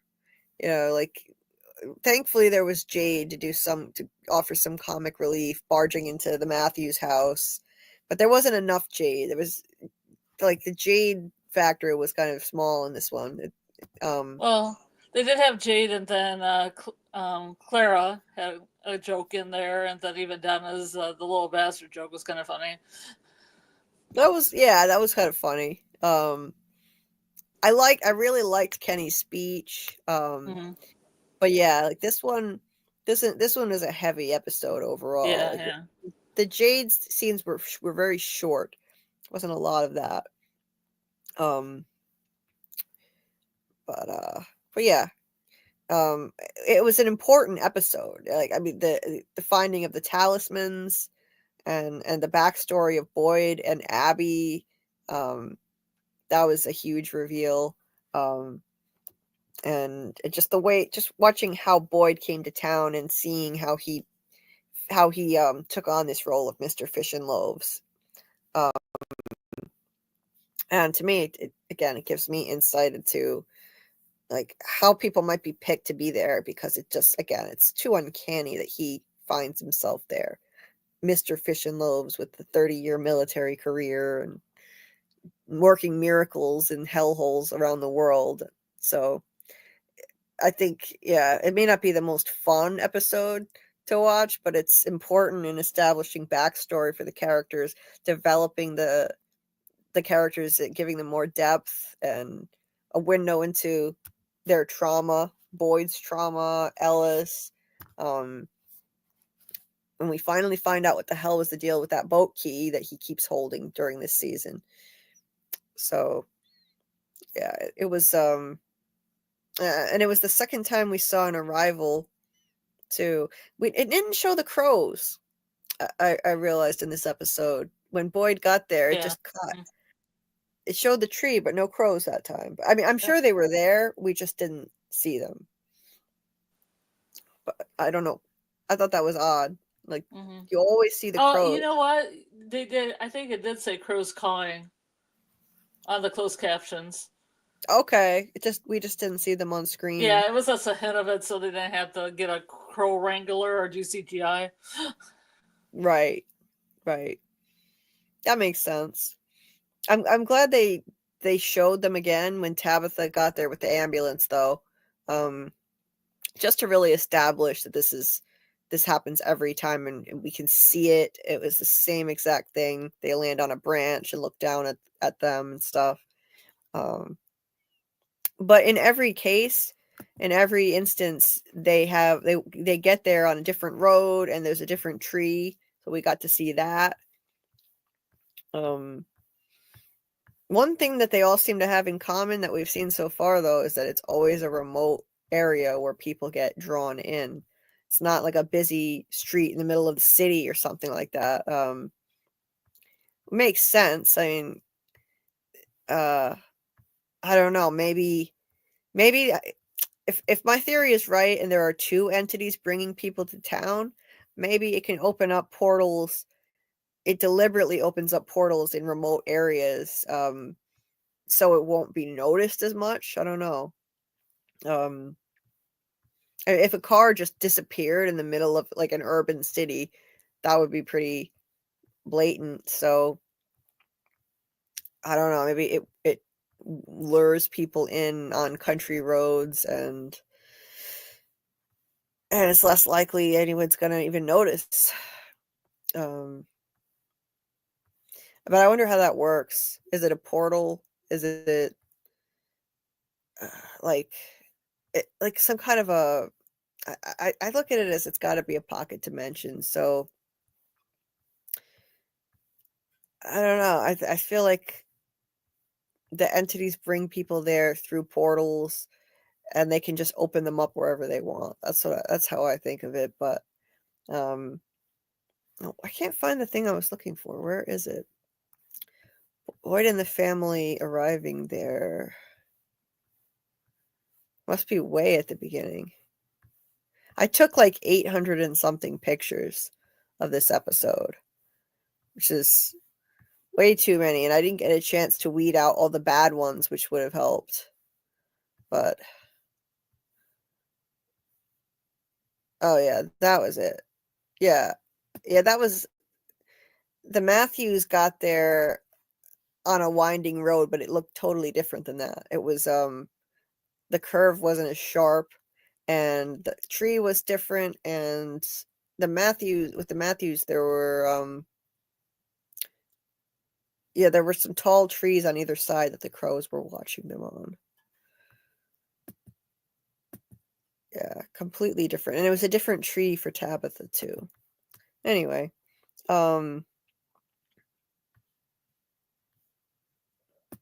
thank you, Dieter.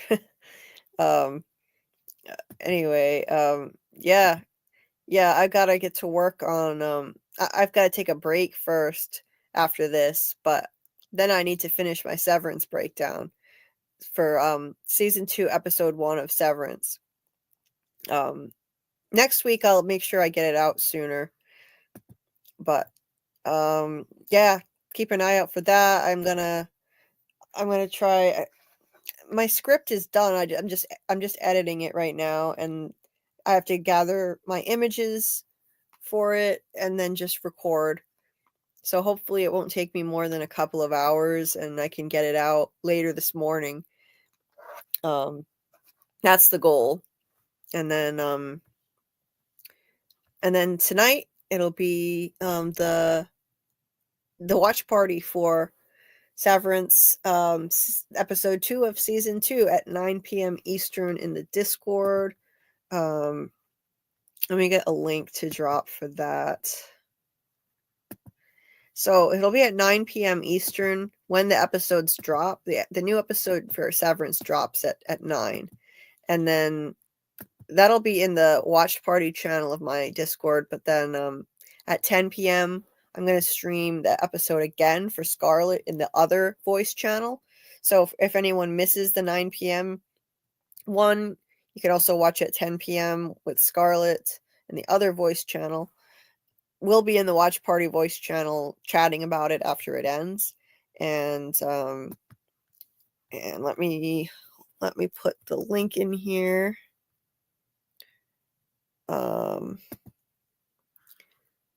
Okay, there's the link. Wait a minute. I'm trying to pin it and it won't let me.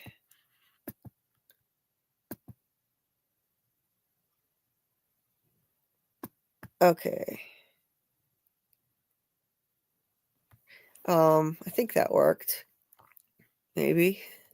Anyway, the link to the Discord is also in the description of this video. If you're not already a member and you want to join the Severance Watch Party, you can go in the description of this video and you'll see the link to the Discord there too. So that's going to be fun. I'm really looking forward to the next episode of Severance and getting my breakdown out for episode 1 finally. Huh. That's weird. My that's so strange. What the heck? My chat is way behind everyone, so I'm seeing stuff that I'm seeing stuff that was in the chat earlier, and it said at the top of the chat, it said, Zax and their viewers just joined. Say hi. I don't know what that means. I've never seen I that think before. that was way up there when we were talking about Zax. Yeah, that was hours That ago. was way up there. That was hours ago. So that must have Yeah, been what that was hours ago. Dieter was talking about. But I've never seen that in the chat before. There was this little Yeah. message at the top that said, Zax and their viewers just joined. Say hi or something. What the heck does that Uh-huh. mean? I don't know what that means, but it's I wonder cool. that's why we got a whole bunch of different people in there. Like Zach's just like kamikaze our chat with all his viewers or something. How the heck did he do that? That's I so don't know. cool. I That's don't know. that's really cool. That's probably why we had some people I've never seen before all of a sudden. Yeah. It just like dropped in. I don't know how. I'm gonna have to ask him how he did that. What the heck? That's so cool. Um, that's awesome. Well, I appreciate that. Whatever it was he did, I'm gonna have to ask him what he did. I'll DM him on Twitter. Mm-hmm. Um, and I've got to actually find the link to his channel. I don't think I was trying to find it. It's not under Zax. It's something else. Mm-hmm. Um, I've got to find it so I can drop the link to his channel next time. And hey there, I don't know how to pronounce that, but I've never seen you before. Welcome, Jeff. I guess Jeff 1000. I'm gonna say. Thanks for popping in. We're winding down now. Oh hey Paul Miss Shelby. Nice to see you, aka BK. Nice to see you. Paul Miss Shelby, aka BK, actually created my entire Discord server that I just dropped the link for. The entire thing.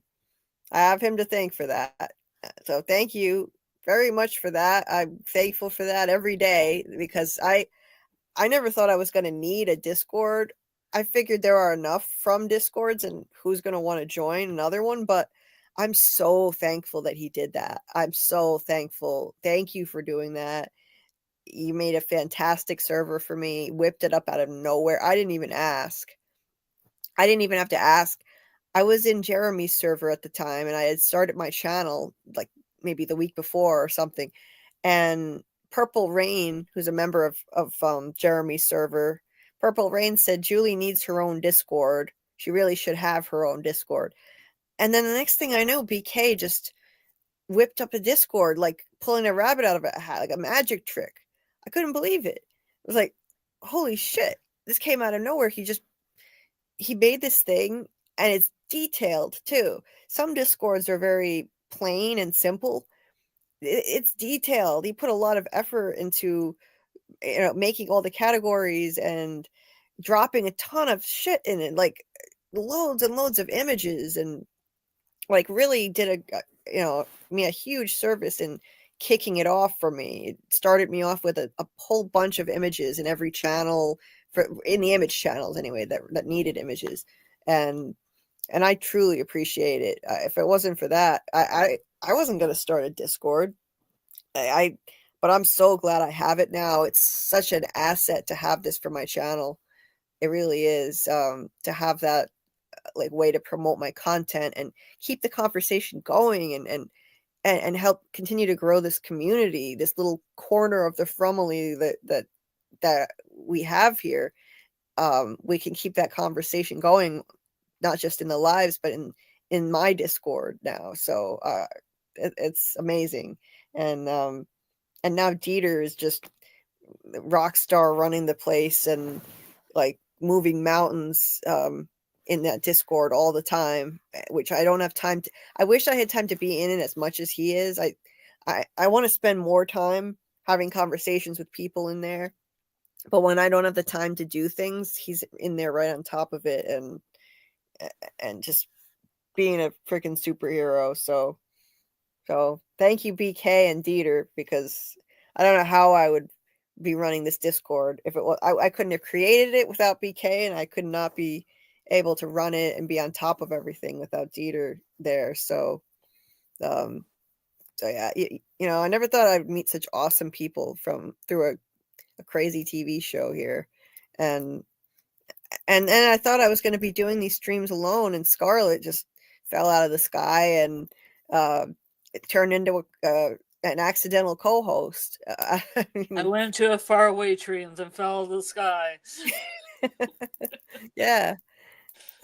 And became like the perfect co-host because we just fit perfectly. We fit so well together with the way that we analyze the show on the same level, and just clicked right off the bat. It's the first one I had, it just wasn't the right fit.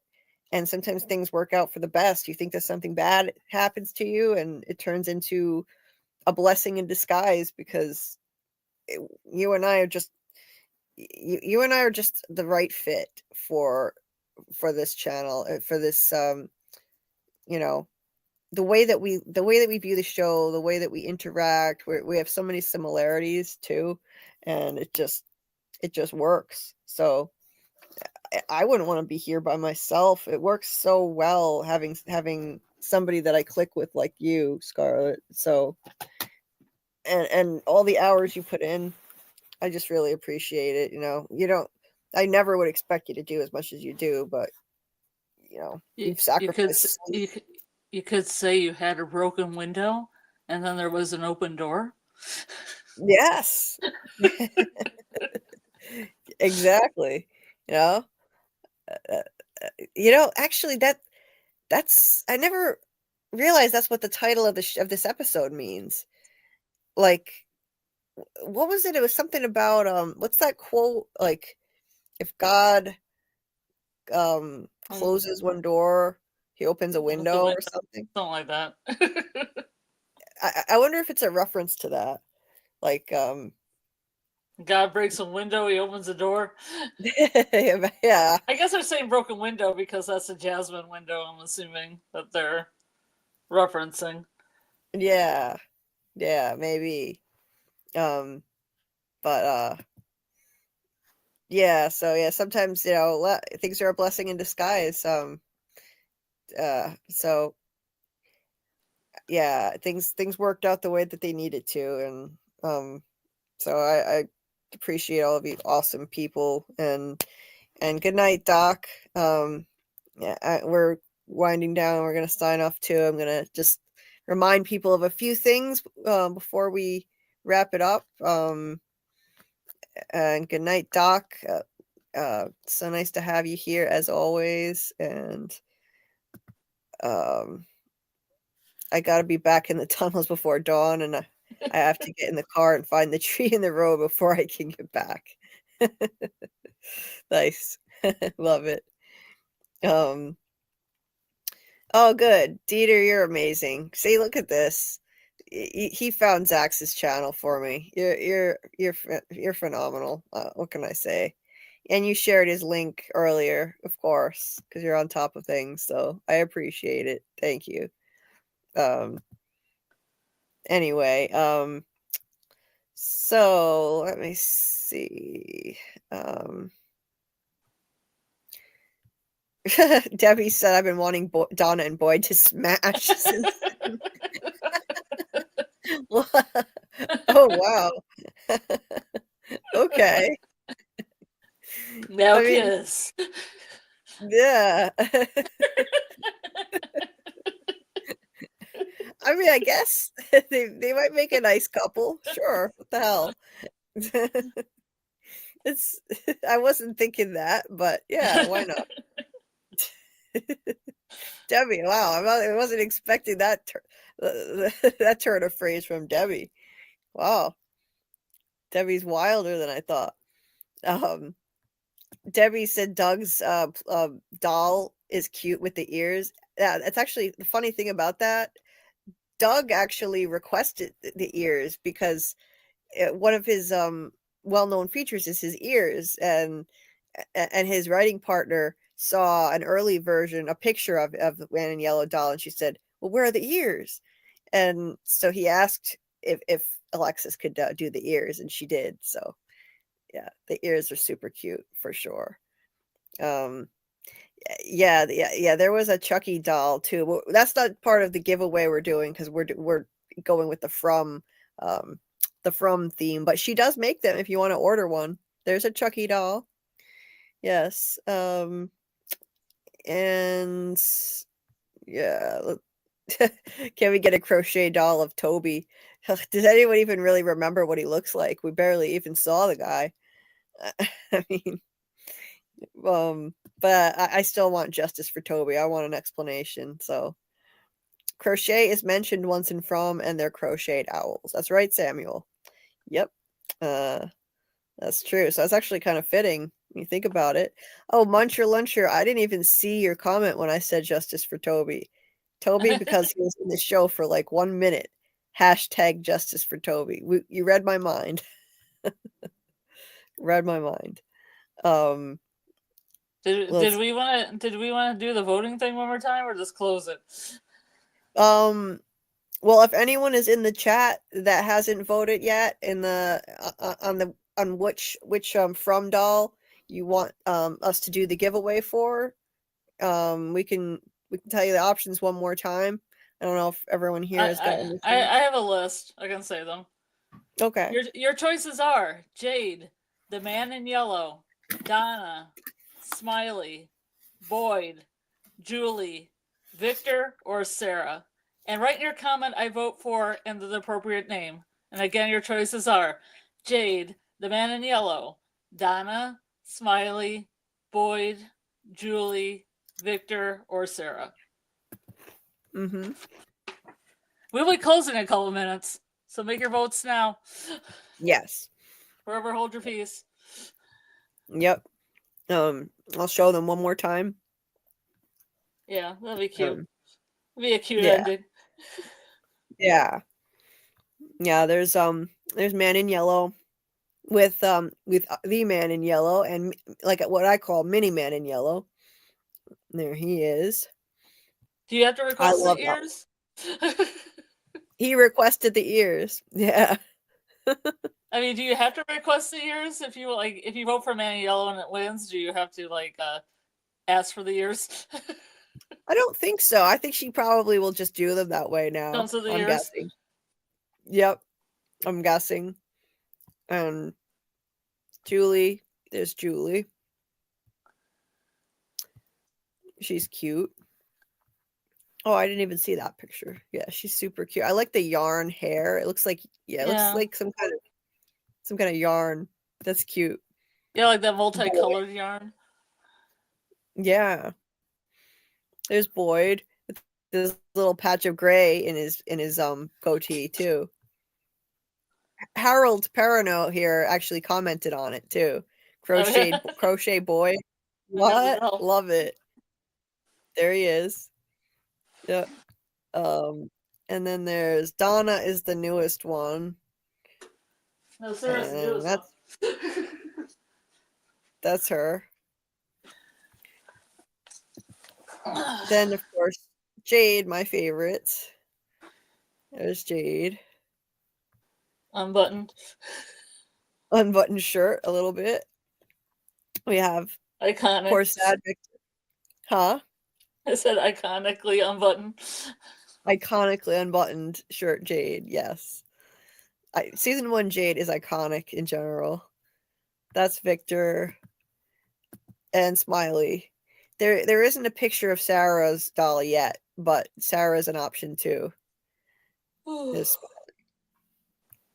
So those are the options. If you haven't voted in the poll yet and you want to participate, now all you have to do is pay for the shipping, which she'll cover $5 worth of the shipping, and then you would just have to pay the rest, which is, if you're in the US, it shouldn't be much at all. And then international, it would be a lot more. So keep that in mind. If you're international, she can't cover like the crazy, import fee and the shipping if you're international. So ideally, probably US only would be best, unless you don't mind. Doug Hughes had to pay like $45 for shipping plus import fees because he's in Canada. It's just nuts. So, Love Crochet by Alexis is the Instagram page. So, she does beautiful work. So check that out. Just I'll look at a few more of these comments before we sign off here. Martin said that dog in the family painting is outside in the dark with lots of trees. Yes, that's right. With what looks like a boy and a girl, two kids, I think. They're smiling and they're outside in the dark, which is weird. Maybe they're monsters though. I don't know. So the dog belongs to man in yellow is what I've worked out right now. A blonde woman with him though. So yeah, maybe they're not kids. I thought they looked kind of like kids, but they're probably, I think they could be monsters, smiling monsters, because they're outside at night in that picture you're talking about, and the dogs are there too, or one of the dogs is there. We hear gunshots from Boyd's perspective in the woods. That's right. Yep. 100% accuracy and all kill shots. A+ for Abby. Yeah, she was very accurate, unfortunately. Let's see. I've said this show is beyond acting because the family is as real as it gets. Yes, Martin. All real emotions, real love. Best show on TV since Lost. 100%. Muncher, why does everyone keep asking who is Martin, but no one ever asks how is Martin? Yeah, that's a good question. Yes. Yeah. I don't know. Yeah, Martin is a mystery. And we have our Martin here in the chat, of course. I'm good now that I got rid of those worms. Yeah, I was gonna say. It's an ongoing joke. I love this Martin stuff. I love it. Let's keep the running joke going. It's fun. And we are winding down, but if you are here and you haven't hit the like button, it does help with the algorithm. So please like the stream. I appreciate it. Okay, what else? Don't forget to listen to Lonely Island. I'm on a boat featuring T-Pain from LA to manifest Boyd's happy ending. There we go. Let's manifest some happy things for these people. Maybe that'll work. Manifest some boats and hoes. Manifest some boats and hoes. Yes, indeed. and yeah, multiple actors from are on Cameo, so check that out if you want a gift for somebody who's a big fan of the show. Got Hannah, who plays Julie, David Alpay, Avery, who plays Sarah, Chloe, who plays Christy, and of course Scott McCord. And what else? At least Toby got a kiss from Sarah. It wasn't the worst way to go. I've been chained for fuck knows how long. Right. Yeah. Poor Martin. Poor Martin. That sucks. Okay. With Alice, did you see that one, Scarlet? With Alice said I vote for Boyd. It has been tallied. Okay. Who, what, where, when, and why is Martin? Yes. Dean said Lost was a very uneven journey, worth the trip, but not particularly iconic now. From has promised, but the last season meandered. I mean, yes, sometimes it meandered a bit, but I think From, personally, I think it's a masterpiece. But that's me. Lost. I'm actually finally watching Lost again. I'm making time for it again, and I'm really enjoying it. I was always enjoying it. I just ran out of time with the channel. I just couldn't fit it in. But I'm making time. I'm almost done with season 4, finally. I was stalled right around season 4, episode 8 for months. And then I forgot what the hell was going on, and I had to go back and rewatch some stuff and remind myself because it gets very confusing. But I'm loving it. I'm almost to the end of season 4, and it's a lot of fun to watch. The only masterpiece is Jim. You and your Jim love, Muncher Luncher. this gym lover here. I'm sorry, they're not doing a gym doll. So sorry. Nope. I don't think we're gonna see a gym doll. No. Time's fast. Yeah, I think that's not happening. I'm so sad. It's so sad. Poor Ian Bailey. You know, I feel bad for him. You know, like he must be aware of all this.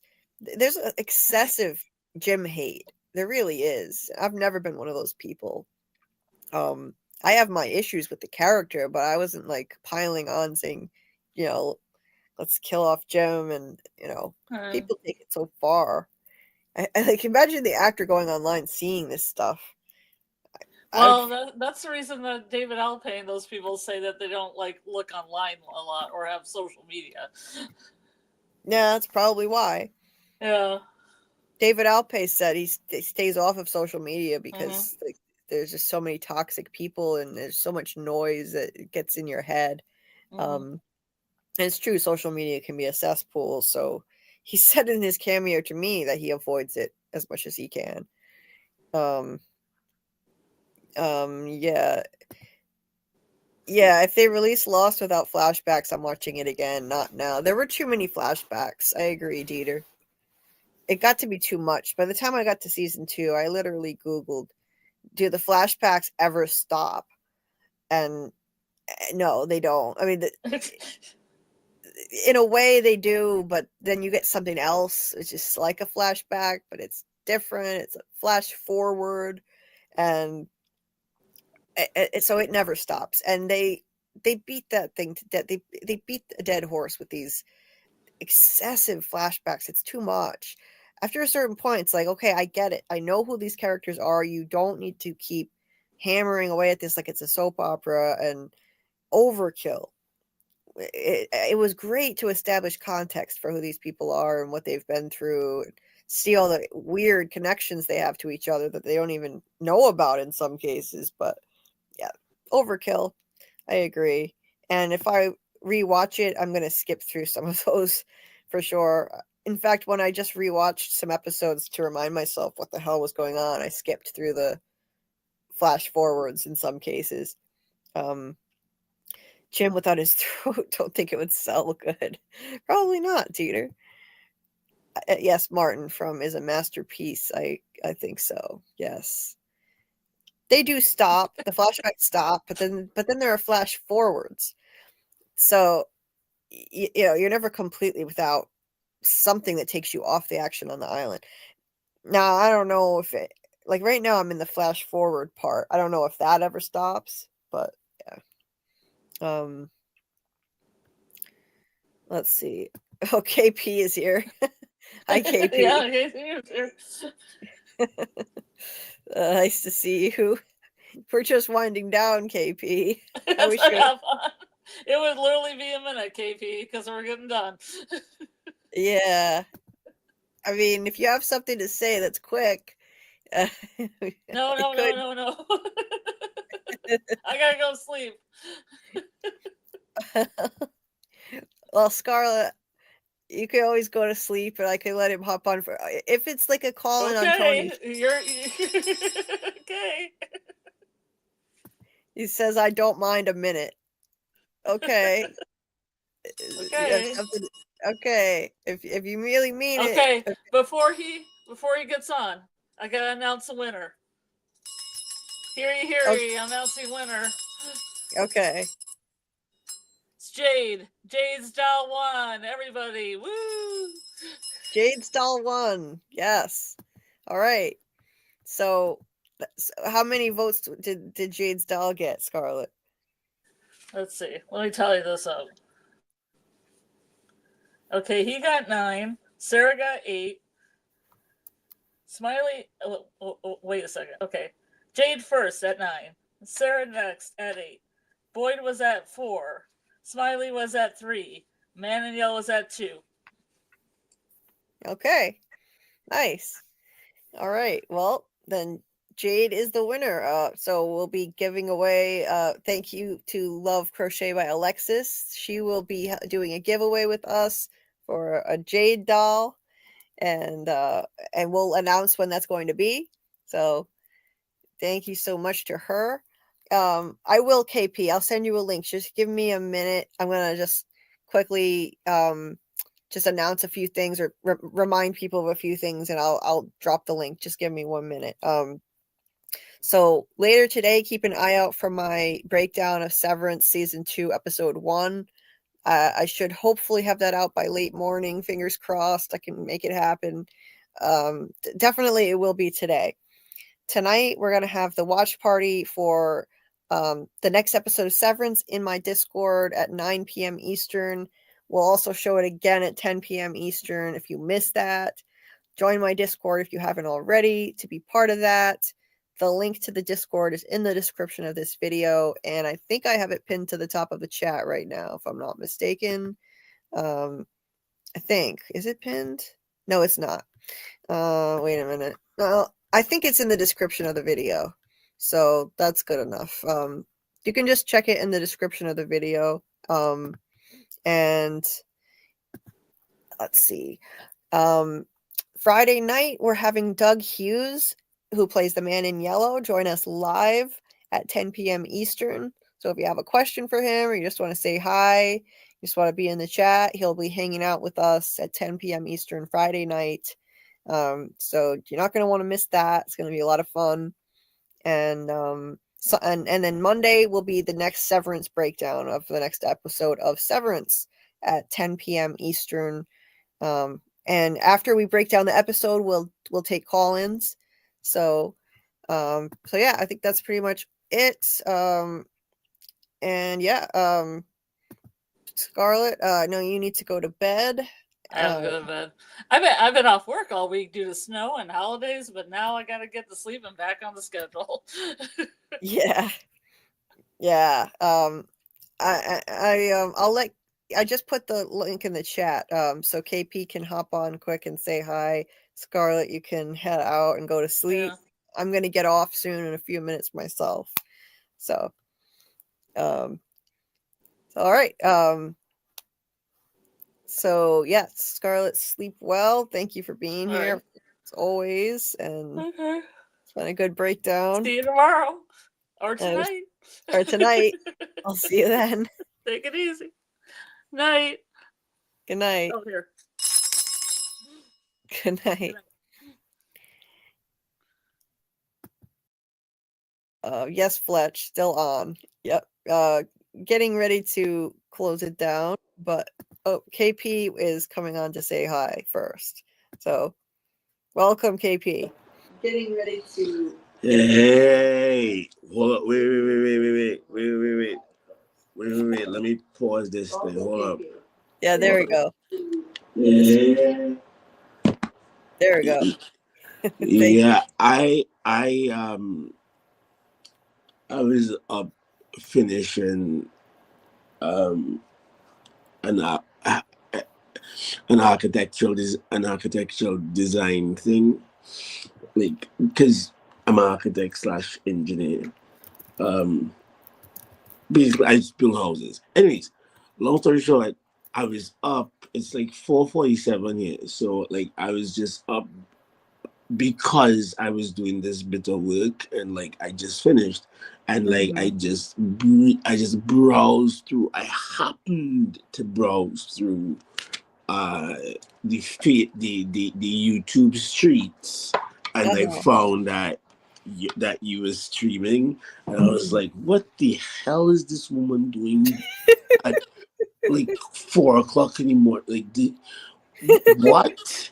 So that's why I was like, I have no idea what you're talking about. Like, the only thing I really heard about was like you guys were talking about Lost and how Lost got to be kind of lost, and I was like, and in my mind I was saying, yeah, fuck, it really got to be really lost. But yeah, that's the only thing I can remember happening. I remember like I saw you guys doing, so I have no idea what happened all night. But like I just like, what time did you start? We started at, let's see, 11. It was like 11:10 p.m. when we started. So it's been That's 4.5 hours. My G, like That's 4.5 hours. Right. Yes. Like, what? What is wrong with you? That's less than usual, KP. Usually, I know. I know. Like, cause you had an 8-hour one, didn't you? You yeah. had Oh, like yeah. I had yeah, one that was 11 dude. hours. I was like, I just thought, cause I like, when people start to stream, for like the novelty of it is like, yeah, like you can run and you can do a 24-hour stream, right? But Yeah. after doing that 2, 3, 4 times, it's like, all right, cool. Let me keep them to like 2 hours, 3.5, 2 hours, 3 hours, and like cut it off because like I have a life and I have to go to bed and like whatever. But like you were like, nah, I'm committed. I'm doing this damn thing, and I'm gonna be here until I feel like not being here, and then I'll probably still be here. Like so. Give me so just for my knowledge, right? Because I know we don't have a whole bunch of time. Just for my knowledge, give me a quick synopsis of what happened over the last 4.5 hours. Like what happened? Just real quick, 90-second elevator pitch. Like what happened? We announced a giveaway contest that we're doing. We talked about our upcoming streams. We're gonna have Doug Hughes, the man in yellow, on live Friday night. So we talked a little bit about that. And the main thing is, though, we broke down season 1, episode 8 of From, because we're doing a rewatch. And every week we take notes on every episode and we pick apart every little detail of every episode. We watch, we look at pictures. I have like 800 pictures we sift through. And that's what we did. We went through the whole episode scene by scene, went through my 800 pictures, and we discussed. So what episode is episode 8? Like what? Just remind me what happens in episode 8.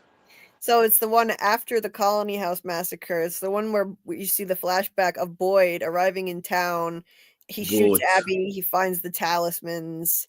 It's that episode. Oh, that's a pretty good one. That's a pretty that's definitely one of the better season 1. Because like I actually didn't foresee from season 1. Like Tony and they were covering it kind of for season 1, but like I'm a Game of Thrones I'm a Game of Thrones fanatic. Yeah. So like that's like I was more like focused on that, right? And the House of Dragons and all that was coming out. So I didn't catch from season 1 while it was showing. But Tony was talking about it so much that I was like, all right, cool, I have to check it out. So I watched it. And like a week before it came out, like week before season 2 came out, I watched the first season. I binged the first season like within like 2 or 3 days. I can't remember where I did it, Netflix or MGM or wherever, but I binged it. And I jumped into 2, and it it was. But season 1 is very, very. What is the most like out of place? What's the most out of place? Or I didn't think this kind of shit would happen. Or I didn't think this is where they were going to go with that type thing that you see now going back to season 1. And like seeing how they stack the deck in season 1 because you know what happens was like the most surprising. Like, oh shit, I can't believe they really planned this far back for this particular thing.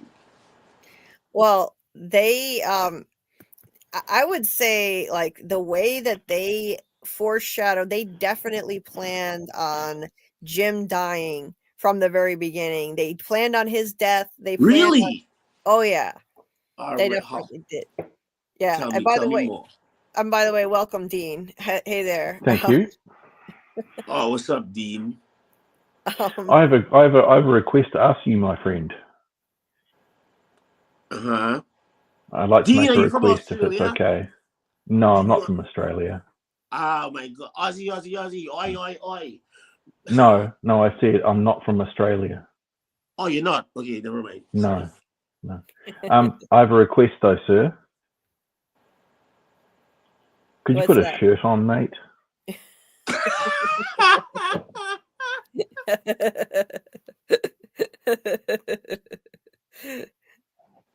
We had Umbra Oh, saying is KP's this butt naked better? in there.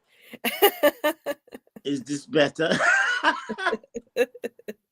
Is this better, Dean? Hopefully. No, it's not really. Could you put a shirt on? Well, hopefully he's at least got pants on.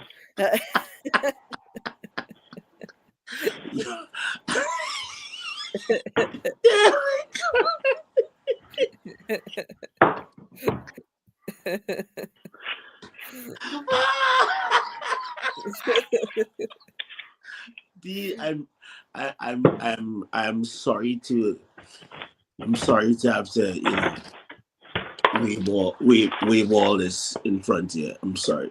My apologies. It's cool, KP. It's cool, KP. It doesn't bother me. It's fine. No, I mean, you don't have to apologize. You just have to remedy the situation. we're leaving it a little bit. Don't worry about it. We're leaving it a little bit. But yeah, Julie, like, just real quick, like, so just hit us with like why do we think? Because you were saying that Jim was planned way far back. What makes you you know what I'm gonna do? I'm gonna do this. What makes? Yeah, what made you say that? Because I think that's what we kind of paused. So in the first couple episodes, I think they foreshadowed that Jim was going to die and that Jade and Tabitha were reincarnated. In the episodes where they're in the RV, it says, so Julie and Ethan are talking to each other with the finger puppets. Julie is pretending that one of the finger puppets dies, and she says, "Oh, the monster's claws went too deep." And as she's saying the monster's claws went too deep, the camera, it cuts to a shot of Jim and in the sunlight shining right on his neck. And then the finger puppet dies, according to Julie. Ethan says, "Bring him back, Julie, bring him back." She says, "Sorry, kid, when you're dead, you're gone." And now what's happening? Jim died and his neck was ripped open. And Julie is now trying to bring him back, which is what Ethan was saying. "Bring him back, Julie, bring him back," about the finger puppet. So I think they planned that from the beginning, that he was going to die. Julie was going to be going back in time trying to bring him back. And it's all foreshadowing. It's just like foreshadowing in a book. I think that's what they were doing. And I think it's genius. I think they planned the major plot points from the beginning. And also, Jade and Tabitha were both shown knocked unconscious when they first arrived in town, looking dead. And for example, Tabitha was knocked unconscious in the RV. She looked dead. Jade fell and hit his head on a rock. He looked dead. That foreshadowed the fact that they both died and came back many, many times over. So it's things like that I geek out over. And I think they planned, they knew where they were going with this. They definitely knew they were going to have these people reincarnated. And I think they planned the Jim death too. Maybe not exactly how he would die, but that he was going to die and Julie was going to try to bring him back. So yeah. I think they have learnt a lot of lessons. Not that, I mean, some of the same people were involved in Lost, but Lost was a chaotic mess. Like, absolutely chaotic mess, because they didn't know when they're going to get cancelled or when they weren't going to get cancelled. This time around, people have learnt from the mystery box kind of writing, and we're going to have a proper story arc. I'm just going to drop it gradually. Yes. Yeah. I think that they learned from that, and they planned the major plot points, like Julie was going to time travel, Jim was going to eventually get killed off, and obviously Jade and Tabitha were reincarnated. That had to be planned from the start. So I think that they did a great job. They didn't plan out everything, but those major things, definitely. I do think the show suffers a little bit from filler episodes. I do think that. I don't think the seasons need to be as long as they are. I think we need to wind them up a bit quicker, like maybe 8 or 6 episodes per season, maybe an extra season at the end. But it's becoming very clear, because I remember when the first season came out, I mean, the opener of From was just amazing. You know, when the family gets caught there. I mean, that was just amazing, riveting television. Absolutely. You know, absolutely, you know, what on earth is going on here? And someone comes in, Harold Perrineau comes in, you know, from Lost, which is hilarious. Comes in, right, no, here's how it works. He's trying to break it to them very gently. You're living in a terrible place right now, but we're not going to explain it to you right now. The important thing is to stay alive. You know, and here's some totems. You know, you've got to trust me here. This is what's going to work. You know, it did an amazing job of it. I just think it suffers a little bit from having too many episodes per season, but I'm still wanting to see the next season. Right. Quick question for both you guys. If you entered into Fromville and you got that speech, would you have submitted and been like, you know what, this makes some kind of sense, I'll just chill? Or would you have thought it was human trafficking and fought like hell because you didn't want to get sold to some Serbian gang?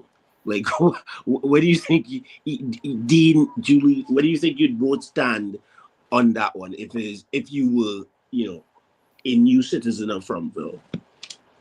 Well, as soon as I saw the supernatural creatures coming out, I wouldn't think of human trafficking at all. Yes, if you see those people walking, but like, would that be enough to make you think that like something bad is happening here? Because really, it was just.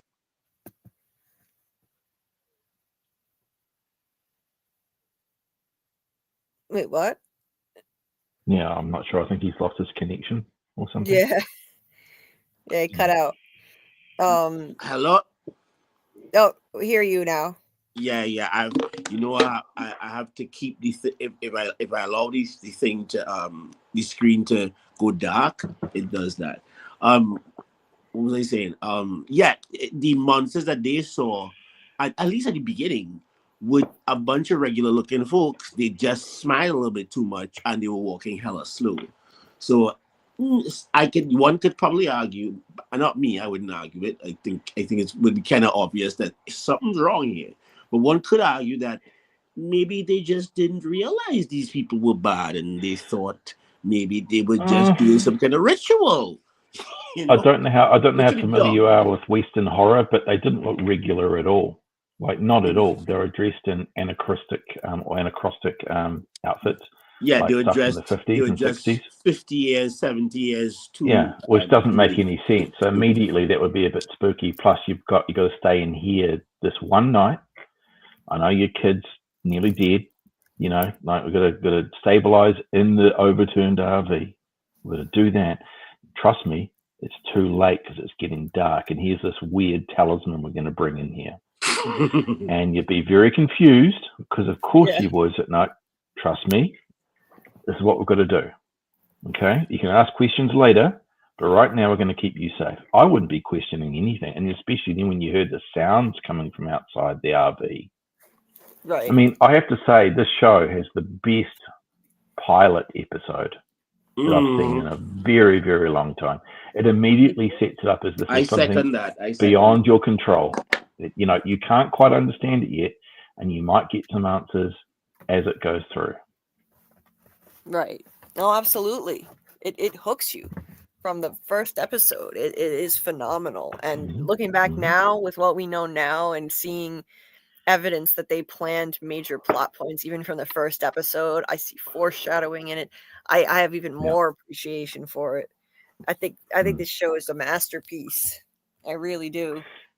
Yeah, and like I was saying earlier, I think it could have done with being a little bit shorter. I'm not saying a season a year isn't good, because I think that's fine, and I hope they get 5, 6 seasons, however many they need. I just really think that last season was 9 episodes of filler, to be honest. Like, you got a tiny bit of information, and then 45 minutes of nonsense. And Dean, I would add, even the big secret that we got, which is somebody sacrificed children, and people now these people are now immortal, but like they're monsters. And on top of that, if they die, they go into a woman's womb and they give birth to themselves, and they become once again Smiley Monster.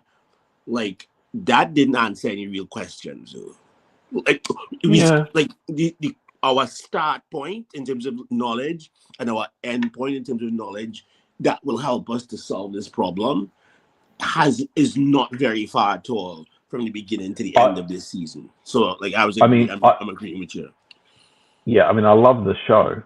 Love it. Otherwise Love I wouldn't tune into I love it, but I think it suffers from a little bit of the Lost syndrome, where it takes too long to tell the story. There's too much filler that's going on, and you keep watching because you want to know what's actually happening. And I mean, it's very clear, as Julie was saying, it's very clear they've plotted it out. I remember seeing, I think after season 2, people were accusing the showrunner and the writers of, being like another Lost, and they were saying, no, that's not how it is.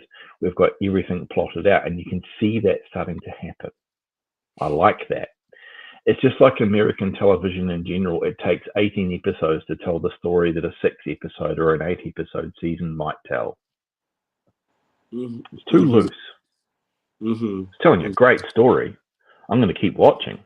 Yeah, because the good thing about it is, even the filler is fun to watch. Even the filler, even the filler is fun.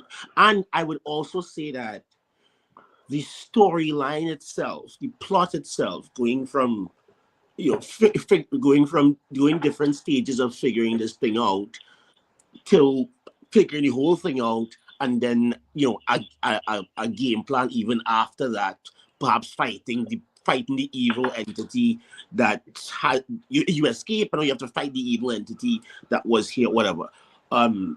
That, however they put that plot together, I mean, fine, but I think the interesting part about this show is, even though it's a mystery box show, which obviously the mystery is usually the star of a mystery box show, we still have characters that we care about in this. Like, if we never get an answer to where From is, what Fromville is, if all we know about, if we never get any further information about this mystery, we just get more information about the characters, and season 4, season 5 comes and ends without us getting an explanation as to why they're here, what is here, I think people will obviously be disappointed, but I think most people would still have enjoyed the watch.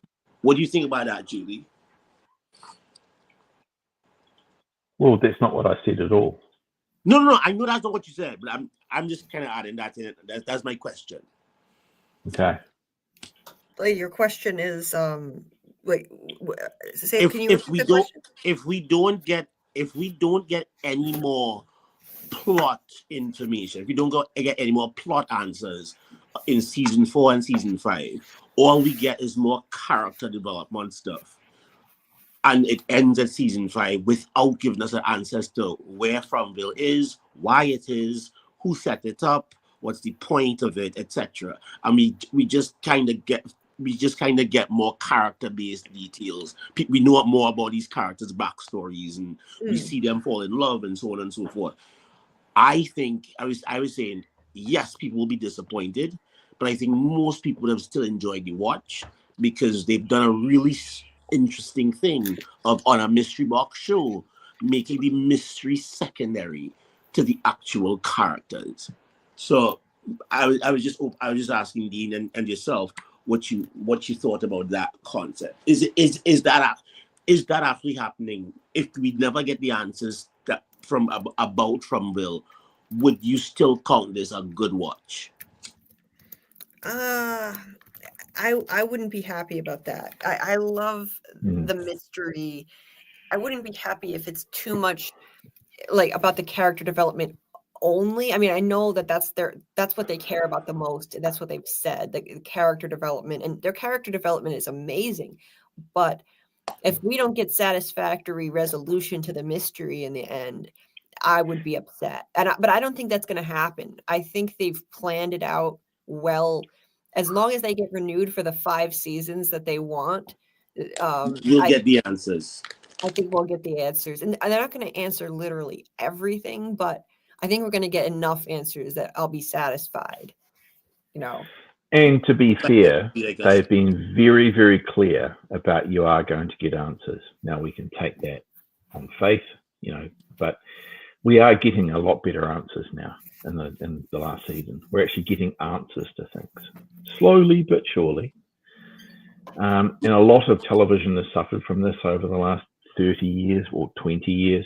There's been a lot of these mystery box shows where they've been making it up as they go along. I mean, Lost is the classic. I mean, that wound up relatively okay, but even they admitted they didn't really know where they were going, and they had the scythe hanging over their head of cancellation, you know, which is why the last season of Lost was so short.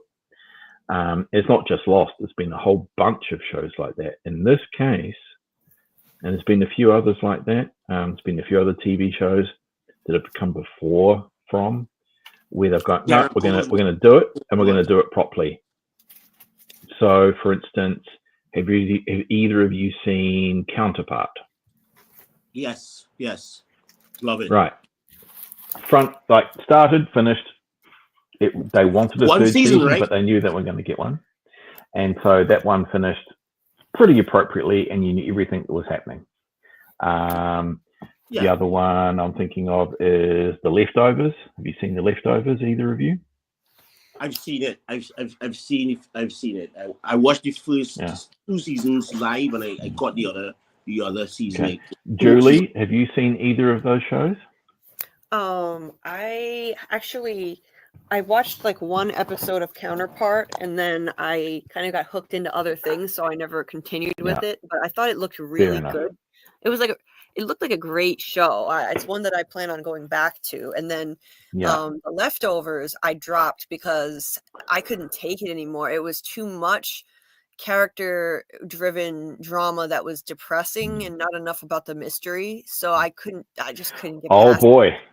Yeah, so one of the problems with The Leftovers is the first season is pretty dark, and it's pretty uneven, to be fair. Like it's really uneven in the first season, but it's a massive payoff towards the end.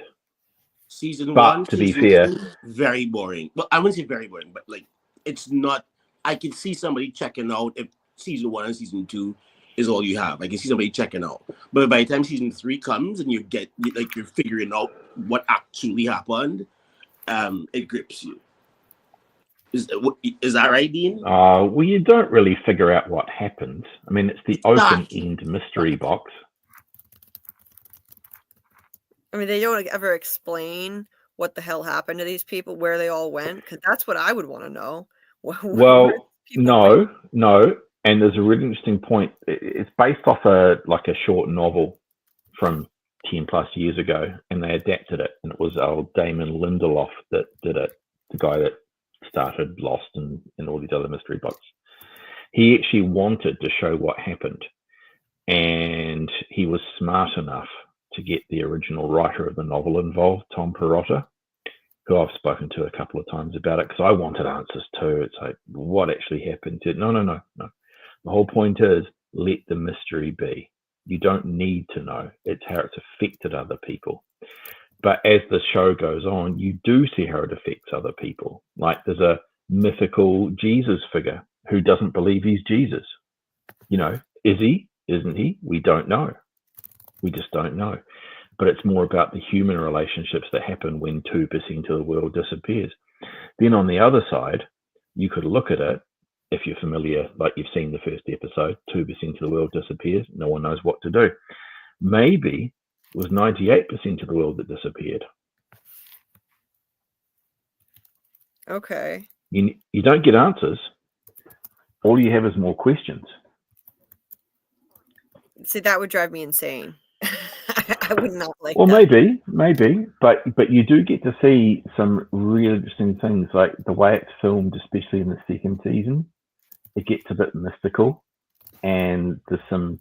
It could be just in their head, or it could be something that happened. You know, like it may be there's more to this world, maybe there isn't. You don't know, but you do see these people change. And the very last episode of the 3-season run is well worth the payoff. And it's not even just the last episode, it's probably the last season, really. Even the second season's full of that mystical stuff, and it's people changing themselves for the better because they can't understand what's happened or what is happening. They just change as people, you know, going from being violent to nice and accepting. Right. I mean, maybe I should give it another chance. That like I just could not get past the depressing soap opera that was season 1. Well, that's the whole point. I get what you're saying. I really understand what you're saying about that, because even when I watched the first season, I mean, it was a bloody struggle to get through. I feel what you're saying there. It's like, oh, it's just so down and dark. You know, everyone's so depressed. But that's kind of the point. Like suddenly, out of nowhere, for no good reason, no one can explain it, 2% of the world just vanish in front of people. The bam, gone. No one can explain it. It just happened. There's no good reason. It just happened. People are saying, was it the retribution from God? It's like, no, it was just random people. And you, in this slight spoiler, you get to meet someone in the second season a little bit, and then properly in the third season that says they're God, and that's open to interpretation. So it's kind of like an open ending, not like spelled out for you. Yeah, you have to make your own choices. It's a literal, what if this happened? Who can explain it? You can't explain it. You're talking about Wayne there, right? Talking about what, sorry? Wayne. Holy Wayne. No, he was in the first season, right? I mean, you've seen it. He wasn't supposed to be God. The second season, God, or someone says that he's God, is, well, I know I'm not going to spoil it for Julie. She hasn't seen it yet. Julie, there's this one point in the second season where Kevin, the main character, dies, apparently, and he goes to an afterlife. Apparently, it could be a dream. It could be a drug-induced state. You just don't know. You don't know if it's real or if it's not. That's the whole point about the entire show. And he, in what may be the afterlife or maybe a drug-induced dream, he meets God for a little bit, or someone that says he's God. And in the third season, the religious guy, the old Doctor Who is in there, and he meets God, or someone that says he's God. And it's all about a test of faith, because these people are sitting there going, what the hell happened to these 2% of these people? Some people are trying to bring up scientific reasons. Some people are using faith. No one knows. And you don't ever find out. But it's not the point. The point is about how people react in that kind of situation and how their human relationships would change. Right. It's more about the characters. It's more about how it affects them. It's kind of like From in reverse, you know, what would happen. Well, you're looking at the people left over instead of seeing the people who disappeared and where they went. So yes. So if you remember, you may not, because it's been a while since you've watched it, the opening scene is just people going about their normal lives. And then suddenly people just disappear. Like They did it on purpose. Right in the opening scene, with some woman with her newborn, like 6 months old, and she's frustrated. The baby's screaming in the back of the car, and then suddenly it goes silent. And she, where's he gone? Where's he gone? Oh, I loved that That's your scene. Yeah. Yeah. Well, that pays off as it goes forward. It actually pays off. She appears a few times during the show. And yeah, it's a long watch, and that, especially that first season, is a pretty hard watch. There are some good episodes in it and some bad, and most people give up when they're watching that first season. But the second season becomes pretty good, and the third season is brilliant. Well, I'll tell you the episode that made me give up. I couldn't take it anymore. The episode about the preacher. The entire episode was about this preacher trying to save his church, and every time you thought it was hopeless and he wasn't going to make it, something happened, and oh, it'll be okay now. You think, oh, he's going to be able to save his church. And then nope, never mind. No, it's not going to happen. And back and forth, screwing with you for the entire episode, only to see him lose his church in the end to that cult that bought it. And I was like, that's it. I'm done. I can't watch this anymore. I was mad that I even spent time watching that episode. So why were you mad about that? I mean, I'm not trying to talk to you about your religious affiliation, your beliefs, because that doesn't matter to me. That was probably the second best episode in that first series, just to let you know. But if that triggered you, it was a problem. It was just like, what the hell did I watch him struggle like this for this entire episode, just to see him lose the church? That it was just extremely frustrating. And so I don't know. I didn't like that experience. So the message behind that episode was, you may or may not remember, the message behind that episode was he was a guy telling other people that people that had departed, like had been just mysteriously vanished, weren't being taken by God, because some of them were murderers, some of them were rapists. And he was trying to spread that message, right? So he was trying to do the right thing, right? And then suddenly he has faith. And there's this really interesting thing going right throughout the entire 3-season run. Is faith important, or is grounded in reality important? Right? And so it was such a roller coaster ride, that episode. I know. Like, he had faith. Remember when I'm going to go and gamble. He's going to go and gamble. He's not a gambler, but he thought in his head that God had told him to. And do you remember where he got the money from? Didn't he win it at the casino? No, that's the thing. He won money at a casino. Do you remember the main character, Kevin, who's what's his name? Thoreau. No, not Thoreau. What's his buddy name? The handsome guy. The guy we all wish we could be. I know who you mean. Yeah.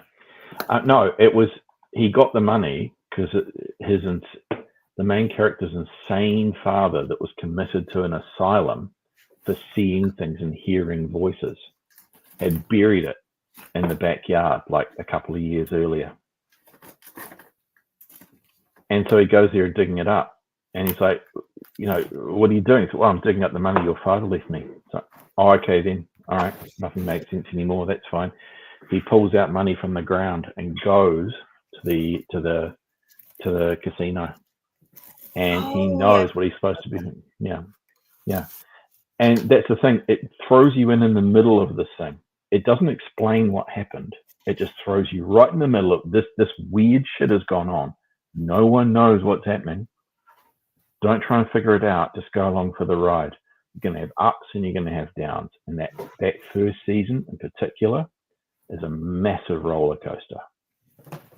Second season, not quite so much. But it does really mix up faith versus certainty. And you never quite know what's happening. I did like the trippy elements of it. I liked that. Mm-hmm. I liked the seeming hallucinations that the cop was having, and he thought that his Yeah. at one point he thought that his bagel disappeared, but then he found it in the back of the toaster oven. That was funny. 'Cause he Well, was one of the points losing- is that he thinks he's getting mental health issues. He thinks he's getting schizophrenic because his father is in the mental health facility because he was hearing voices. And then it comes to a point, I won't spoil it for you, it comes to a point where his father gets released and he's totally fine. Like he's totally normal. And he's suffering from hearing voices, he thinks, or imagining people. And he said, "What did you do to make yourself better?" And he said, "Son, I just finally did what they told me to do." Wow. Yeah, see, I like if they play more into that. I didn't know how much they're going to explore that that element of the cop wondering, is this what I'm experiencing? Is this really happening? Is this in my head? Am I losing my mind? Yeah. I like that kind of thing. With that, I would like that.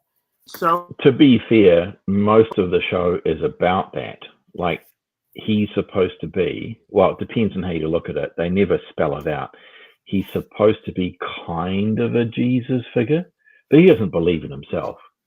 And there's not really any evidence for it. But it goes through some really interesting things. Like, yeah, it's a little bit of a mystery box show. You'll see it if you watch it. I think it's you more would do like some real really life, good right? deep dives on it. It's more like real life, because in real life,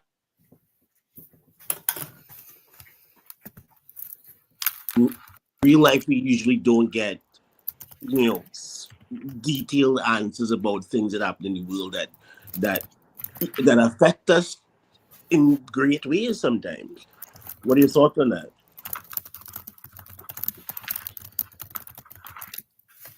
What did you say, KP? Oh, I was saying in real life, you usually don't, when some fantastic thing happens, you usually don't get full disclosure. You don't get full knowledge of what happened, why it happened, who made it happen, why they made it happen, etc., etc. So it's closer to like real life. If 2% of people did disappear on the earth, this is the way people would act. And guess what? If nobody knows why, nobody knows why. But you're going to have some people who, whether it be because of mental illness or because they're trying to make a quick buck, you're going to have some people that will come and start to call themselves prophets and say that, well, the spirits have shown me that they have all gone down to the deserts of Arizona to build a city underground or somewhere, and people will believe. There are amount of people who will believe that guy, because even though his answer doesn't make a whole lot of sense, at least it's an answer. So point being, in real life, we generally don't get full answers for these things similar to these shows. So I think that's what they were pointing out. So what do you think? Does that make sense to you, Dean? I get what you're saying. I get what you're saying. The thing is, it's with a TV show, if there's a mystery, we naturally want answers. The nice thing about a TV show is we get answers to things that we wouldn't get in real life. We get answers. We want to be shown, okay, this is why this happened. This is what happened. And I don't like open endings. I like to be informed. So you hated Sopranos ending. You hated the Sopranos ending, I'm sure. What? You hated the Sopranos ending? Oh, I've never actually seen The Sopranos. Oh, okay. Don't. You'll probably hate it because it ends on the biggest, best, just fade to black screen ever.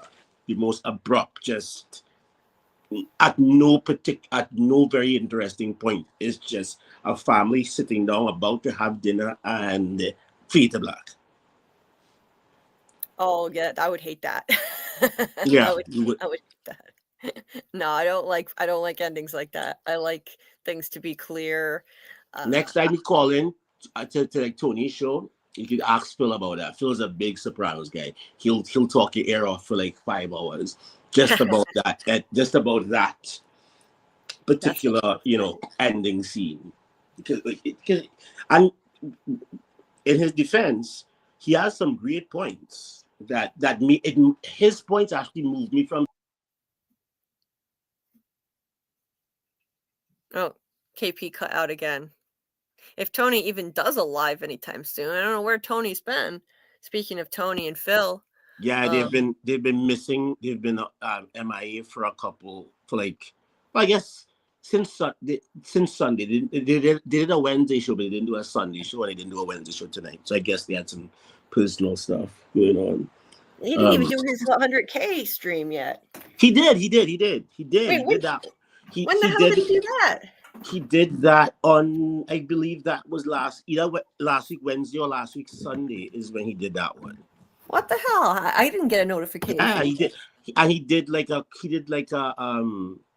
video call. He did like a quick post when he actually crossed the 100K. He was in the streets somewhere and he did a post. And then the next episode, we kind of celebrated. You were there, but like, you know what? He didn't make a big deal of it. Like at the beginning, he kind of spoke about it for like 3-4 minutes. And then for the rest of the stream, people who called in or were in the chat were saying, well, congratulations, Tony, congratulations, Tony. But like, he didn't make a big deal out of it, which is probably, you were there. I remember you calling in or whatnot. But yeah, you probably didn't notice because he didn't make a big deal out of it. You know how Tony is. Tony's an understated guy, so he's not gonna, like, he spoke about it for like 3 or 4 minutes in at the beginning. He thanked everybody. Then at random points in the night, he would thank a particular person or set of people. But in general, it was very low key. He didn't make too much of a fuss about it. But he said he was going to do another stream just for that, though, like a special stream, and he was going to have like people that he used to stream with back in the day come on, but he hasn't done that yet. Yeah, he hasn't done that yet. No. I know what you're talking about. Yeah, that probably will not be till like February, because the people that he wants to have on, like we know most of them, and like one is an astrophysicist, you know what I mean? So like these aren't people. Damn. These are people who like 10 years, I would say, but 7-8 years ago when Tony kind of started. These are people who probably were in school at that point. They're just finishing up law school or astrophysics school or whatever. But now they're like, 8 years in their careers. They're doing big things. So they'll all do the show. It will just be a matter of him figuring out the timing with some kind of time that works for everybody. But that would be a cool show. I would definitely be in the audience for that. Oh yeah, I'm happy for Tony. He's a great guy. He's become a friend to me personally. He's so cool. He's given me so much advice and supported my channel and just me personally. So he's an awesome guy, and I want to go to his convention too. He said I think he's gonna start selling the tickets in February or something like that. He said. Yeah, I'm grabbing it. I'm grabbing 4 tickets as soon as they come out. As soon as he announces, I'm getting 4. Nice.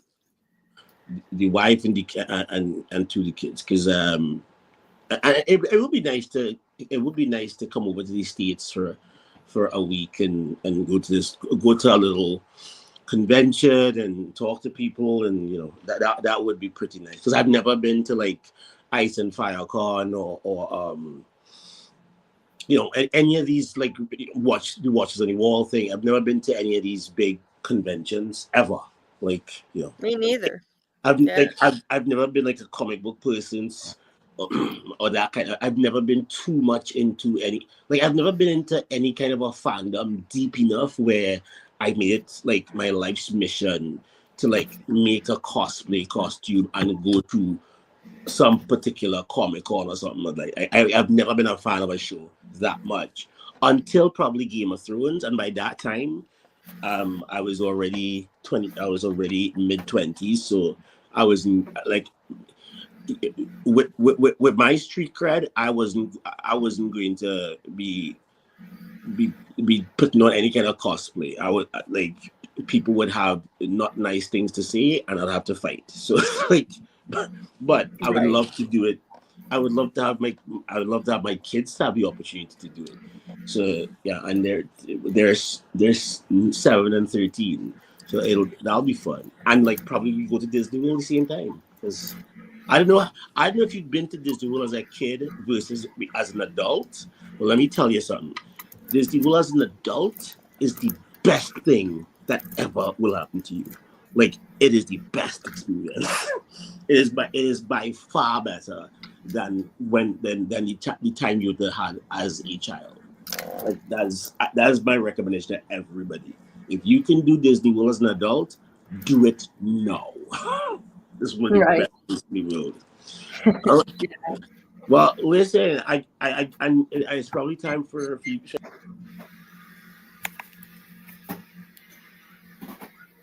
Lost you again, KP. Hold on. Oh, now you're back. Every time, like I said, if I let this, like, I don't know, I just got this phone. It's like it's a iPhone 16 or whatever. So I just got it, and I don't know the setting to set it so that the light doesn't come off. So every time I put it on, the light dims, and I have to remember to touch it. And if I don't remember to touch it, it'll go black, and then like I get disconnected a little bit. But I was just saying, like, I know it's late. I know you're going to pack it in soon. So, good night to everybody in the chat. I don't know who's still there, Dita and some other people, but yeah. Thanks for popping on, KP. It's nice to talk to you. I was just saying hi. I was just one saying hi and two seeing if you're okay. Because streaming at 4:00 at minutes to 4 in the morning, like I just want to make sure that you're all right. You know, that was not cry for help. That you didn't accidentally press the streaming button and like some sort of weird crime is happening at your house. Like, so anyways, everybody have a good night. I'm out. Cheers. Good night, KP. All right. And I need to wrap it up, but Dean is back now. Hold on. All right. I just lost connection. You need to go to bed. You go to bed. Yeah, but no, it was nice talking to you, Dean. Thanks for coming on. You too. No worries. You have a good night. All right. Or a good day. Yeah. What time is it where you are? 10:36 p.m. Where are you, by the way? What country are you in? I'm in New Zealand. Oh, no way. Wow. That's cool. Yep. Nice. Yeah. So it's early here, very late there. Yeah. Yeah. Cool. I love hearing from people in all different countries. That's awesome when people can find my channel from all different corners of the world. And I don't have a very big channel. So. Well, no, you don't have a very big channel, but interestingly, before you go, just, I've told you this before, but it's really interesting. I like watching shows that you like watching, and then YouTube recommended it to me. That's how I found you. It just was on the front page. Here's your recommendations. So that's kind of interesting, isn't it? It is. That's wild. Yeah, I'm glad to hear that. So people are finding my channel organically just from the algorithm. Then it sounds like from the algorithm. Yeah. I think it might be. I like watching long form stuff. Like long form discussion, long form podcasts, long form whatever. And so I went, oh, you might like that. And then of course it bloody knows what I watch. So it knows I watch From and knows I watch Lost, all the other shows. All right, you might like this one. There you go. That's how it happened. It works. So it does work. It does work, yeah. That's awesome. I think you just gotta grow it. Right. You're very good at it. Well, thank you. I appreciate it.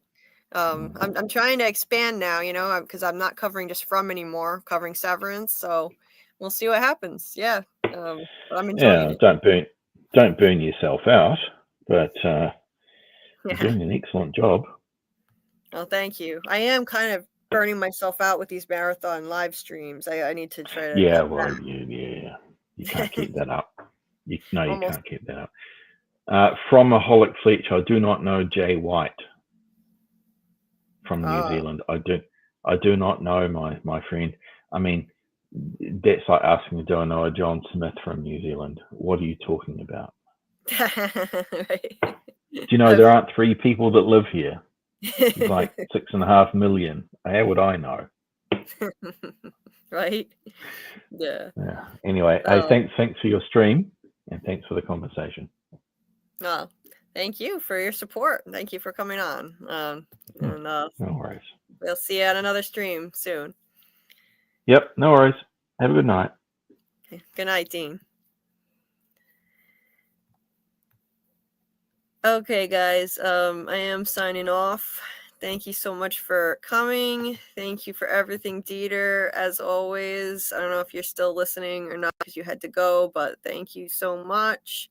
And again, watch out for my Severance breakdown later today on season 2, episode 1, and tonight in the Discord. Season 2, episode 2 is going to be premiering. It's going to be dropping at 9 p.m. Eastern. I'm going to stream it. So if you want to join the watch party, the link to the Discord is in the description of this video. And lastly, just a reminder, Doug Hughes will be a guest Friday night at 10 p.m. Eastern live with us. Are not going to want to miss that. And thank you all so much again. Good night, Jehovah Sins. Good night. I will rest, Fletch, I promise. And Zulinator, good on you, mate, from an Aussie fan. Oh, I forgot if you said you were from Australia, Zulinator. Cool. Another international viewer, follower, whatever you want. I don't know what to call you guys, but that's awesome. And good night, Grow and Thrive. Grow and Thrive. I saw at the last second before you dropped off that you were backstage. I am so sorry. I was in another tab. I didn't even see you. And I came back and you dropped off. Sorry about that. I wasn't trying to ignore you. But yeah, maybe next time on the Severance stream, when I post the call-in link, you can pop on. Always nice to talk to you, Grow and Thrive. And thanks again, Dean, Gray, and KP. And I will catch you guys next time. And yeah, I'm looking forward to seeing Severance tonight. I know we've got some Severance fans here. So remember that watch party is 9 p.m. Eastern tonight. And until next time, keep on deep diving. Let's see what we can uncover together. Have a good day or a good night, fam. Julie? Hi! It's me. Why am I screaming? It's me, David Alpay. Hey Julie, it is also Julie here, name twin. Hi Julie B Deep Dives, it is Avery who plays Sarah on From. I just want to say thank you so much for watching and supporting the show, and I also want to give a shout out to your co-host, Scarlet of Many Names. Hey Julie. Julie, you're awesome. You work so hard. I wish we were friends in high school. You could have helped me with my, literature essays, my critical essays, because you are so deep and thorough. Keep doing what you're doing, and I'll see you around. Thank you for what you're doing, and keep at it, and I know you got this. You know you got this. Keep at it. Take care. Congratulations to you guys on all your success of your YouTube channel, and I'm wishing you all the best in 2025. Anyway, Julie, I just want to say, keep going, keep on keeping on. You got this.